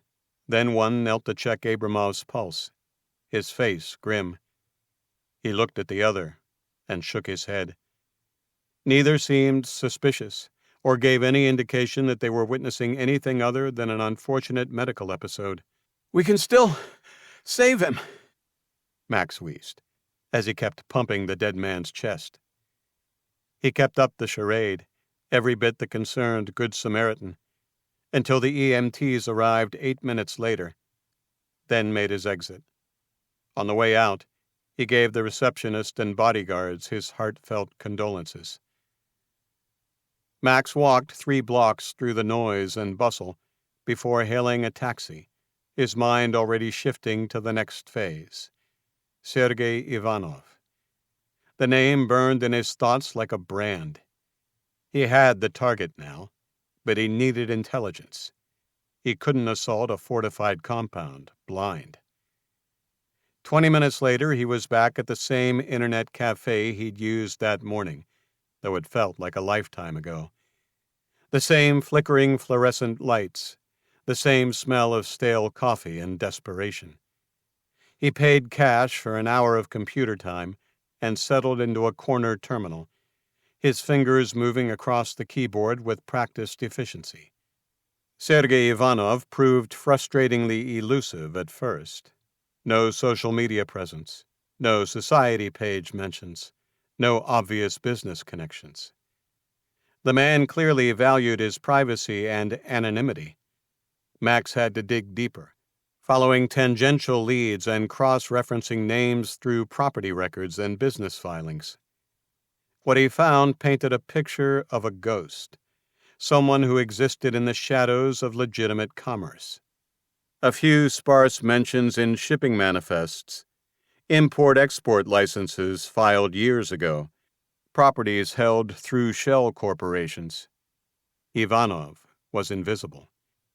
It was only when Max got a hit on his name in a handful of newspaper articles from 3 years ago that the pieces finally fell into place. The articles concerned a high-profile arrest that Max vaguely remembered had made local headlines for weeks. Russian businessman arrested on tax evasion charges. Volkov empire crumbles under federal investigation. Mob boss or legitimate entrepreneur? The Daniil Volkov case. Max read through article after article, watching the story unfold. Federal agents had spent years trying to build a case against Volkov for racketeering, murder, extortion, the full catalog of organized crime. But Volkov had been too careful, too insulated. In the end, they'd gotten him the same way they'd gotten Al Capone: taxes, millions in unreported income, creative accounting, money hidden in offshore accounts. The prosecution had painted Volkov as the head of a vast criminal enterprise, but without concrete evidence of violent crimes, he'd been sentenced on financial charges alone. Still, it was enough. 25 years in federal prison. Buried in one of the longer investigative pieces, Max found what he was looking for. A single paragraph that mentioned how Volkov's longtime lieutenant and trusted second-in-command, Sergei Ivanov, was questioned extensively, but never charged. The article noted that federal investigators believed Ivanov had assumed operational control of Volkov's business interests following the arrest. There it was. Ivanov hadn't built his own empire. He'd inherited one. He'd been Volkov's right hand, his enforcer, his successor. When the boss went to prison, Ivanov had stepped up to fill the void. Max went back to searching specifically for Ivanov, this time armed with the knowledge of his connection to Volkov. Property records were harder to find, but persistence paid off. Working backwards through a chain of shell companies and LLCs, he finally found it. A property deed for 20 acres in Sagaponack, purchased 2.5 years ago for $47 million. The trail led through 3 different corporate entities before landing on Ivanov's name, buried but traceable if you knew what to look for. The timeline matched perfectly. 6 months after Volkov's conviction, Ivanov had purchased himself a fortress. "Someone's been a greedy boy," said Max, under his breath. He found the original real estate listing archived on a luxury properties website. The photos were revealing. A sprawling modern estate with floor-to-ceiling windows, manicured grounds, and a circular driveway leading to the main house. The listing boasted privacy and security, but the images showed a wealthy man's retreat, not a military compound. High hedges provided natural barriers, and the photos showed decorative iron gates at the entrance. Impressive, but not impenetrable. Max switched to Google Earth, zooming in on the Sagaponack address. The satellite view confirmed what the listing photos had suggested. The property was large and secluded, bordered by dense woodland on 3 sides, with the 4th side facing a quiet residential street. The main house sat roughly in the center of the lot, with a detached garage, what looked like a pool house, and extensive landscaping. There were no guard towers, no obvious security structures, no military-style perimeter defenses. It was the home of a very wealthy man who valued his privacy, not a paranoid fortress. The isolation itself was the primary security feature, 20 acres of buffer between Ivanov and the outside world, with the nearest neighbor's house barely visible through the trees. Max studied the layout carefully, noting potential approach routes. The wooded areas would provide excellent cover for someone moving on foot. The long driveway meant any vehicles would be visible from the house, but someone could easily approach through the trees, under the cover of darkness. After he'd committed every detail he could see from the aerial view to memory, he turned to the private car listings. On Craigslist, he found what he needed: a 1993 Ford Taurus, faded, beat up, and cheap. The ad was minimal, just a phone number and the line, "Runs fine, $900 OBO. Must go today. Perfect. No names, no questions." Satisfied, he cleared the browser history, logged off, and stepped back out into the cold afternoon air, feeling the familiar weight of the Glock beneath his jacket, the comforting press of steel against his ribs. He ducked into a dusty 5 and dime a block away and bought a burner phone in cash. After loading it with minutes, he dialed the number. A gruff voice answered and confirmed it was still available. "I'll take it," Max said. "Cash. I can be there in an hour." Then he flagged down a cab and gave the driver a Brooklyn address. Chapter 15. It was well past noon, closer to 2 in the afternoon, before the situation at Kensington Arms was finally resolved. A strung-out junkie with a cheap pistol and a terrified girlfriend, now in cuffs. Donovan, his nerves frayed, his patience long gone, finally peeled away from the scene, his Crown Vic eating up the miles towards Oakhaven Drive. The delay had been agonizing. Every attempt to reach Rourke or Martinez on their burners during lulls in the hostage negotiation had failed. As he turned onto Max Havok's quiet, tree-lined street, a knot of anxiety loosened slightly in Donovan's chest. The first thing he noted was Havok's silver Audi sedan, still parked neatly in the driveway. Good. That fit the scenario. Rourke's instructions had been clear. Neutralize Havok. Make it look like a plausible suicide or an accidental overdose for a grieving widower. The car being present was a crucial part of that picture. Perhaps Rourke had simply forgotten to check in, or his burner was dead. Everything was probably fine. He parked a few houses down, his approach casual, trying to look like any other detective doing a follow-up. He walked up the bluestone path. The new front door, unpainted and stark, looked out of place. He used the spare key the department had, letting himself in. "Havok?" he called out, his voice echoing in the unnatural stillness. The house smelled faintly of bleach and lemon polish, the signature of the professional crime scene cleaners. At first glance, everything seemed normal, eerily so, too normal. He moved through the downstairs, room by room. The living room, where the girls had been found, was barren where the rug had been. The kitchen was pristine, nothing out of place. That meant the action had taken place upstairs. "Mr. Havok?" he called out as he climbed the stairs. He checked the girls' room first, untouched since the cleaners. He exited and headed to the master bedroom. That must be where Rourke finished him and staged the suicide.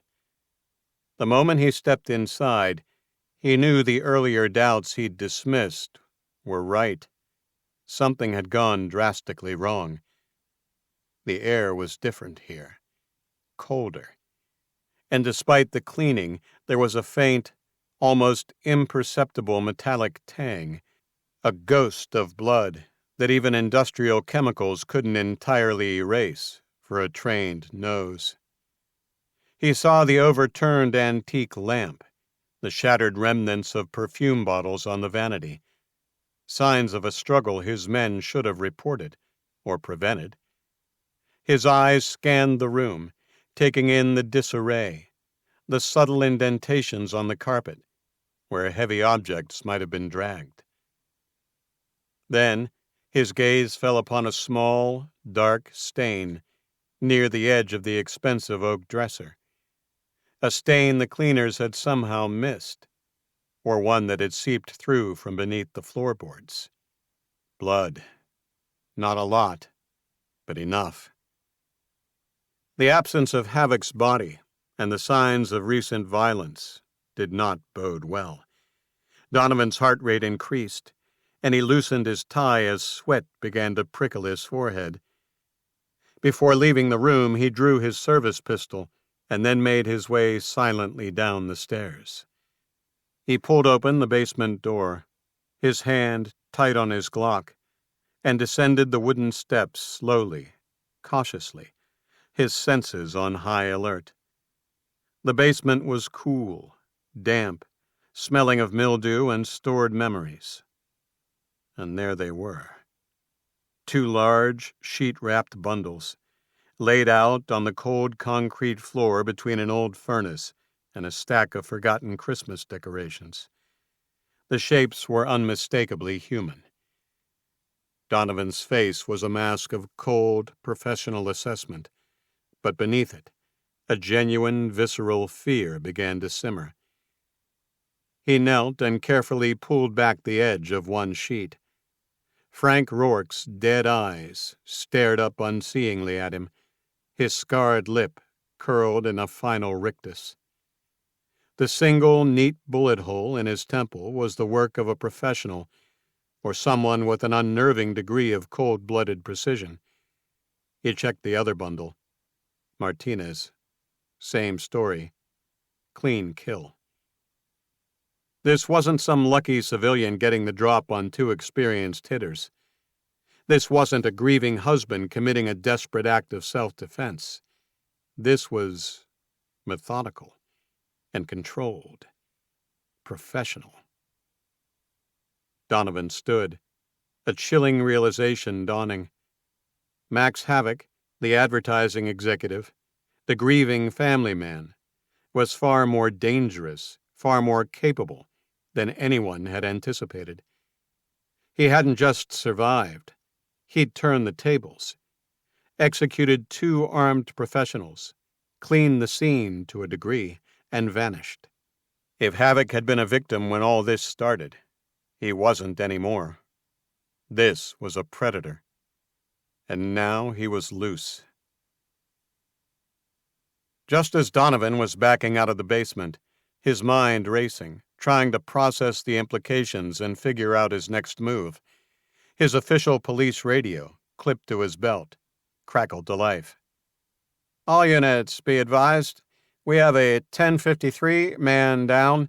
Possible cardiac event at the Meridian Building, 32nd floor. Offices of Abramov, Weiss, and Associates. EMTs on scene. Requesting police presence. Victim is unresponsive." Donovan froze on the basement steps. Meridian Building, 32nd floor. Abramov. The realization hit him all at once. Havok. He hadn't just disappeared. He'd gone hunting. He'd somehow found Abramov, Volkov's lawyer, the primary point of contact, and if Abramov was unresponsive.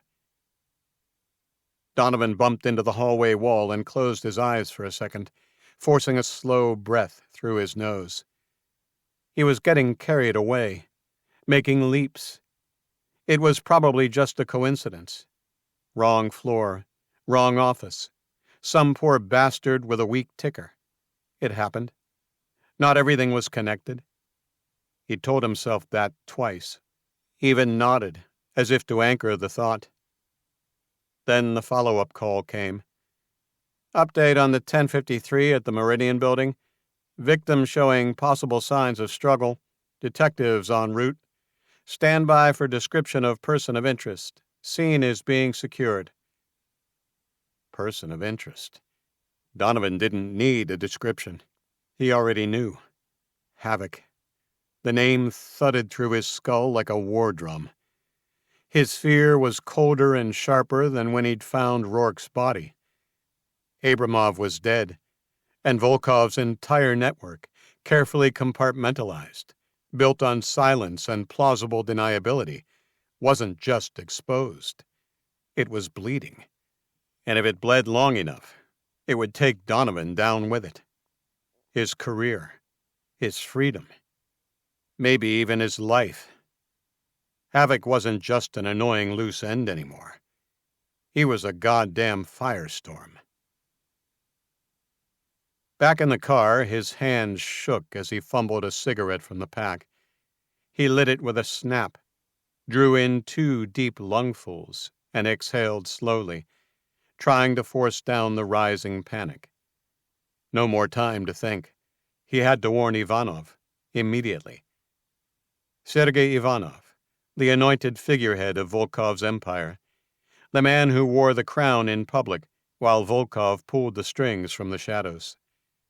He ran the day-to-day, enforced the hard decisions, and on Volkov's command had signed off on the warning to Wells. If Havok had reached Abramov, then Ivanov wasn't just exposed. He was next. He grabbed his burner and dialed a number he'd committed to memory. It was one of Ivanov's cutouts, a sterile line that couldn't be easily traced.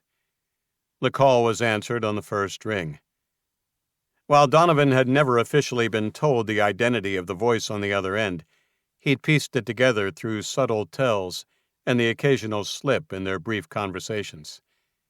He was all but certain it was Yuri Vasiliev, a grizzled ex-Spetsnaz operative, and Volkov's head of security. Duh. It's me, Donovan said, his voice strained. We have a code black. The rabbit's alive. He neutralized the hunters. A pause. Your legal eagle is down.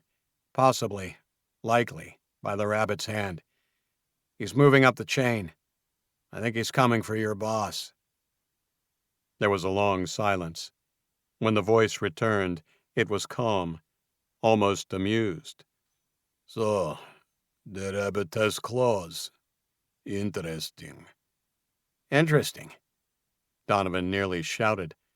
He's tearing everything apart. He's going to expose all of us. Calm yourself, Yuri said, his voice like chips of ice. The principal will be informed of this failure, and of the rabbit's unexpected resilience. A reception will be arranged. And me? Donovan asked, dreading the answer. Stay calm. We'll be in touch. The phone clicked dead. Donovan lowered the phone slowly, his fingers numb. Failure. Stay calm. We'll be in touch. The innocuous words ricocheted around his head like shrapnel. He felt anything but calm. He felt like a loose end, waiting to be tied off. Chapter 16. Armed with intel from Abramov, and what he'd uncovered at the cafe, Max returned to the motel in the ancient Taurus. On the passenger's seat sat a pair of high-powered binoculars and a blacked-out fixed-blade combat knife, recent purchases from a gun store en route. He'd eyed the rifles, tempted, but buying one meant using his own ID or wasting precious time sourcing one another way. Neither was an option. The handgun, knife, and his wits would have to do. Inside, Max spread a detailed map of Long Island's South Fork across the scarred Formica tabletop, its faded faux wood-grain surface sticky at the edges. He marked potential routes, blind spots, and vantage points. When he was satisfied with his planning, he lay down on the uncomfortable motel bed and closed his eyes. Sleep came quickly, deeper than he expected, and dreamless. 2 hours later, he woke, strangely refreshed. The fatigue that had dogged him for days had loosened its grip. His mind felt clear, his body steady. He rose, dressed without hesitation, and gathered his things with the calm efficiency of a man who knew exactly what he had to do. As dusk began to bleed into a starless, overcast night, Max drove the Taurus out towards the Hamptons, the city lights receding in his rearview mirror.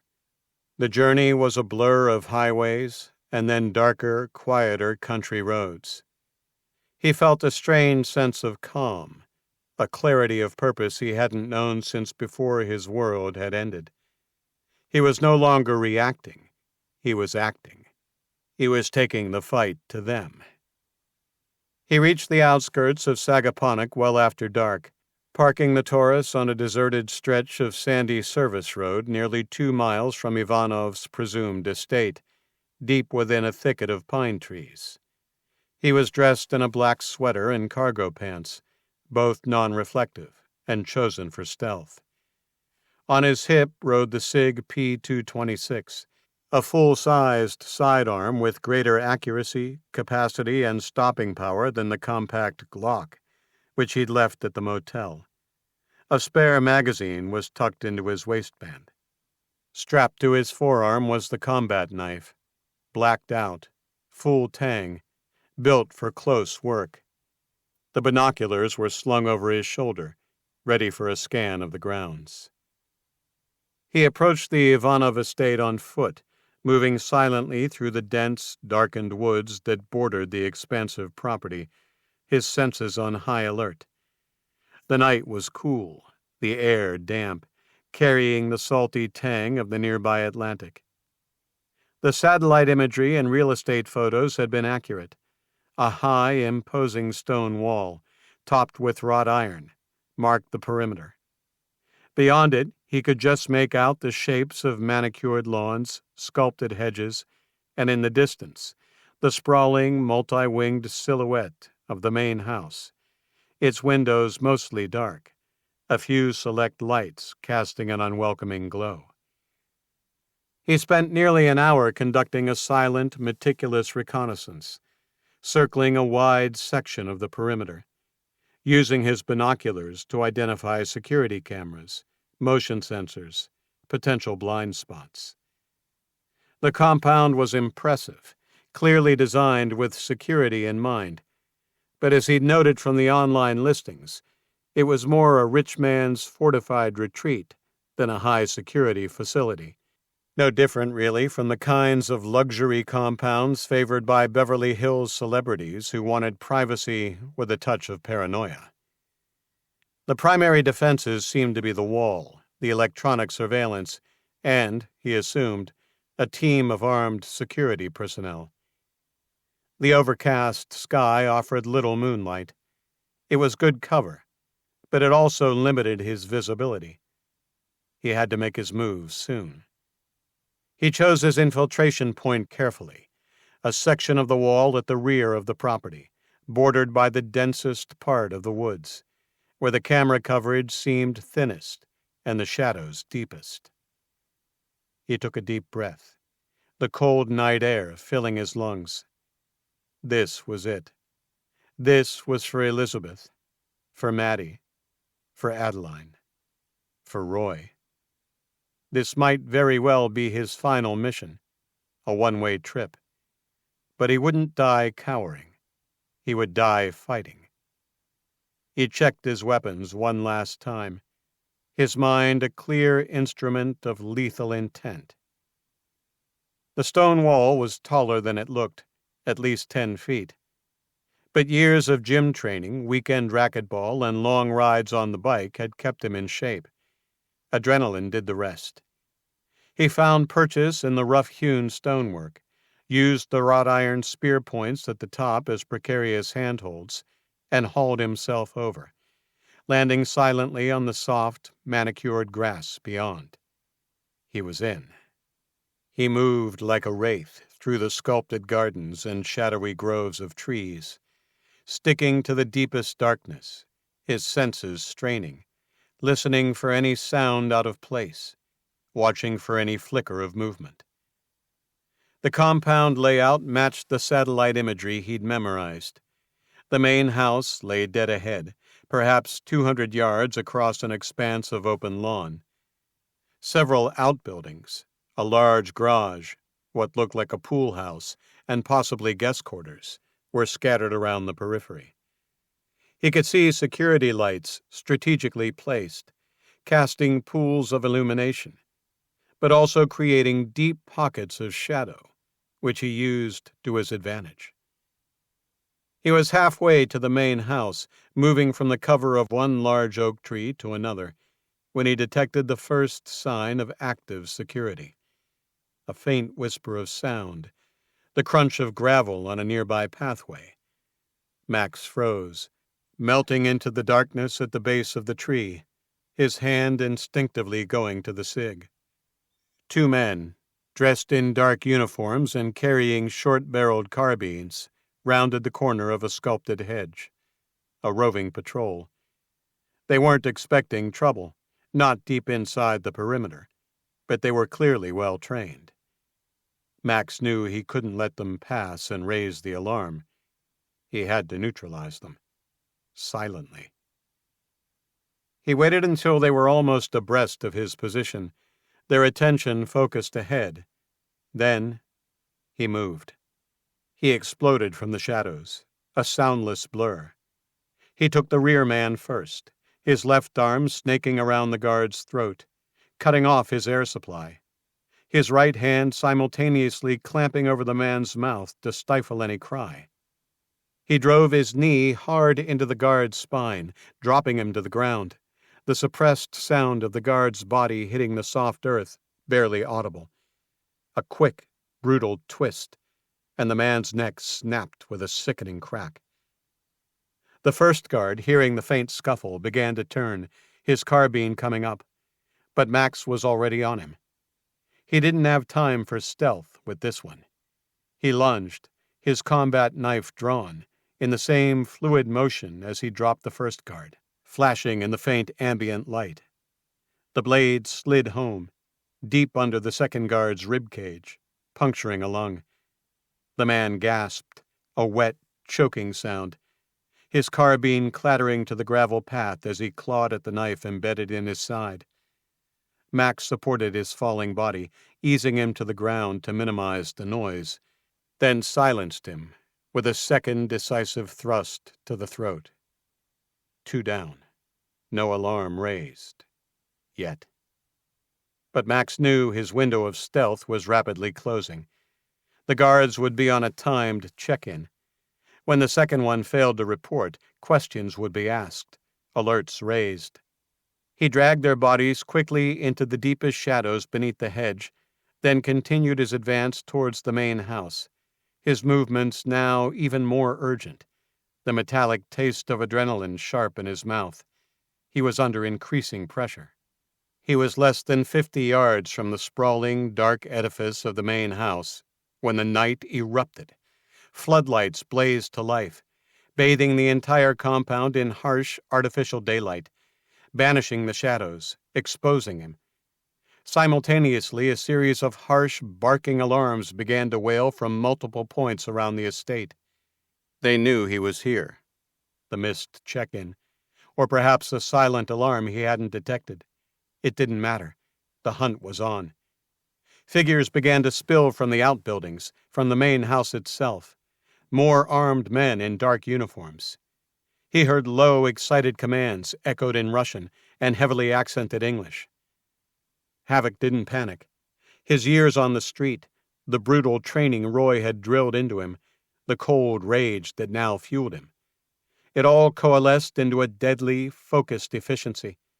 He was outnumbered, outgunned, and deep in enemy territory. He dove for the cover of a low stone retaining wall as the first shots, suppressed but still carrying a deadly hiss, snapped past his head, chipping stone from the wall. He returned fire with the SIG, 2 quick, aimed shots, dropping one of the advancing figures. He was moving, always moving, using the environment, the sculpted hedges, the ornamental statues, the shadows that still lingered at the edges of the floodlit areas, as temporary cover. He demonstrated a lethal combat expertise that would have shocked anyone who knew him only as a successful advertising executive. He moved with a fluid grace, a predator in his element, his shots precise and economical. He took down a second guard who tried to flank him, then a third who made the mistake of exposing himself for too long while reloading. The body count was rising, but more seemed to materialize from the darkness, their movements coordinated, trying to encircle him, to cut off his avenues of escape or advance. He fought his way closer to the main house, yard by bloody yard, using suppressive fire to keep their heads down, then dashing to new cover. He was a one-man army, fueled by grief and an unyielding will to reach Sergei Ivanov, the man Abramov had defined as the architect of his family's murder. But as he reached the wide flagstone patio at the rear of the mansion, something felt wrong. They were good, these security men, as Abramov had warned, but they weren't pressing their advantage as hard as they could. Their movements, while coordinated, seemed almost designed to channel him, to guide him towards the house, rather than to cut him down in the open. A trap. The realization landed as he took down another advancing guard. He wasn't hunting them anymore. They were hurting him. Ivanov had clearly put the pieces of the failed hit and Abramov's heart attack together much quicker than he'd expected. This wasn't a desperate defense of a rich man's home. This was a carefully orchestrated snare. He spun, looking for an escape route, but it was too late. Figures were closing in from all sides, their movements now more aggressive and confident. He saw a flash from a tree line to his left, felt a sharp, stinging impact in his thigh, then another in his shoulder. Not bullets. Darts. Tranquilizer darts. His vision began to swim, his limbs growing heavy and then unresponsive. He tried to raise the SIG for one last defiant shot, but his arm wouldn't obey. The world tilted, the harsh floodlights blurring into streaks of agonizing light. He stumbled and fell to his knees, the SIG spilling from his nerveless grasp. The last thing he saw before the darkness claimed him completely were the booted feet of several large men surrounding him, their faces impassive, their weapons trained on his collapsing form. He'd made a tactical error and underestimated their preparedness. The hunter had, with chilling speed, become the prey yet again. Max awoke to a pounding ache in his skull and the acrid sting of chemicals in his nose, mixed with something older, fouler, metallic, fetid. Old blood, maybe. His vision swam as he blinked against the blur, senses clawing their way back. He was bound to a heavy wooden chair, solid, purpose-built, with thick arms and sturdy legs. His wrists were secured to the armrests with tight zip ties, his ankles fastened the same way to the chair legs. As his senses returned, Max registered that he was cold, and realized he was naked from the waist up, and his feet were bare against the cold concrete floor. He tugged against the restraints instinctively, testing. The tie on his right wrist had a hint of give, not much, but just enough to note. He was in a basement, not a dusty, cluttered storage cellar like his own, but a purpose-built chamber of horrors. The walls were soundproofed, padded with thick, dark material. A single bare bulb hung from the ceiling, casting harsh shadows. On a stainless steel trolley nearby lay an array of gleaming, sinister-looking instruments, scalpels, pliers, needles, a small blowtorch. In one corner, a floor drain, darkly stained. On the wall, a hose. This was not a room for storage. This was a room for pain. A room for breaking men.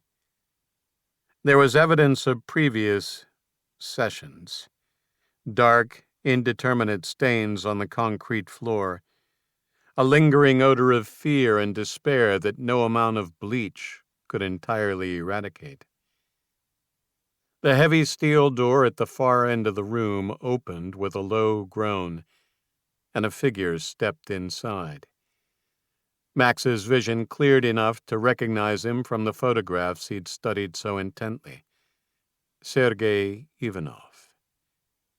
He was younger than Max had expected, perhaps early 50s, but with an aura of cold, ageless authority. He was impeccably dressed in a black tailored suit, his silvering hair neatly combed, his eyes the pale, flat gray of a winter sea, intelligent, assessing, and utterly devoid of emotion. He moved with a quiet, almost clinical precision, like a surgeon approaching a patient. He carried no weapon himself, but two more of the security guards flanked him, their weapons holstered. The guards took up positions at either corner of the wall flanking the door they'd entered through. Ivanov stopped a few feet from Max, studying him with a detached, almost academic curiosity. "Mr. Havok," Ivanov said, with only a faint trace of a Russian accent. "Or should I say, Michael Thorne? A rather spirited entrance. My men were alerted to your impending arrival, but it appears they were complacent. My compliments to your tenacity, and my condolences on the loss of your family. A regrettable necessity, I assure you. Business, as I'm sure Mr. Abramov attempted to explain before his unfortunate cardiac event." A faint, mirthless smile touched his lips. "So you set a trap?" Max rasped, his throat dry. "You knew I was coming." "Indeed," Ivanov confirmed, his tone almost conversational. "Detective Donovan was kind enough to apprise us of your continued existence and your rather impolite inquiries in the Meridian." He gestured around the grim basement room. "Welcome to my private conference facility." Ivanov pulled up a simple metal stool, positioning it directly in front of Max, close enough that Max could smell the expensive scent of his cologne. "You've caused quite a bit of disruption, Mr. Havok," Ivanov said, his voice still calm, almost gentle, which somehow made it all the more chilling. "Not just the loss of personnel, though those were costly enough. You've created fractures that will take time to mend. An attorney of Mr. Abramov's caliber and moral fortitude isn't easily replaced. Detective Rourke," he shook his head. "And now, Donovan. Another mess I'll have to clean up. All this to get to me." "You ordered the hit. I'm going to kill you for it. Simple concept, even for you." Ivanov laughed, a rich, genuinely amused sound that echoed softly in the soundproofed basement. "As much as I'd like to take credit for such decisive action, Mr. Havok, I'm afraid you've climbed the wrong mountain." He leaned back slightly, studying Max with the detached interest of an entomologist examining a particularly fascinating insect. "You see, I don't give orders of that magnitude. I follow them. Very precisely, very efficiently, but I follow them nonetheless." His smile widened, revealing perfect white teeth. "The man who ordered your family's execution as an object lesson for our nervous banker friend, he's someone you'll never reach." Max's mind raced, his heart dropping, as he realized he was confronting the wrong person. "Volkov," he said, the name coming out as barely a whisper. "He's still running things." Ivanov broke into a broader smile. "There you are, Mr. Havok. Most people assume that concrete walls, bars, and razor wire mean the end of a man's influence. But Daniil Volkov is not most people." He leaned forward conspiratorially. "Do you know how many visitors a model prisoner receives? How many legal consultations? How many ways someone can reach beyond bars when they have the right motivation and unlimited resources?" Ivanov's expression grew almost reverent. 25 years they gave him. He's been running this organization more efficiently from his cell than he ever did from the outside. Your family's death? That order came directly from Blackwood State Penitentiary, signed, sealed, and delivered through channels you couldn't begin to imagine. The full scope of Max's situation crashed over him like an icy wave. He'd only been bruising his knuckle against the outer layers of a heavy machine whose operator was locked in a federal prison, untouchable and protected by the very justice system that was supposed to contain him. And Roy Bonanno? Did he order Roy's accident, too? Ivanov let out a dry, humorless laugh. The old cop asking questions. You can't blame Mr. Volkov or me for that one, Havok. He made the stupid mistake of sniffing around, making calls about you and your family's case, even arranging to meet with Donovan. The good detective decided to eliminate a potential problem before it became a bigger one. Self-preservation, you might say. Your friend's death, that's on your corrupt detective's conscience, not mine. Ivanov paused, his pale eyes boring into Max's as his smile turned predatory. I should mention, Mr. Volkov is quite upset with you. Personally upset. He gestured casually toward a corner of the room where a professional-grade video camera sat on a tripod, its red recording light blinking steadily. He's particularly interested in watching what happens next. You see, killing his people, disrupting his operations, that's business. But the manner in which you've done it, the audacity, that's personal. And Daniel Volkov takes personal matters very seriously indeed. Max's eyes fixed on the camera, understanding flooding through him with nauseating clarity. This wasn't just torture. It was performance art. Entertainment. Don't worry, Ivanov continued, rising and going to the stainless steel trolley before wheeling it closer. I'll make sure to give him a proper show. You should know that before I came to work for Mr. Volkov, I had a rather distinguished career with the KGB, Directorate S, to be precise. We specialized in what you might call enhanced interrogation techniques. He picked up a small, curved blade, testing its edge with his thumb.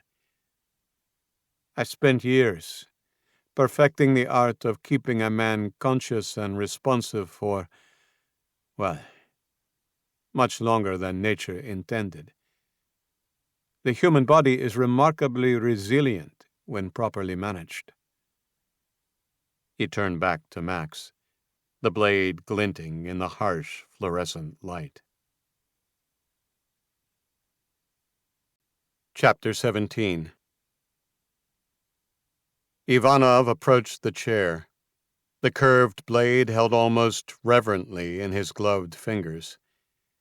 Max braced himself, every muscle in his body tensing against the restraints, his mind racing, searching for an angle, an opening, any sliver of hope in this hopeless situation. The key, Mr. Havok, Ivanov said, his voice a low, almost academic murmur, as if delivering a lecture, is precision. Pain, yes, but pain applied with artistry, with understanding. We don't want to damage the subject prematurely. We want conversation. And eventually, we want a symphony of suffering for Mr. Volkov's private enjoyment. It is a savage art. He leaned over and tilted his head, his pale eyes examining Max's tensed forearms. Let us start simply. A little test of your composure, shall we? And a calibration for the camera. The blade descended. Not a savage slash, but a slow, deliberate, exquisitely controlled draw across the outer flesh of Max's right forearm. It wasn't deep, but it was meticulously placed, designed to bleed, to sting, to terrify. White-hot fire lanced up Max's arm. He clenched his jaw, refusing to cry out, refusing to give Ivanov the satisfaction of a visible reaction. He focused instead on Roy's voice from 20 years ago. Pain is just information, kid. Don't let it make decisions for you. He compartmentalized the burning sensation, filing it away in a corner of his mind where it couldn't cloud his thinking. Ivanov watched his face intently, a painter studying his canvas. Commendable fortitude, Mr. Havok. But we are only just beginning. He put the blade back on the tray and rose to make a minute adjustment to a small spotlight clamped to a nearby stand, angling its harsh beam more directly onto Max's bleeding arm, then glanced towards the blinking red light of the video camera. The lighting must be perfect for our patron. Ivanov slipped off his suit jacket and reached for the blade again, ready to begin a new, perhaps deeper, exploration, when a sudden, urgent knocking rattled the heavy basement door. Господин Ivanov! Господин Ivanov! Shrogno! A muffled voice, agitated, called from the other side. Urgent. The mobster froze, a flicker of genuine irritation crossing his features. He clearly did not appreciate his performance being disturbed. He lowered the blade slowly, a silent sigh of frustration escaping his lips. Da? He called over his shoulder, his voice sharp. Что такое? What is it? The door creaked open a few inches, and one of the guards Max had seen earlier, a burly man with a shaved head and hard Slavic features, poked his head in, his expression apologetic, but urgent. Forgive the intrusion, the guard said, in a thick Russian accent. But there is an emergency call from... He glanced at Havok, then back to Ivanov. Наш благодетель? Ivanov said in Russian. Our benefactor? Да, господин Ivanov. A matter of utmost urgency. Though Max didn't understand the Russian, Ivanov's reaction was a language all its own. The man's irritation vanished, replaced by a sharp alertness. Whoever the urgent call was from, they commanded the kind of respect that could make a man like Ivanov drop everything and run. And Max was pretty sure there was only one candidate that could invoke that reaction in this man, Volkov. Ivanov's eyes flickered towards Max as he picked up his immaculately pressed jacket and began slipping it on. Kozlov, Ivanov said to the second guard, a younger, leaner man with watchful, snake-like eyes, who had remained silent and motionless by the door. Ты остаешься здесь. Следи за заключенным. You stay here. Watch the prisoner. He then turned back to the bigger guard. Andrei, come with me. They left, the heavy steel door clanging shut with a sound of grim finality, leaving Max alone with the wiry Kozlov. The moment Ivanov was gone, the atmosphere in the grim basement room shifted. Kozlov, who had been a silent, impassive statue in Ivanov's presence, now moved, leaving his post in the corner and taking a few steps forward, his eyes fixed on Max as he slowly and deliberately cracked the knuckles of both hands. You killed Dmitri, Kozlov said, his accent thicker than Ivanov's. Max could hear the anger simmering just beneath the surface. He was my cousin. We worked together for 6 years. His hands clenched into fists. He had kids. Sorry about that, said Max. I didn't exactly have time to take a census. The Russian sneered, then spat on the floor before crossing to the video camera and turning it off. The red light winked out. Max met Kozlov's intense stare. He said nothing, just watched, conserving his energy, assessing this unexpected and rapidly unfolding threat. "Kids, and the wife," Kozlov continued, his voice thick with a sudden grief that surprised Max. "You took him from them." His face contorted with a mixture of sorrow and rising fury. This wasn't just business for the young Russian. This was personal. Max saw a flicker of an opening, a chance to play on the man's emotions, maybe even his discipline. "Ivanov won't appreciate a shestyorka messing with his fun," Max said, drawing out the Russian word with deliberate contempt. He didn't speak much Russian, but his grandfather, Polish and no fan of the Soviets, had used that word often enough. A shestyorka was a pawn, a disposable lackey, and judging by the way Kozlov stiffened, the insult had landed. "Don't worry, Polak," he spat, not rising to the insult. "I know exactly how to hurt you without leaving any marks." He stepped closer, his eyes burning. Max braced himself as the beating began. It was vicious, but also chillingly precise. Gut punches that stole Max's breath, driving the air from his lungs in agonizing gasps. Kidney shots that sent jolts of nauseating pain through his entire body. Short, sharp jabs to the ribs that felt like they were cracking.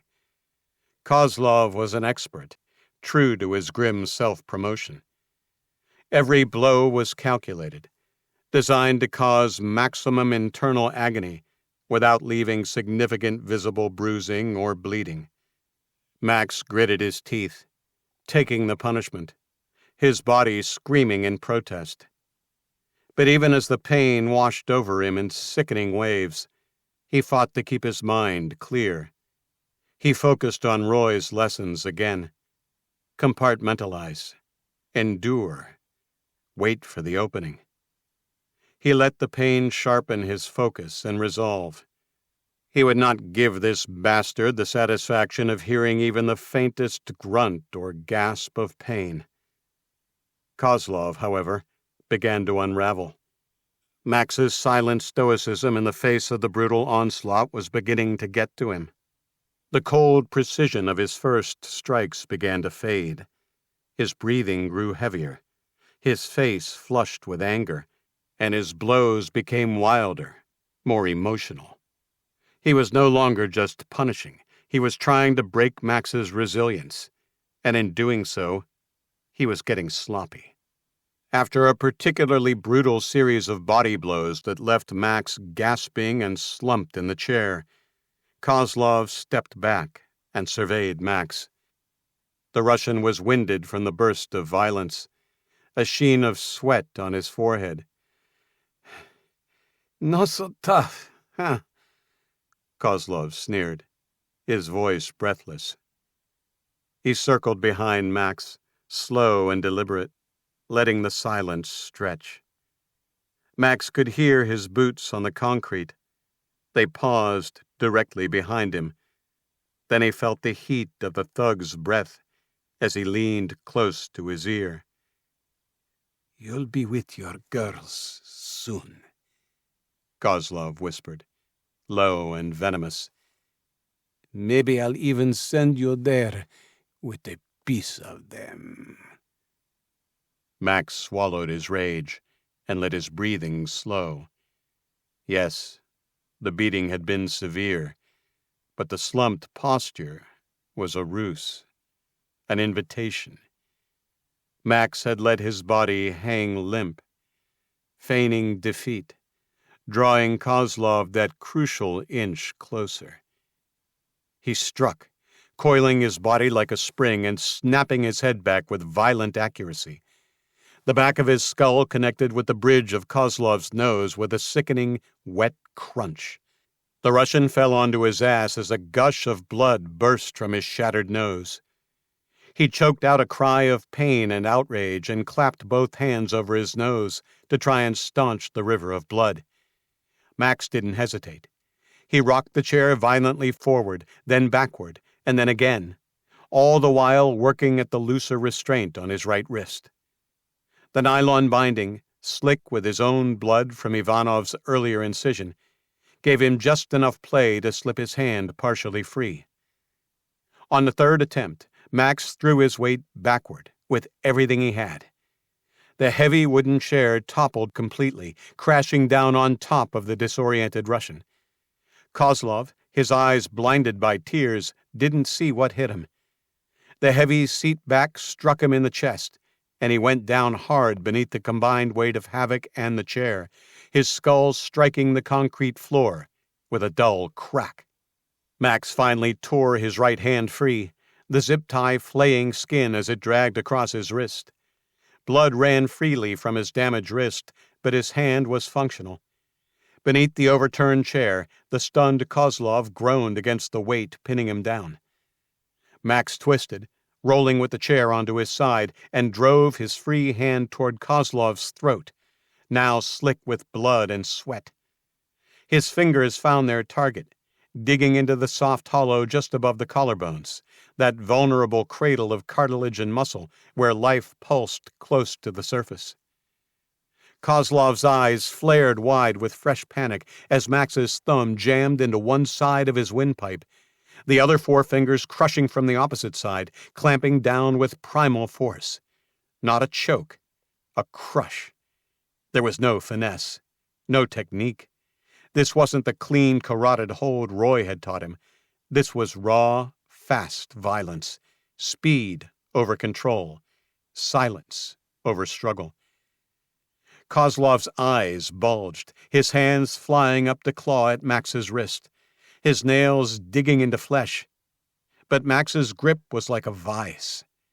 He put every ounce of his remaining strength, every fiber of his being, every burning memory of Elizabeth and his daughters, into that grip. He could feel the cartilage beneath his fingers begin to give. Kozlov made horrible gagging sounds, his body arching, bucking beneath the chair, his legs drumming frantically on the concrete floor. Finally, his struggles stilled. Max held the crushing grip for another 10 seconds, just to be absolutely certain, his own breath rasping in his chest, his muscles screaming. Then, slowly, he released his hold. Kozlov's head lolled to the side, his eyes staring blankly at the grimy basement ceiling, blood still seeping from his ruined nose. Panting, Max shifted his weight, bracing his bloodied hand against the floor and rocking the chair awkwardly to one side. It wasn't easy. His left wrist and both ankles were still zip-tied tight to the frame, but he managed to angle his body enough to push off Kozlov's corpse with his shoulder and elbow, inching the weight of the chair off the dead man's chest with a grunt of effort. He collapsed onto his side, half pinned by the chair's frame, and began the clumsy task of rifling through Kozlov's pockets. His fingers, slick with blood and sweat, stiff from strain, finally closed around a compact, metallic shape. He fumbled the object free and flipped it open with shaking hands. The compact switchblade was duller than he'd have liked, but sharp enough. With jerking, sawing motions, he worked it through the thick plastic binding his left wrist. The blade bit too close more than once, blood mingling with sweat. But eventually, the tie gave. One arm free. He bent forward, gritting his teeth as fresh pain bloomed across his ribs, and began working on the ties binding his ankles. The angle was awkward, the blade slippery, and every movement sent shocks of pain through his battered frame. But eventually he was loose, free. Max rose unsteadily to his feet. He pulled the dead man's jacket off. It reeked of sweat and cheap cologne. and shrugged it on to cover his bare, bruised torso. It was tight across the shoulders, but would have to do. Kozlov's boots, 2 sizes too small, took more effort. He had to jam his feet into them, but the benefits of footwear outweighed the discomfort. When he was done, Max shoved himself upright once more, putting his hands out like a tightrope walker to combat the bout of dizziness that hit him. The vertigo was the least of it. His kidneys and ribs and injured right arm and wrist shrieked in protest, but at least he was standing. The Russian's Makarov pistol lay a few feet away, knocked loose in the struggle. Risking another bout of dizziness, Max scooped it up, checked the chamber and magazine by feel, then tucked it into the waistband of his pants. He surveyed the body in the room. The entire scene was a bloody mess, and there was no chance of hiding the body or what had occurred. He turned toward the door, every movement painful, every breath jagged. But at least he was now armed, clothed, mobile. Ivanov's call wouldn't last forever. It was time to move. Part 4. One Last Question. Chapter 18. Upstairs in the opulent wood-paneled library of his Sagaponic fortress, Sergei Ivanov paced, a crystal tumbler of neat vodka in one hand, a secure satellite phone pressed to his ear with the other.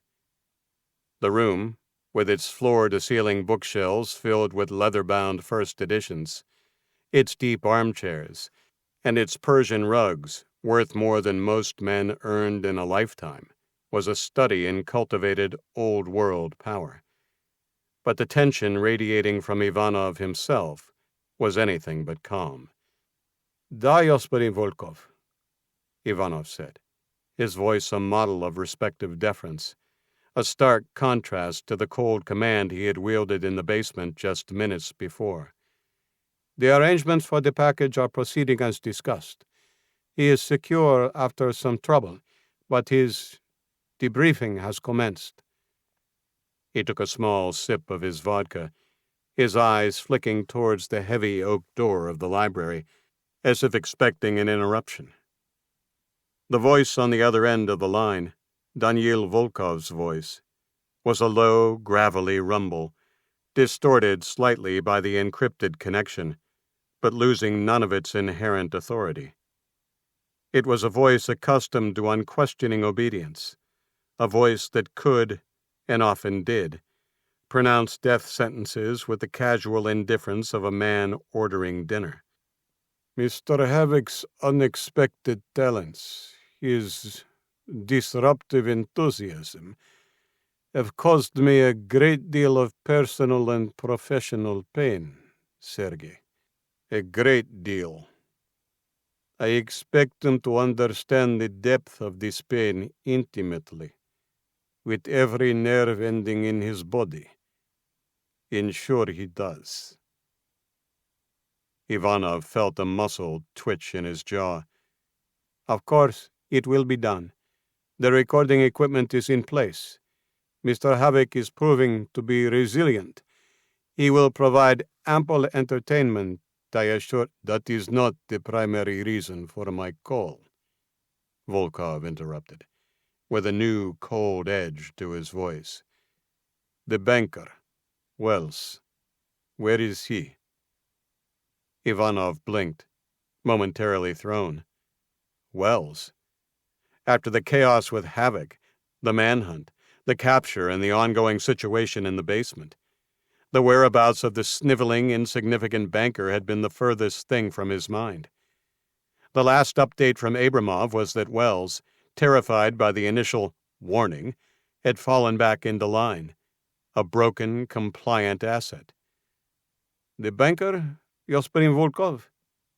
Ivanov said, trying to keep the surprise from his voice. I confess, with Mr. Havok's rather dramatic and unscheduled arrival, my immediate focus has been on neutralizing that particular threat. I assumed Wells would understand. Assumptions are a luxury we cannot afford, Sergei. Wells is a coward, and cowards, when sufficiently terrified, are unpredictable. Almost certainly, Havok got to him, and that is how Havok tracked down Abramov. Wells has outgrown his usefulness. I want him found, and I want him and his wife permanently retired. This particular loose end needs to be snipped cleanly. Understand? He can be replaced, as can Comrade Abramov, after we have tidied this mess. Ivanov felt a bead of sweat trickle down his temple. Volkov's displeasure, even from 1,000 miles away, from behind the walls of Blackwood State Penitentiary, was a palpable force. Havok was a problem, a significant one, but a contained one, currently strapped to a chair in his basement. Wells, however, was an unknown variable, a potential leak, a man who knew too much and had already demonstrated a dangerous lack of resolve. "Da, Господин Volkov," Ivanov said, his voice once again a mask of calm efficiency. "I understand perfectly. The unforeseen interruption caused by Mr. Havok's arrival diverted resources here, but I will dispatch a team immediately. We will locate Mr. Wells and his wife. They will be dealt with, as per your instructions." "See that they are, Sergei," Volkov said, his voice like the scrape of stone on stone. "And do not disappoint me again." The line clicked dead, leaving Ivanov standing in the opulent silence of his library, the crystal tumbler suddenly feeling very cold in his hand. He swallowed his anger at Volkov's rebuke with a large gulp of vodka, but the fiery liquid did little to calm the unease that replaced it. Volkov was right. Wells was a problem that needed immediate, final resolution. The undoing of Max Havok could wait a while. He strode to his desk and pressed a button on a discreet, multi-line intercom system, one that connected directly to his head of security, Yuri, who resided in the main security office on the ground floor. "Yuri!" Ivanov barked into the intercom, his voice sharp, brooking no delay. "Status!" Yuri's voice, rough and heavily accented, came back instantly. "All quiet, Господин Ivanov. I've been monitoring the police scanners. No reports of any disturbance here. The perimeter teams are conducting their sweeps on schedule." "Good. There is a new mess to clean up, though. The banker David Wells and his wife. They need to be located and retired. Permanently. I want them to disappear, Yuri. No trace. Volkov's direct order. I'm sending Andrei down. Assemble the men we pulled in from the port and the warehouses to accompany him." There was a brief pause. "Understood, Господин Ivanov. But we lost 3 of the 10 we brought in, and 3 of my regular team. So? Sending them with Andrei only leaves me, Kozlov, and 4 other men here for security." Ivanov cut him off, his voice icy. "The danger here has passed. I have the man helpless and strapped to a chair in my basement. He is contained, Yuri, very soon to be dead. Volkov wants the banker and his wife found and eliminated. Get those men ready. Provide them with the necessary resources and hand them over to Andrei in 10 minutes. Understand?" "Da, Господин Ivanov. I will attend to it immediately." "Good," Ivanov said, then cut the connection. He called Andrei in and told him of the change of plan and sent him down to the garage. Not quite ready to return to the basement festivities, he poured himself a generous measure of vodka, sank into his wide cowhide office chair, and drew a Cuban cigar from the desk drawer. Max Havok cracked open the heavy steel door a fraction of an inch. Kozlov's Makarov held ready, its cold steel a familiar comfort in his blood-stained hand. He listened intently. Distant, muffled sounds. The hum of machinery, perhaps a generator. But nothing immediate, nothing to suggest an imminent threat. His eyes swept the ceiling and corners, checking carefully for surveillance cameras. There were none. It appeared the soundproofed basement existed outside of the main surveillance grid, unsurprising, given its unsavory purpose. He pulled the door open wider and was about to step through when a wave of dizziness swept over him, strong enough that he had to grip the cold door handle for balance. Thankfully, it passed quickly, unlike the pain in his ribs and kidneys. When he felt he was back in command, he took a long, steadying breath, the coppery taste of his own blood still faint in his mouth, and slipped through the doorway. He found himself in a utilitarian corridor, dimly lit by caged fluorescent bulbs. Concrete walls, exposed pipes snaking along the ceiling. This was clearly the service underbelly of Ivanov's fortress. There were several closed doors leading off the corridor. He had no idea of the layout beyond this immediate space. He'd have to rely on instinct, on observation, on the predatory senses that had been brutally reawakened within him. He chose left, moving deeper into the service areas of Ivanov's fortress. The air was cool and damp, carrying the faint scent of old wine and machine oil. His feet, now cramped painfully into Kozlov's two small boots, made virtually no sound on the concrete.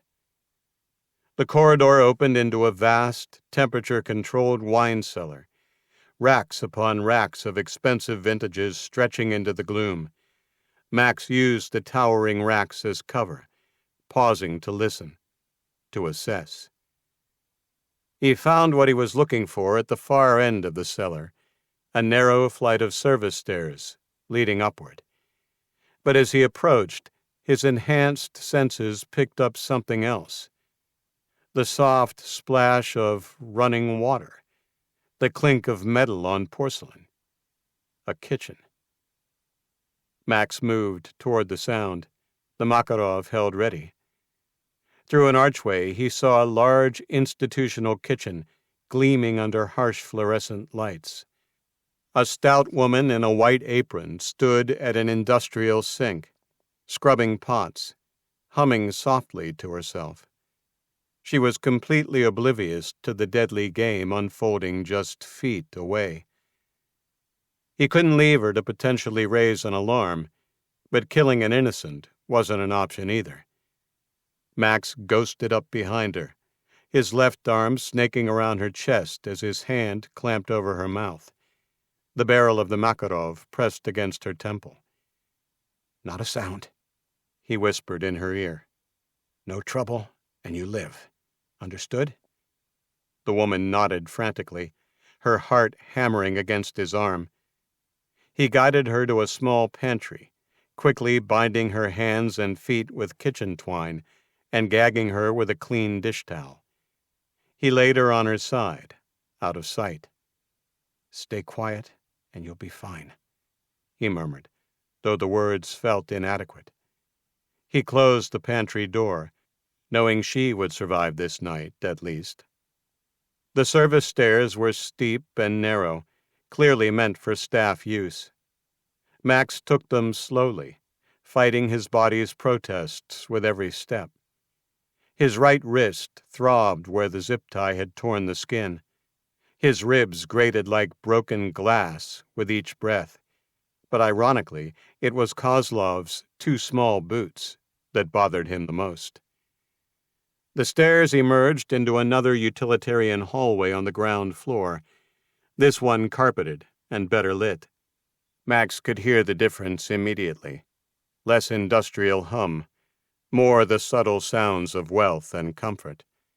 Classical music drifted from somewhere in the distance, along with the barely perceptible clink of glassware.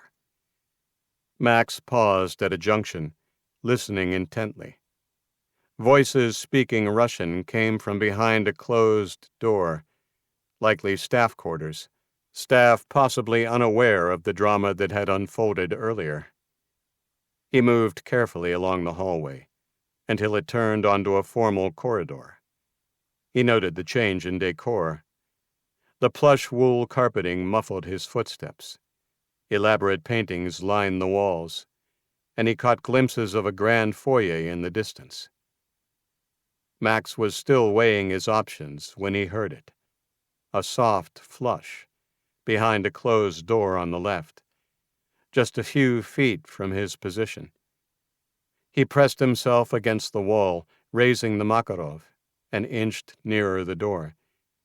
He froze when he heard the faint click of a handle.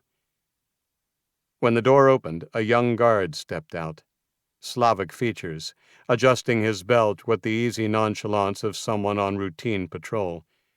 He didn't get 2 steps before Max moved, a shadow rising from the wall. He struck like a viper. His left hand shot out, clamping over the guard's mouth before he could cry out, while the barrel of the Makarov pressed hard against his temple. The man's eyes went wide with terror.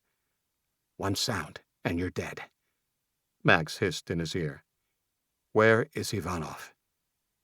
The guard's eyes darted frantically, his breath coming in panicked gasps against Max's palm. Max eased the pressure slightly, enough for the man to whisper. "Library," the guard gasped. "Second floor. End of the main hall. Please, I have—" Max didn't let him finish. His arm snaked around the guard's throat, applying the carotid choke Roy had taught him 20 years ago. Applied correctly, it was clean, efficient, and relatively quiet. The guard struggled briefly, his hands clawing at Max's arm, then went limp. Max held the pressure for another few seconds to ensure unconsciousness, then carefully lowered the body to the floor. He dragged the unconscious guard into the bathroom, closing the door behind him. The man would live, but he'd be out for at least 20 minutes. Library. Second floor. End of the main hall. Max found the main staircase, a sweeping marble affair that spoke of Ivanov's wealth and ego. He climbed slowly, each step deliberate, the Makarov steady in his grip. Pain flared with every movement, his body sluggish and battered, running on fumes and adrenaline. But he was close now, so close to the man who had passed on the order to murder his family. The second floor was even more opulent than the first. Persian rugs that probably cost more than most people's houses lined the wide hallway. Original paintings, he recognized what might have been a minor Picasso, graced the walls. At the far end of the hall, warm light spilled from beneath a heavy oak door. Max approached on silent feet, his senses hyper-alert. As he drew closer, he caught the rich, distinctive aroma of cigar smoke seeping from under the door. Cuban, by the smell. Ivanov was inside, apparently relaxed, confident in his security. Max raised the Makarov, his finger on the trigger, and reached for the door handle with his free hand. He took one final steadying breath. This was it. This was for Elizabeth, for Maddie, for Adeline, for Roy. He reached out to grasp the handle, but his fingers closed on air as the heavy oak door of the library unexpectedly swung inward, revealing Sergei Ivanov. There he stood, framed in the doorway, not 2 feet from Max, a half-smoked cigar smoldering between his fingers, its rich, cloying aroma momentarily overwhelming the scent of old books and vodka. Their eyes locked. Chapter 19. For a frozen fraction of a second, neither man moved. mutual shock arcing between them like a live wire. Ivanov, on his way to the basement, was confronted instead by the very prisoner he was heading to torture, a prisoner now armed with a pistol and eyes that promised imminent violence. Max, ready to burst in and subdue Ivanov at gunpoint, now found his target standing directly before him, exposed and momentarily vulnerable. Ivanov, for all his sang-froid, was a man of action, a product of a ruthless world where hesitation was fatal. Assessing in a fraction of a heartbeat that he would be shot before he got back to his desk to pick up a gun or hit the panic button, he reacted with the primal instinct of a cornered predator and did the only thing he could do. He attacked. With a snarl, he flicked the cigar at Max's face, a glowing missile of ash and smoke. Max instinctively recoiled, and Ivanov's other hand shot out and struck his gun arm, sending the Makarov bouncing across the thick carpet of the corridor, out of immediate reach. Still in motion, Ivanov charged at Max, shoulder down. It was a desperate gamble. Disarm one's opponent and turn the encounter into a physical fight, where strength, aggression, and years of training might level the playing field against the younger, fitter foe. The lunge almost caught Max off guard. Almost. Years of Roy Bonanno's relentless drilling and the ingrained reflexes of a street survivor kicked in. Max sidestepped, avoiding the worst of Ivanov's charge, and got in a punch to the ribs as the bigger man wrapped an arm around his shoulders. The next few seconds were a blur of brutal, close-quarter combat in the library doorway and adjacent corridor. Ivanov, surprisingly strong and agile, drove Max across the corridor and smashed his back against a towering antique grandfather clock. The clock wobbled precariously, its chimes silenced. As they grappled, the air filled with grunts of effort. Gaining some traction as they fought, Max drove Ivanov back across the corridor and slammed his head into the carved oak doorframe. The Russian grunted and fell to one knee.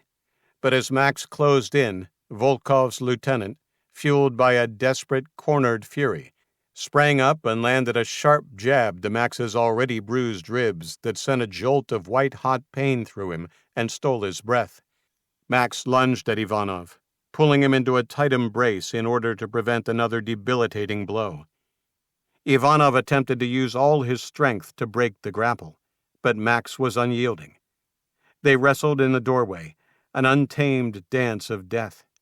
Max, still feeling the debilitating effects of Kozlov's earlier beating, fought with a cold, controlled ferocity. When Ivanov grabbed his upper arm and tried to use a wrestling hold on him, Max spun out of his grasp and flung him into the doorframe before driving a knee hard into his kidney. Ivanov roared in pain, half fell, half stumbled back into the library, heading for his desk. Max pressed his advantage, catching up and delivering a vicious elbow strike to the side of Ivanov's head that sent him sprawling across a fragile, inlaid antique coffee table, which splintered and collapsed beneath his weight. Before Ivanov could fully recover, before he could reach for any concealed weapon he might have, Max was on him again, his hands gripping the Russian's hair and slamming his head once, then again, against the rich Persian rug. The impacts muffled, but jarring. Havok released him and rose to his feet as Ivanov lay there, gasping for breath, his expensive suit torn, a trickle of blood seeping from a cut above his eye. His carefully cultivated composure was shattered. "Get up," Max snarled as he retrieved the fallen Makarov and closed and locked the door to the corridor. "Slowly. Into that chair. Your chair." He gestured with the Makarov towards the massive leather throne behind the desk.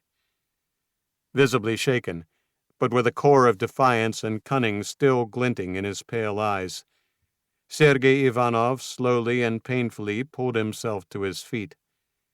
He limped to his chair, slumping into it with a grunt of pain. The roles were now reversed. The interrogator was now the captive in his own opulent sanctuary, at the mercy of the man he had intended to torture for his master's amusement.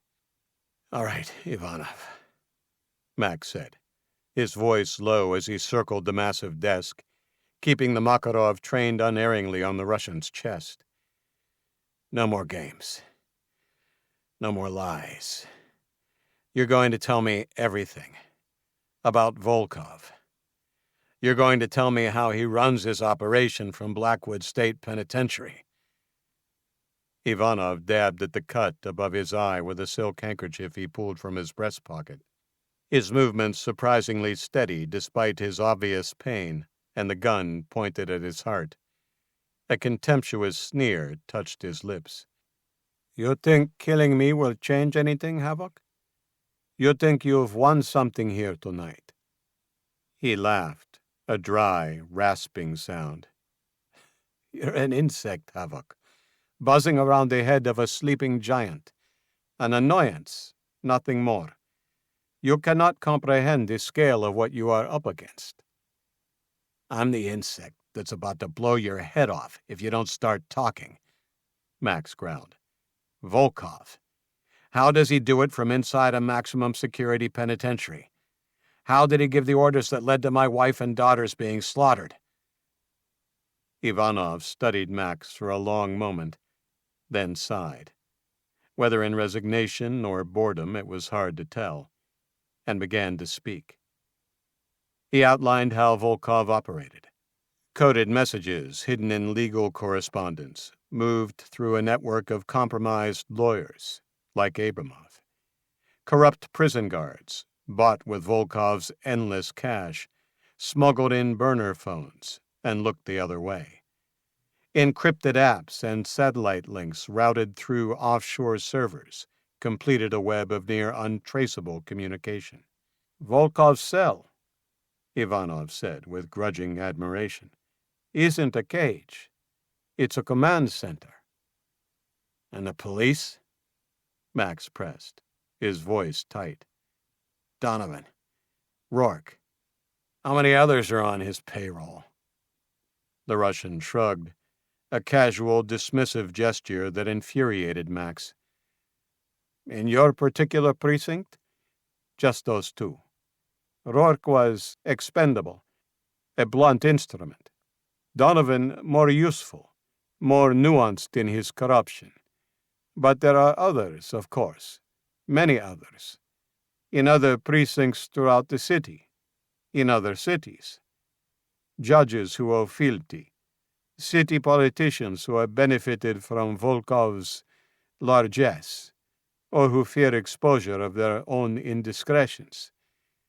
The network, Mr. Havok, is extensive. It is resilient. It is woven into the very fabric of this city. Daniel Volkov has built an empire that can withstand the loss of a few pawns, even the loss of a knight or two, like myself, should it come to that. So he wouldn't mind me killing you? Max asked, trying to shake the Russian's cold facade of confidence. Hardly, Ivanov said, a flicker of his early arrogance returning. Daniel Volkov has multiple lieutenants, layers upon layers of redundancy, backup plans for his backup plans.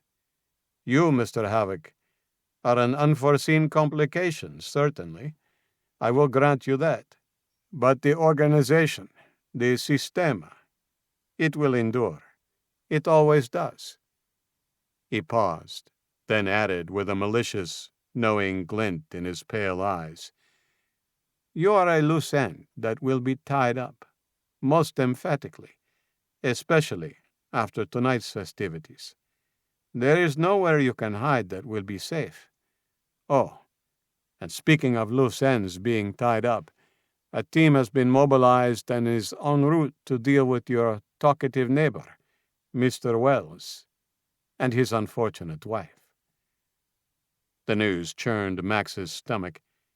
He'd hoped his warning to Wells had been enough to make the man disappear, but he'd underestimated the speed and efficiency of Volkov's machine. Even wounded and facing his own probable death, Sergei Ivanov exuded a terrifying confidence in the inevitable reach of his imprisoned boss. Daniil Volkov's network would survive, and it would hunt Max Havok to the very ends of the earth, for as long as it took. As if on cue, a new sound ripped through the tense, blood-scented silence of the library. A series of harsh electronic shrieks suddenly erupted from multiple points throughout the house, echoing through the massive rooms. Red emergency lights began to flash insistently in the corridor outside the library, their pulsing glare visible under the gap in the heavy oak door. Ivanov smiled at him, smug satisfaction spreading across his bloodied and bruised face. "Ah," he said, his voice laced with triumphant, almost gleeful malice. "Something's clearly triggered the alarm. Maybe a patrol spotted the mess you left behind. Or perhaps Kozlov's overdue check-in raised suspicion. Either way, the house is in full lockdown now. My men will be swarming this room within minutes. Your little adventure is over, Mr. Havok." He leaned back, wincing from his injuries, but his pale eyes gleamed with vicious confidence. Max felt a fresh surge of adrenaline. Time had run out. He had minutes, perhaps only seconds, before Ivanov's guards stormed the library. He couldn't fight his way out against those kinds of odds, not in his current condition. "If you hand over your weapon now," said Ivanov, perhaps sensing an opportunity, "I promise you a quick death." "Get up, Ivanov," Max snarled, and grabbed the wounded Russian by the collar, hauling him roughly to his feet. He jammed the muzzle of the Makarov hard against his temple. "You're my ticket out of this hellhole." The mobster let out a pained groan as Max shoved him forward and wrenched his arm into a hammerlock. The smug confidence he'd worn moments ago vanished, replaced by a flicker of fear. This, being twisted into a human shield, a bargaining chip in the grip of a vengeful madman, had never factored into his plans for the evening. He was about to push the man to the door when the intercom on the mahogany desk crackled to life before Yuri's voice barked through the speaker. "Yospoin Ivanov. Are you all right, sir? We have multiple security breaches. Kozlov is down in the basement. Unresponsive, possibly KIA. We also have a man down in the west corridor. What is your status, sir? We are converging on your position." "Your boss is alive, for now," Max said, raising his voice so it would carry to the device. He sounded calm, more than he felt. "But that changes the second you or your men try something stupid. I want safe passage out of the house and a vehicle out front, engine running, ready to go. He's coming with me. One wrong move and I put a bullet in his skull." In the corridor he heard running footsteps, harsh whispers, and the distinct click of weapons being readied. There was a tense, crackling silence. Then Yuri's voice again. "Let me hear Comrade Ivanov's voice. Proof of life." He pushed Ivanov forward. "Speak." The Russian shook his head. Max, fast losing patience, put the muzzle of his gun behind his captive's right ear and fired. Ivanov shrieked, clapping his hand over what was left of his ruined ear, and Max promptly put the muzzle behind his remaining one. "Don't be shy. Speak. 1, 2, 3. Niet! Niet!" a desperate Ivanov yelled. "Don't shoot. I will speak. Yuri, do as he says." There was a pause before Yuri's voice, sounding distinctly unhappy, answered. "Da. It will be done." "Excellent," Max yelled over his shoulder, as he dragged the moaning Ivanov towards the library door. "You have 60 seconds to clear the hallway outside this door, and I want a vehicle, keys in the ignition, waiting at the main entrance in 5. He pressed Ivanov against the door, the Russian's trembling body between himself and any potential gunfire.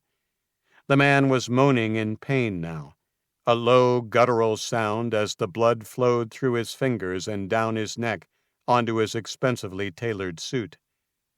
For all his bravado about being replaceable, a mere cog in the machine, it appeared he didn't want to die. Max couldn't resist. Amazing how one's perspective changes when a body part is blown off. Isn't it, comrade? He said softly into Ivanov's good ear. Outside, Max heard footsteps retreating. After a few seconds, the intercom came back to life. "The corridor is clear," said Yuri. "Your car will be ready in 2 minutes. No matter where you go, you're a dead man. You understand this, da?" Now, Yuri, you were doing so well. Don't ruin it for everyone. I'd prefer not to shoot my way out of this.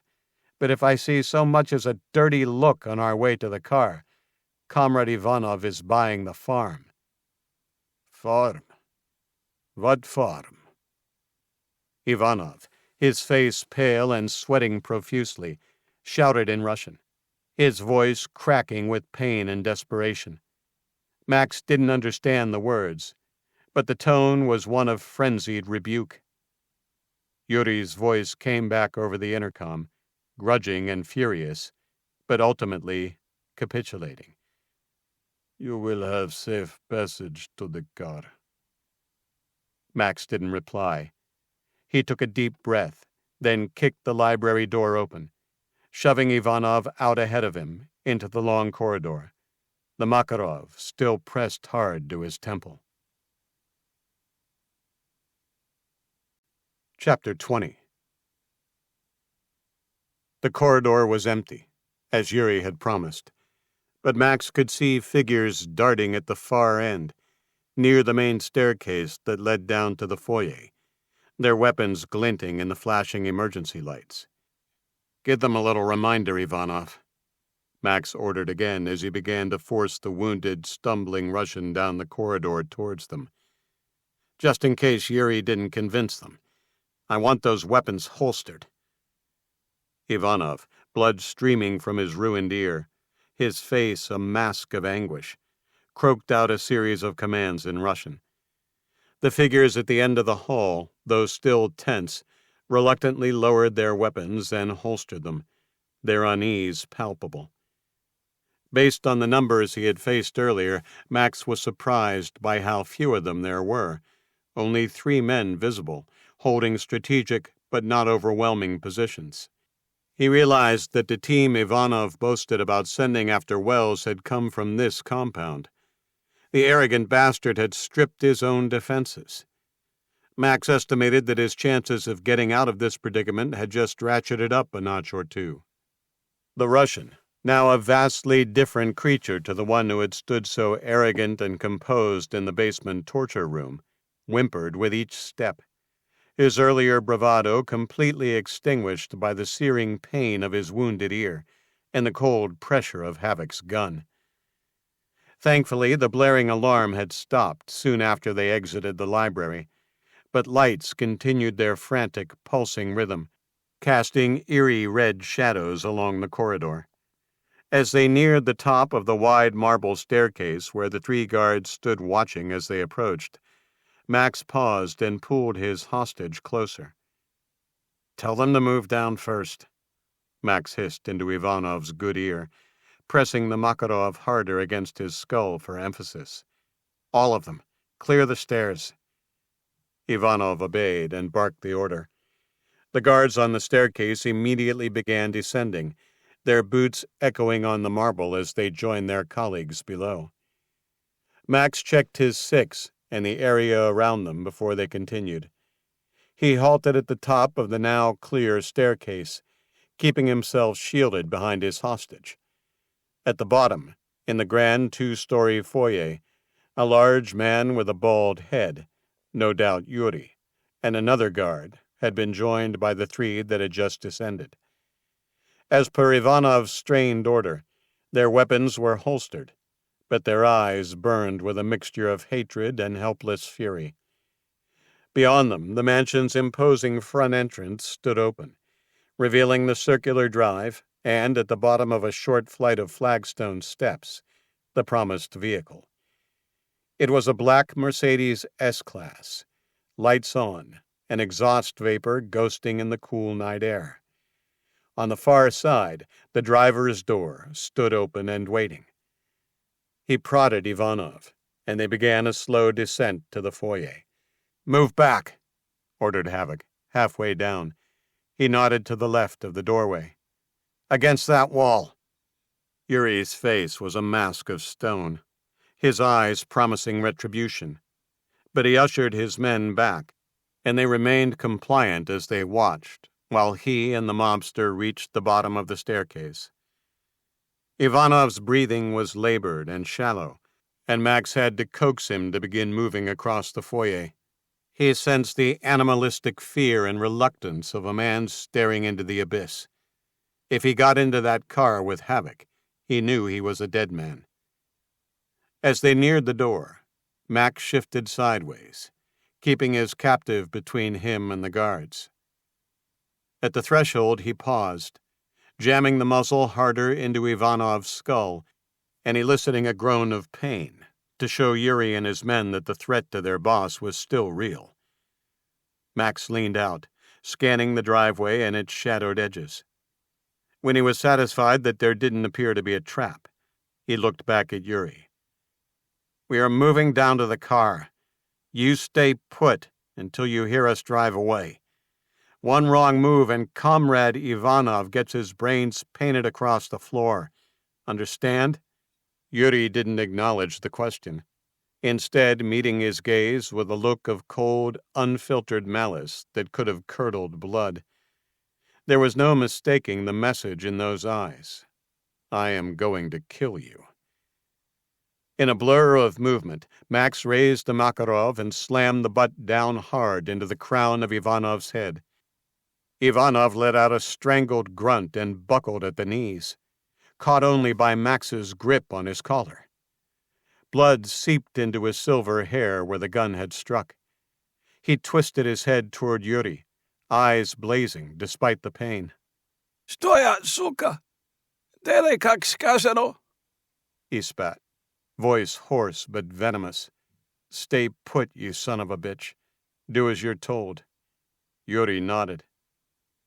"Good dog," Max said, smiling and fully aware the words might send the loyal guard over the edge. There was no reaction, apart from a slight tick under Yuri's left eye. Max backed through the doorway, dragging Ivanov with him, keeping the man's bulk firmly between himself and any sudden moves. They backed down the steps slowly, Max focused on the doorway, but trying to see in all directions at once and keep the struggling Russian on his feet. Finally, they reached the pavement of the driveway, and he dared to believe that he might get out of the situation. At the Mercedes, Max shifted his grip on Ivanov to open the passenger door, while keeping a hold on the Russian and watching the entrance. Ivanov, sensing an opportunity and not as weakened as he'd appeared, twisted with surprising strength and lurched sideways, out of Max's immediate grasp and starting up the steps. Uyeyevo сейчас!" he shrieked, his voice a desperate plea to his men. Kill him now. There was no time to think, no time to react beyond pure lethal instinct. Ivanov had made his choice. Max, his own reflexes honed by adrenaline and a lifetime of violence, didn't hesitate. He brought the Makarov up, a smooth, practiced motion, and squeezed the trigger twice. The shots, deafening in the relative quiet of the driveway, echoed off the stone facade of the mansion. The first bullet caught Ivanov in the back of the head, sending him tumbling forward. The second punched squarely between his shoulders before he even landed, face down on the flagstone steps. Havok spun back to the car as Yuri, followed closely by the other guards, burst through the doorway and opened fire. Bullets sparked off the steps and pavement around him, whining past his head, thudding into the side of the Mercedes. Max dove headfirst into the open driver's side of the Mercedes as gunfire ripped past him. A round shattered the rear door window, sending a spray of safety glass across the cabin. He crashed across the leather seats, pain flaring through his battered ribs, but didn't stop. Staying low, he yanked the door shut, slammed the gear shift into drive, and stomped the accelerator awkwardly. The powerful Mercedes lurched forward, its tires screaming in protest on the pavement as Max gripped the wheel with one hand and struggled upright. More shots pinged off the car's bodywork, and he hunched low, tires skidding as he turned the car at speed in a tight circle, before straightening and heading down the long driveway. The Makarov was on the seat behind him, forgotten for now. His only chance now was speed. He reached the massive decorative wrought iron gates at the end of the driveway. They were closed, a final barrier. He didn't slow down. He braced himself, aimed the heavy sedan directly at the center of the gates, and kept his foot pressed hard on the accelerator. The gates buckled and burst open as the Mercedes, a battering ram of German engineering, slammed into them with a screeching crash of metal on metal. The car, its front end crumpled, but its engine still roaring, shot through the gap and onto the dark, deserted country road, leaving behind a scene of chaos, death, and the dying echoes of gunfire and alarms. Max risked a glance in the rearview mirror. Muzzle flashes still flickered in the distance from well behind the mangled gates, but they were receding rapidly as he sped into the enveloping darkness. He pushed the powerful sedan hard, navigating the narrow, winding lanes of Sagaponack with a reckless speed born of desperation, the tires occasionally skittering on loose gravel as he took corners too fast. The multi-million-dollar estates, usually symbols of serene wealth, now seemed like shadowy, indifferent witnesses to his flight. He knew these back roads wouldn't last forever. He needed to reach a main thoroughfare, something leading back towards the city, away from what had become a gilded cage of death. It was only when the life-or-death adrenaline rush began to fade, inviting back the dull pain of the beating he'd taken, that he became aware of a different, sharper sensation. A persistent, stinging warmth was spreading across his right side, just above his hip. He risked a quick glance down. In the dim glow of the dashboard lights, he saw a rapidly spreading stain of crimson blooming on the fabric of the jacket he'd taken from Kozlov. "Shit," he whispered, his voice a hoarse rasp. He'd been hit. In the chaos of the escape, the adrenaline had masked the initial impact. Now, as it began to ebb, the pain was making itself known with a fierce insistence. He couldn't stop here. Not yet.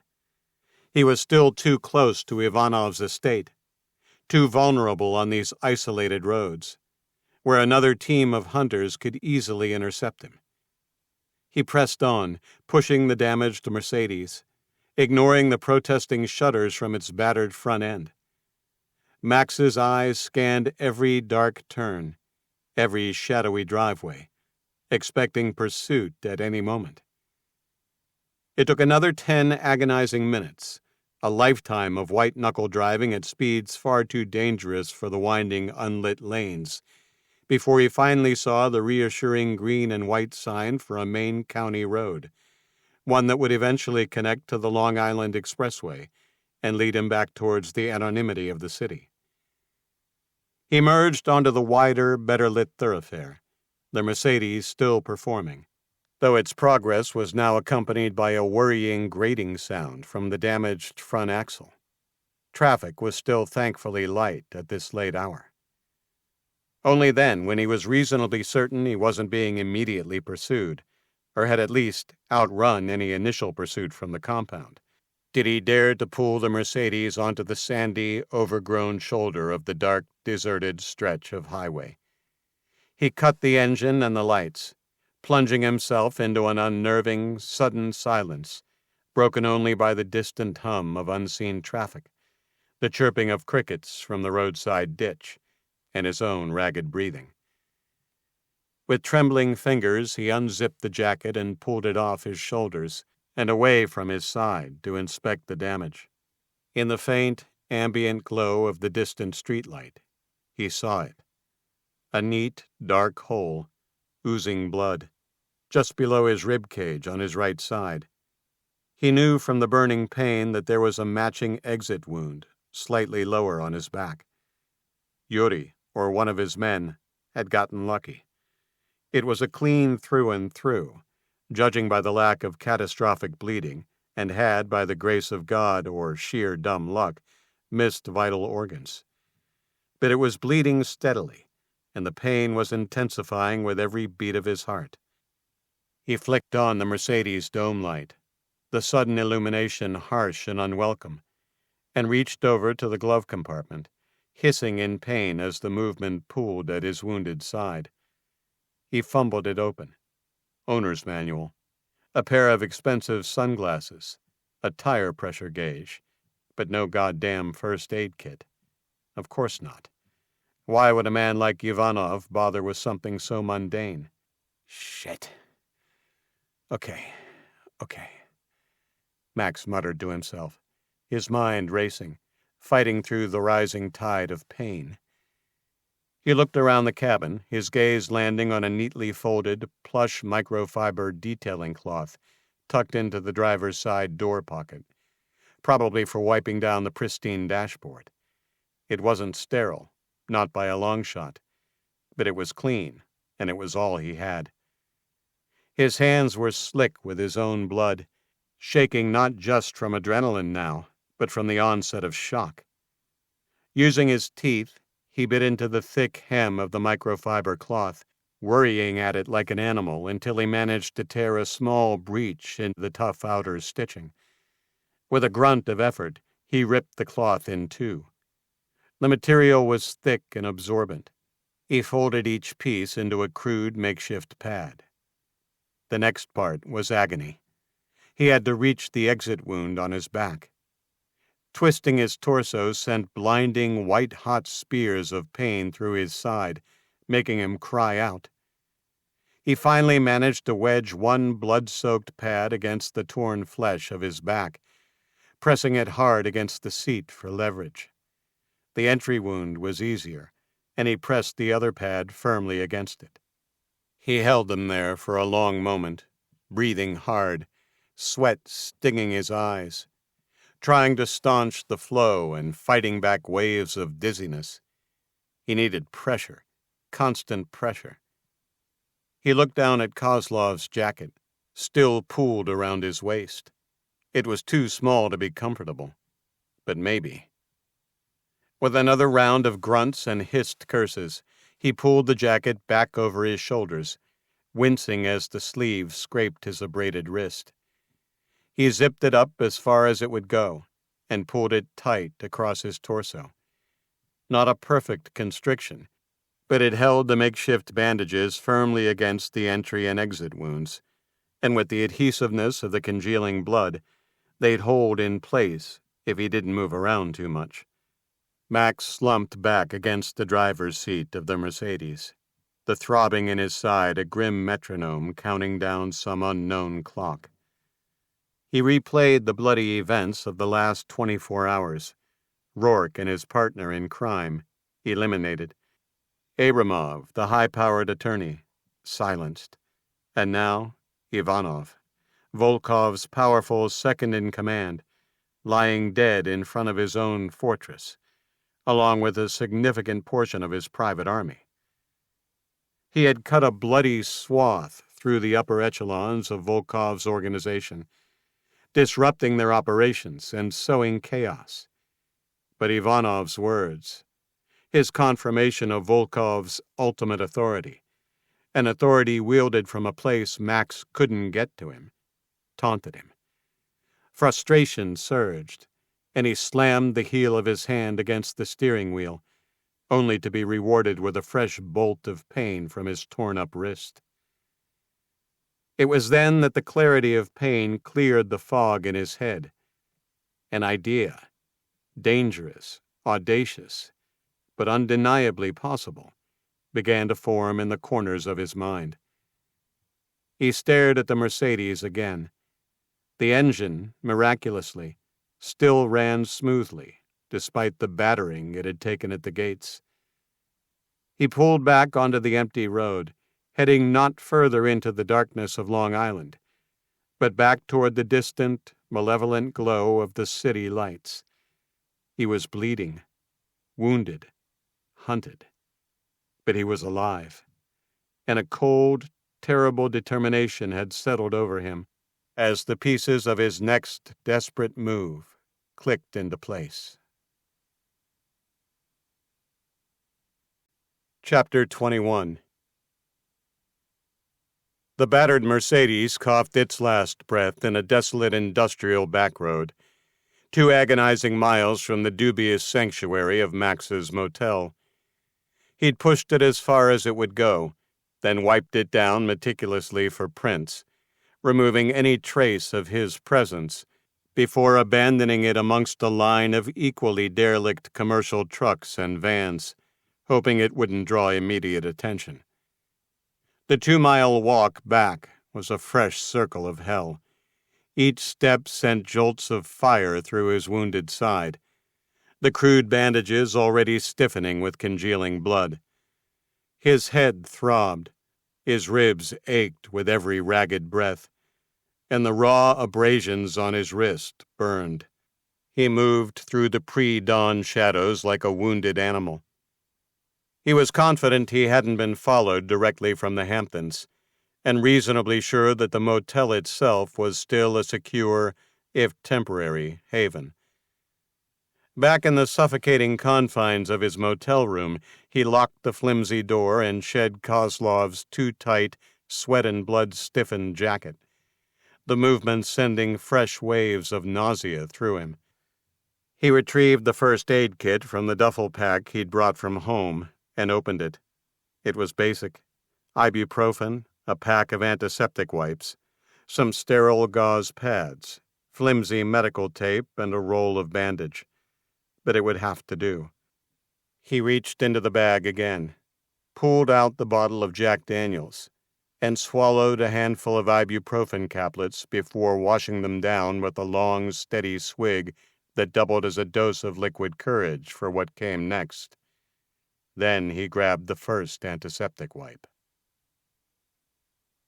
Detective Jack Donovan pulled his unmarked Crown Vic into his usual, slightly secluded spot in the precinct car park, the early morning sun painting the grimy city skyline in hues of gray and dirty orange.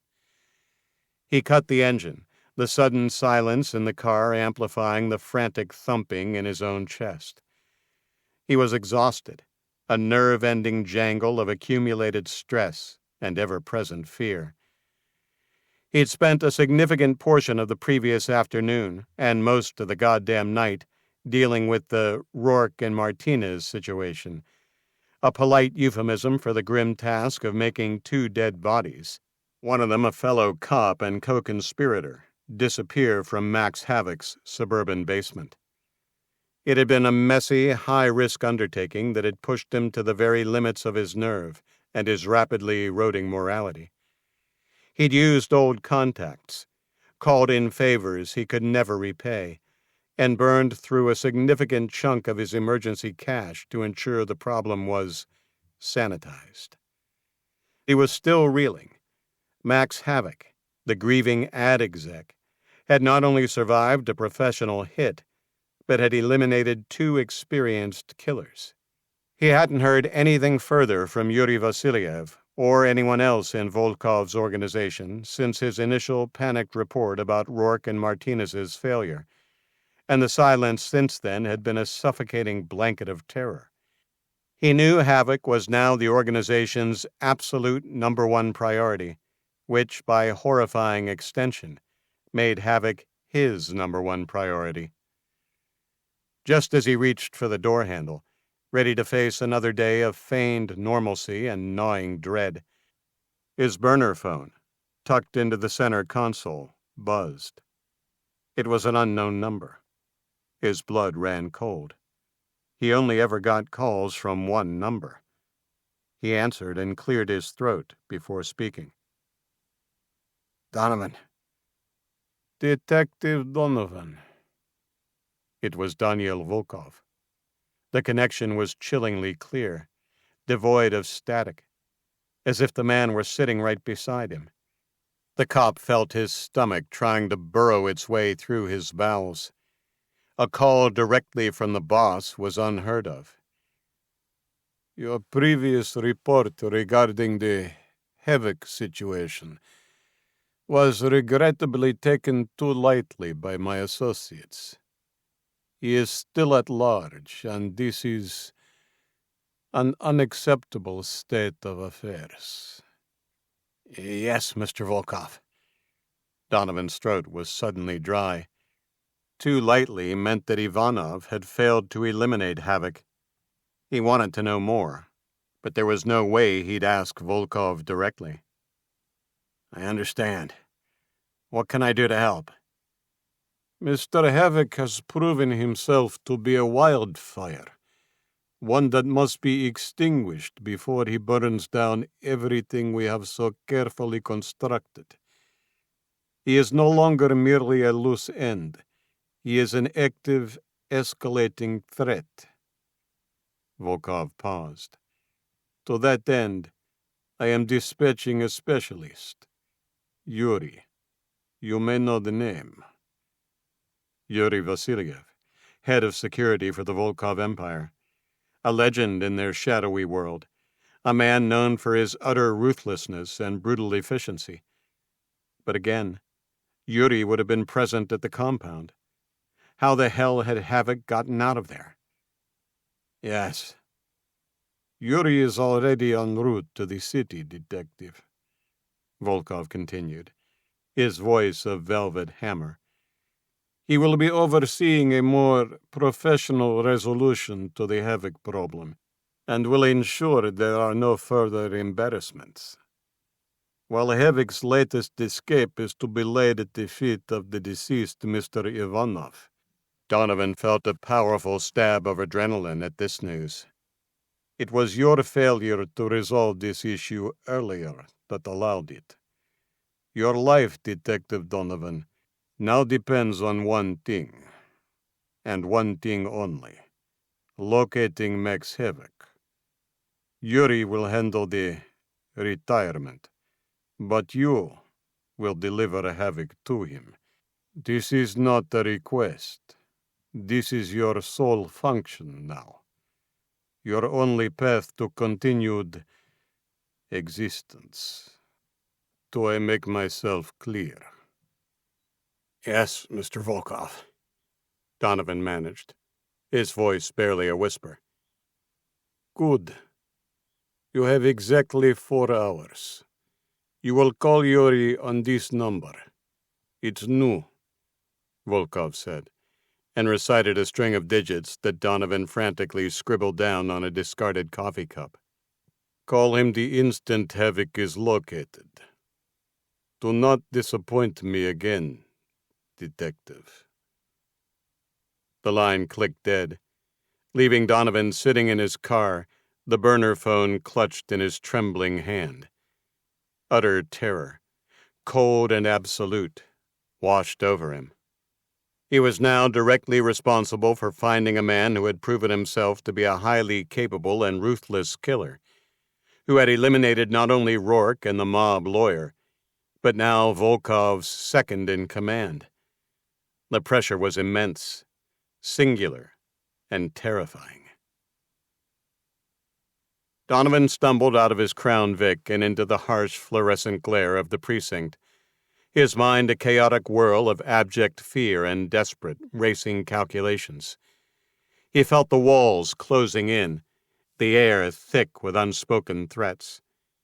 Volkov's unexpected call, the threat in his voice and the deployment of Yuri Vasilyev, all meant that the situation had spiraled out of his control. He had no chance of finding Havok in 4 hours. There was already a quiet, internal inquiry team looking into the highly unusual disappearance of Detective Frank Rourke and his low-life informant, Martinez.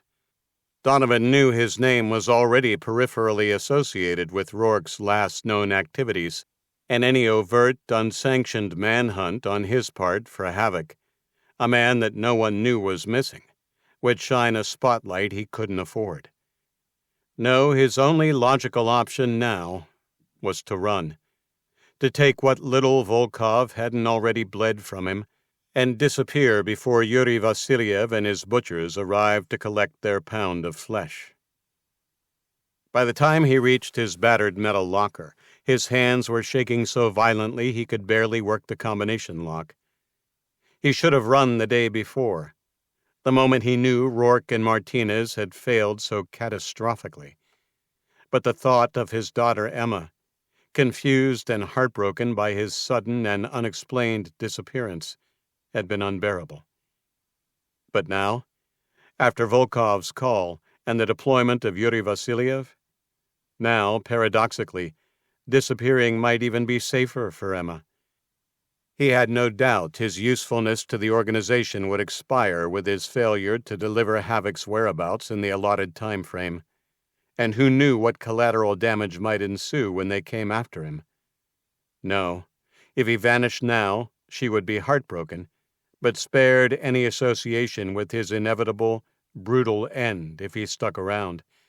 And who knew, maybe in a few years, when the fires had cooled, he would get in touch with her.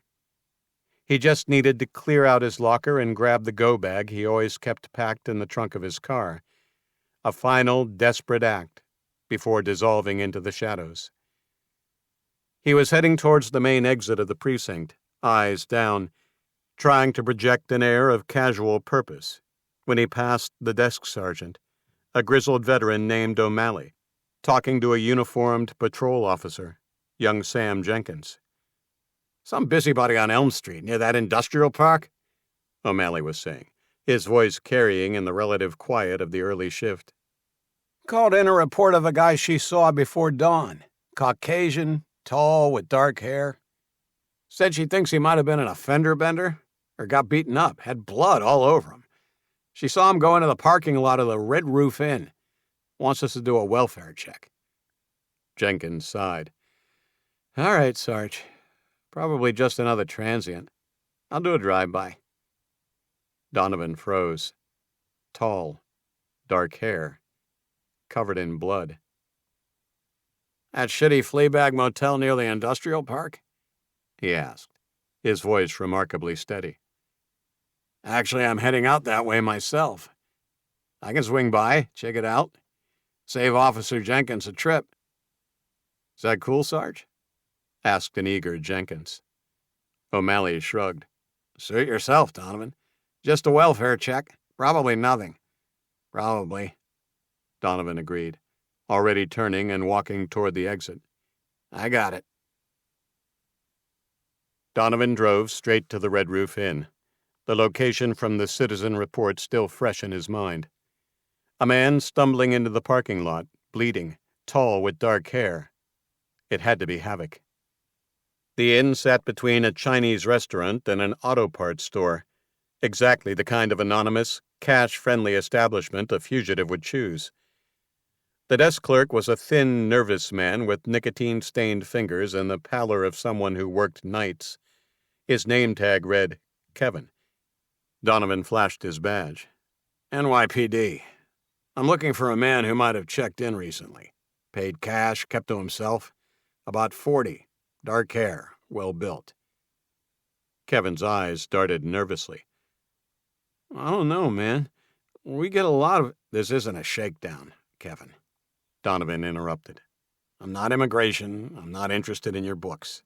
I just need to know, has anyone matching that description checked in during the last few days?" The clerk chewed his lower lip. "Maybe. Guy checked in a couple of days ago. Paid 2 weeks up front, cash. Gave the name Michael Case. Keeps weird hours. Doesn't want housekeeping." Donovan felt his pulse quicken. He pulled up his smartphone and swiped it open before holding the screen up to the clerk. "Is this him?" Kevin squinted and looked at the Facebook profile Donovan had opened before getting out of his car. "Yeah. Room number?" 23. But hey, you can't just—" Donovan was already walking away, his hand instinctively checking his service weapon. As he reached the Crown Vic, he had his burner phone out, his thumb punching the number Volkov had given him during their abrupt phone call. 30 minutes later, Donovan sat in his car a block from the Red Roof Inn, the rundown two-story building framed squarely in his windshield. Room 23 was in plain view on the ground floor, its curtains pulled tight. Donovan was lighting his third cigarette with trembling fingers when the black SUV appeared, moving slowly down Elm Street like a predator stalking prey. Donovan recognized Yuri Vasilyev immediately as the massive Russian emerged from the passenger side. He was even bigger and more intimidating in person than Donovan could have imagined. Two more men got out after him, their movements economical, fluid, and radiating a quiet, deadly competence. Their eyes swept the entire area, rooftops, shadowed alleyways, the other darkened motel rooms, the skeletal trees lining the street. Donovan felt a cold prickle of sweat on his neck as their gaze inevitably passed over the dark interior of his Crown Vic. He raised a finger of acknowledgement, but got no response, just a professional assessment before one of the men stationed himself near the street entrance, and the other fell into position just behind and to the side of Yuri, a silent shadow. Together they entered, cutting across the cracked asphalt of the parking lot with a shared, menacing purpose. Donovan watched, his heart a frantic drum against his ribs, as Yuri's man stopped a few feet from the target door, taking up a low, ready stance to provide cover, his gaze sweeping the adjacent windows and doors. Yuri didn't hesitate even a little.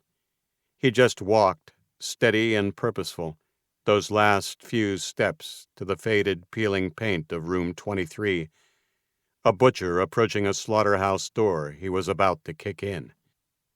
Donovan watched Yuri pause outside the door, cocking his head to listen, before his hand disappeared inside his coat, emerging with a suppressed pistol. That was enough. Donovan had delivered Havok as promised, and this time there would be no escape for the grieving and resourceful father. The tiny flicker of guilt he felt was quickly engulfed and extinguished by a tide of relief. He started the Crown Vic and pulled away from his surveillance spot at an unhurried pace, then executed a slow U-turn. As he neared the intersection, he glanced in the rearview mirror, one last time. The door to room 23 hung open, a black void in the motel's grimy white stucco facade. Yuri could no longer be seen, but the man who had accompanied him stood guard outside the door with a pistol drawn. Just before he turned onto the cross street, the darkness flared with a burst of muzzle flashes. The drive back to the precinct felt surreal, like waking from a nightmare into blinding daylight. Donovan's hands were steady now. For the first time in days, the crushing sense of doom had lifted. His emergency bag could stay in the trunk. His go money could go back in the locker. Max Havok was finished, and Detective Jack Donovan had survived another day in Daniil Volkov's web. Chapter 22. Yuri Vasilyev stood in the center of the motel room, the long suppressor on his Heckler & Koch pistol still faintly smoking. The air hung thick with the smell of burnt cordite and stale cigarette smoke. Outside, his man, Oleg, stood guard by the shattered doorframe, his carbine at a low ready, covering the walkway. The room was silent, save for the dripping of a leaky faucet in the adjoining bathroom. Yuri felt a grim satisfaction. This was how it was done. Clean, final, no histrionics, unlike the theatrics that had led to Ivanov's demise. Just a simple, efficient execution. He strode towards the bed, his gaze assessing the unmoving lump under the cheap, thin blanket. 2 rounds, perfectly placed in the center of the head-shaped mass of pillows, and 2 in the body. He reached down, his large, gloved hand grabbing the edge of the blanket, ready to pull it back and gaze upon the face of the man who had caused so much chaos, so much untidiness. He never got the chance. The connecting door to the adjoining room, a door Yuri had barely registered as he'd swept the room upon entry, suddenly swung inward with a violent crash. From the absolute darkness beyond, two soft psht, psht sounds broke the silence. The first round struck him dead center of his chest, a sledgehammer blow that staggered him and stole his breath. The Kevlar he'd had the foresight to wear beneath his sweater stopped it cold, and he began to swing his weapon to the door. The second hit him in the throat, his bare, unprotected throat. Yuri staggered, choking, eyes wide with disbelief. His H&K slipped from his grasp as he crashed to the floor, a wet, rattling gurgle escaping his lips. He tried to raise his head, to locate his weapon, but it was too heavy, too much of a struggle. Yuri saw a shadow in the doorway as Oleg charged into the room, his carbine ready to shred anyone within. Psht, psht. Oleg was thrown backward by the two impacts to his face, his carbine firing a wild, uncontrolled burst into the ceiling, sending plaster and dust raining down on his body as he collapsed in the doorway, his role in this grim play concluded.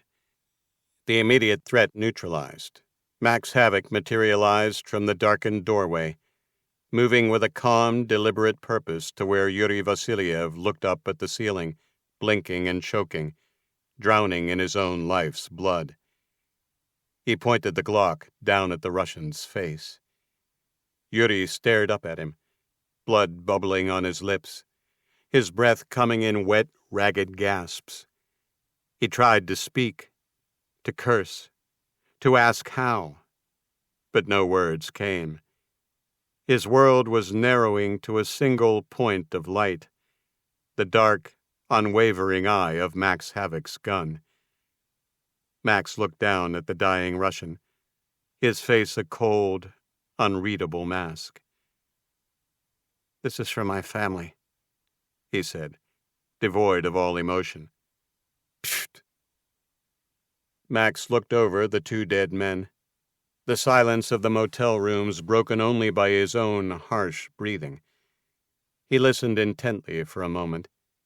No shouts, no alarms from further away. The suppressed shots had done their job. The third man, the sentry at the edge of the parking lot, was likely still at his post, unaware that his boss and fellow guard were dead. Only now, with the immediate threat eliminated, did Max take time to appreciate how smoothly his insurance plan had gone. When he had first checked into the Red Roof Inn, he'd anticipated he might be tracked down. So instead of renting one, he'd paid cash up front for two adjoining rooms, 22 and 23, under his Michael Case alias. Then, with a quiet but significant cash incentive, 5 crisp $100 bills slid across the grimy counter. He'd made a simple, non-negotiable request. "If anyone, the police, or even a delivery guy, comes looking for me, you tell them I'm in room 23. The clerk, who Max suspected had no fondness for the police, pocketed the cash. "Yes, sir, Mr. Case." While he was fairly confident he had been undetected, it was best to plan for a worst-case scenario. So after he'd performed a crude but necessary triage on himself that morning, he went into room 23 to lay a trap. Gingerly, he'd arranged the pillows and blankets into the shape of a sleeping man. Then he retreated to room 22, jimmied the lock on the connecting door so it would swing open freely, and lay down on the lumpy bed in the darkness. The fitful sleep he'd fallen into was interrupted by the shrill ring of the ancient green phone on his nightstand. Blearily, Max reached out and picked it up, putting the heavy receiver to his ear. "It's me, on the front desk. I thought you should know. A cop came by. I told him you're in room 23. "Thank you." It had been a matter of waiting, then. The only question was, would it be the dirty cop or one of the Russians who showed up? That question had been answered. Max pulled Yuri's man all the way into the room and stepped over him, carefully scanning the parking lot from the door. He couldn't see any movement, but knew he had a small window of time before the other guard grew curious. He took a deep breath and moved out onto the concrete walkway, pulling the broken door shut behind him. He went right, away from the parking lot entrance, and slipped into an accessway that separated the rooms from the reception. He passed a dumpster and a pile of old pallets before emerging into the fenced alley at the rear of the motel. With movements swift and silent, he followed it to the corner and took a quick peek.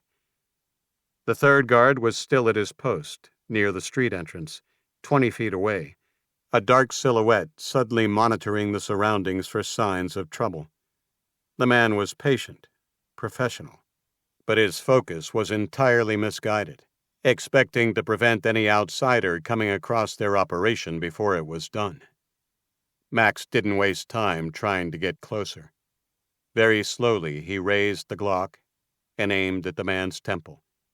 Pfft! The man slumped to the sidewalk like a marionette whose strings had been cut. Max lowered the weapon and exhaled slowly.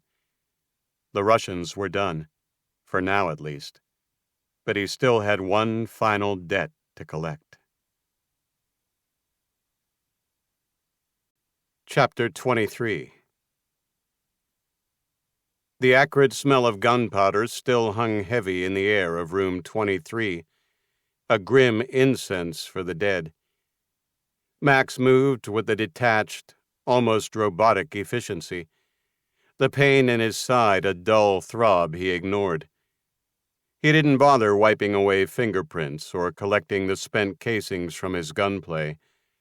CCTV footage and witness statements would incriminate him regardless. No, erasing his brief, violent tenancy from the shitty little motel would just chew up valuable time. Max left the bodies where they lay.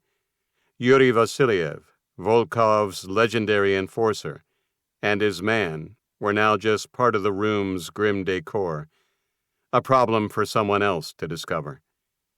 He had, however, taken the time to drag the dead lookout into the back alley, dragging him behind a dumped sofa with unmentionable stains on the seat cushions.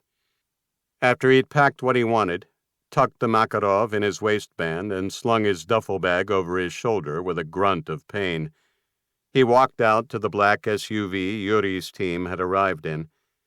The keys were in the ignition, left there by professionals, who never doubted they would complete their assignment and return. The vehicle was clean, anonymous, and powerful, a significant upgrade from the battered Taurus he'd abandoned.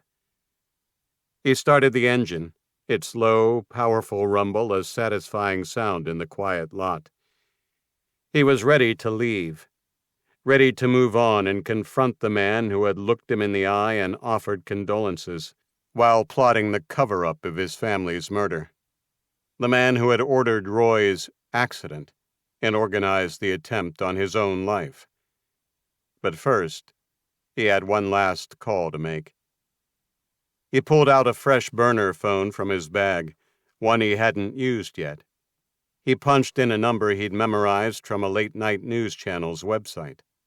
The call was answered on the second ring by a sleepy, slightly annoyed voice. "Yeah, assignment desk. I have a tip for Julie Goodard, your crime reporter," Max said, his voice low, disguised, unrecognizable. "An exclusive, the kind that wins awards." He gave the address of the 17th Precinct headquarters. "Tell her to be there in 1 hour. A major story is about to break involving police corruption and a recent murder case. You'll want her there with a live camera." He didn't wait for a response. He ended the call and dropped the phone on the passenger seat. The final piece of his plan was in motion. He put the SUV in gear and pulled out of the Red Roof Inn's parking lot, a ghost disappearing into the gray dawn. An hour later, Max sat in the parked SUV across the street from the 17th Precinct, the building a blocky utilitarian fortress of brick and concrete. He was positioned strategically, with a clear view of the main entrance and the adjacent employee parking lot. Just as he'd anticipated, a Channel 8 news van pulled up and parked discreetly down the block. Julie Goodard, a sharp-looking woman in her early 30s, emerged with her cameraman. They didn't set up their camera immediately, but lingered, sipping coffee, looking around and waiting for the tip to materialize. Max's call had been just credible enough, just intriguing enough, to get them there. For him, their presence was a crucial element of his plan, an insurance policy written in the ink of public exposure. It was time. He picked up his burner phone and dialed Donovan's personal cell number, a number the detective had helpfully given him early on in the investigation. "Call me if you think of anything at all," he had said. Donovan answered on the first ring, his voice tight. "Donovan." "I thought of something," Max said, his voice calm, almost conversational, a chilling counterpoint to the storm raging inside him. There was a long silence then before Donovan spoke. Max waited patiently. "Who is this?" "Oh, I think you know, Detective Donovan." "Havok. Where are you?" Donovan's voice was a mixture of shock and undisguised fear. "Right outside your front door, Jack," Max said, letting the use of Donovan's first name land with intimate menace. "I think it's time you and I talked, face to face." He could hear Donovan's ragged breathing over the phone. He knew the detective's mind would be racing, trying to process the impossible, trying to find an angle, a way out. "Jack, are you there? I want you to come out to the parking lot and resolve this with me, man to man." He knew that Donovan would be thinking he could still salvage this, perhaps eliminate Max himself, a final desperate act to appease Volkov. "All right, Havok," Donovan said finally. "Stay right there. I'm coming down." Max ended the call and watched as a minute later, Detective Jack Donovan emerged from the precinct's side entrance into the parking lot, his hand hovering nervously near the holstered weapon on his hip, his eyes scanning the area.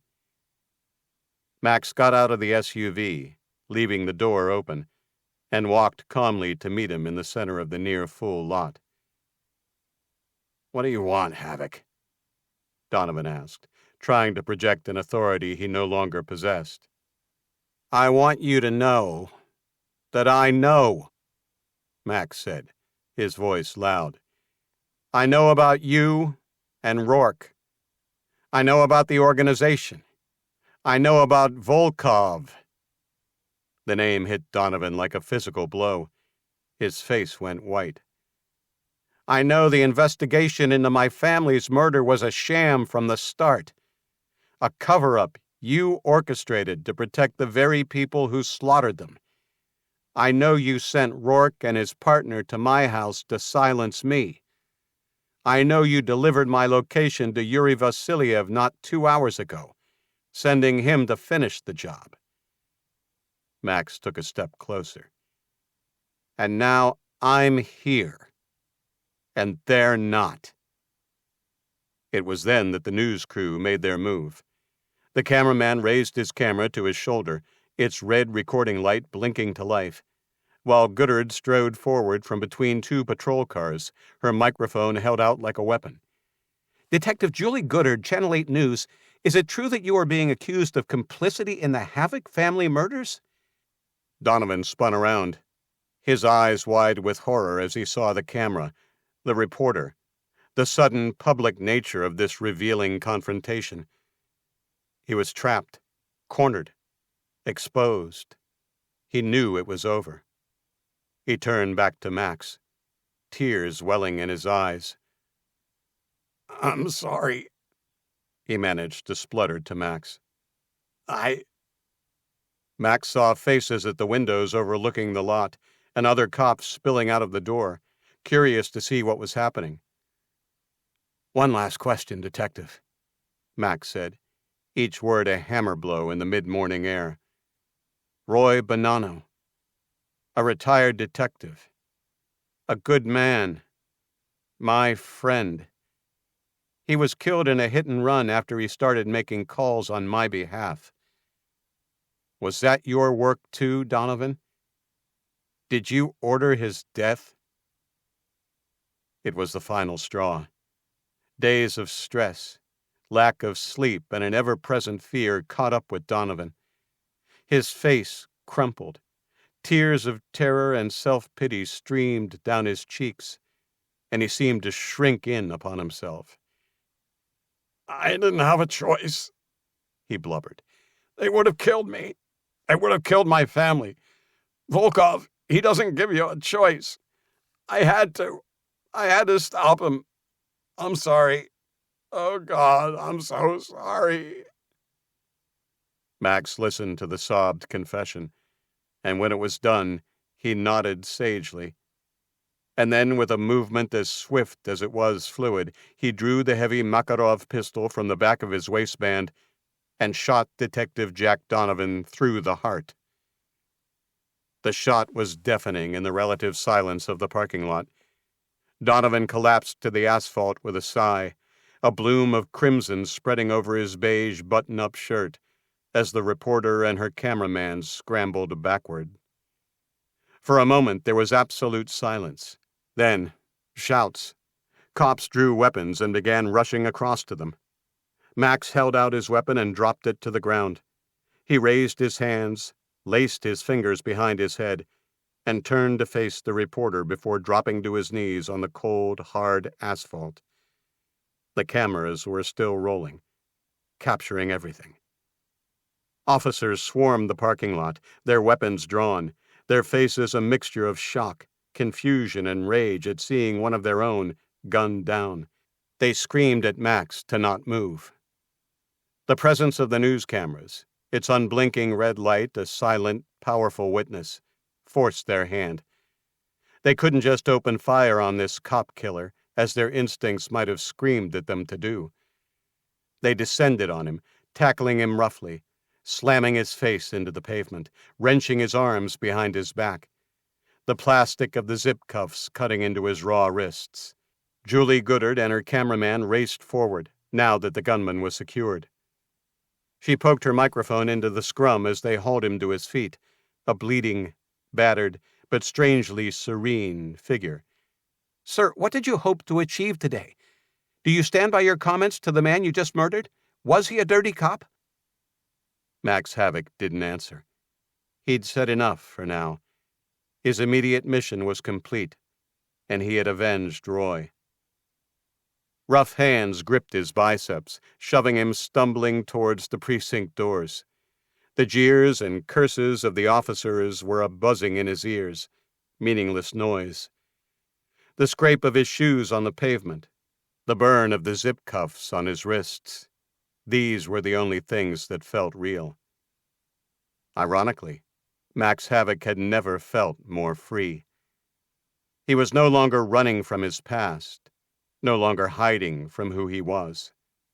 He was a killer, a man of violence, and very soon he would be processed through the same federal system that would inevitably deliver him to Blackwood State Penitentiary, the one place in the world where he could finally get his hands on the man who had taken everything from him. The end. You have been listening to A Debt to Pay, Max Havok, Book 1, written by Scott Medbury, narrated by Adam Barr. Text and this audio production copyright 2025 by Scott Medbury. We hope you enjoyed this book. If you did, please leave a review at your favorite audiobook site. For more information about Scott's books, including the America Falls series, go to scottmedbury.com. That's SCOTTMEDBURY.com. I'm Adam Barr. Thanks for listening. If you're enjoying Scott's audiobook content, please like and subscribe. It's the best way to help out the channel.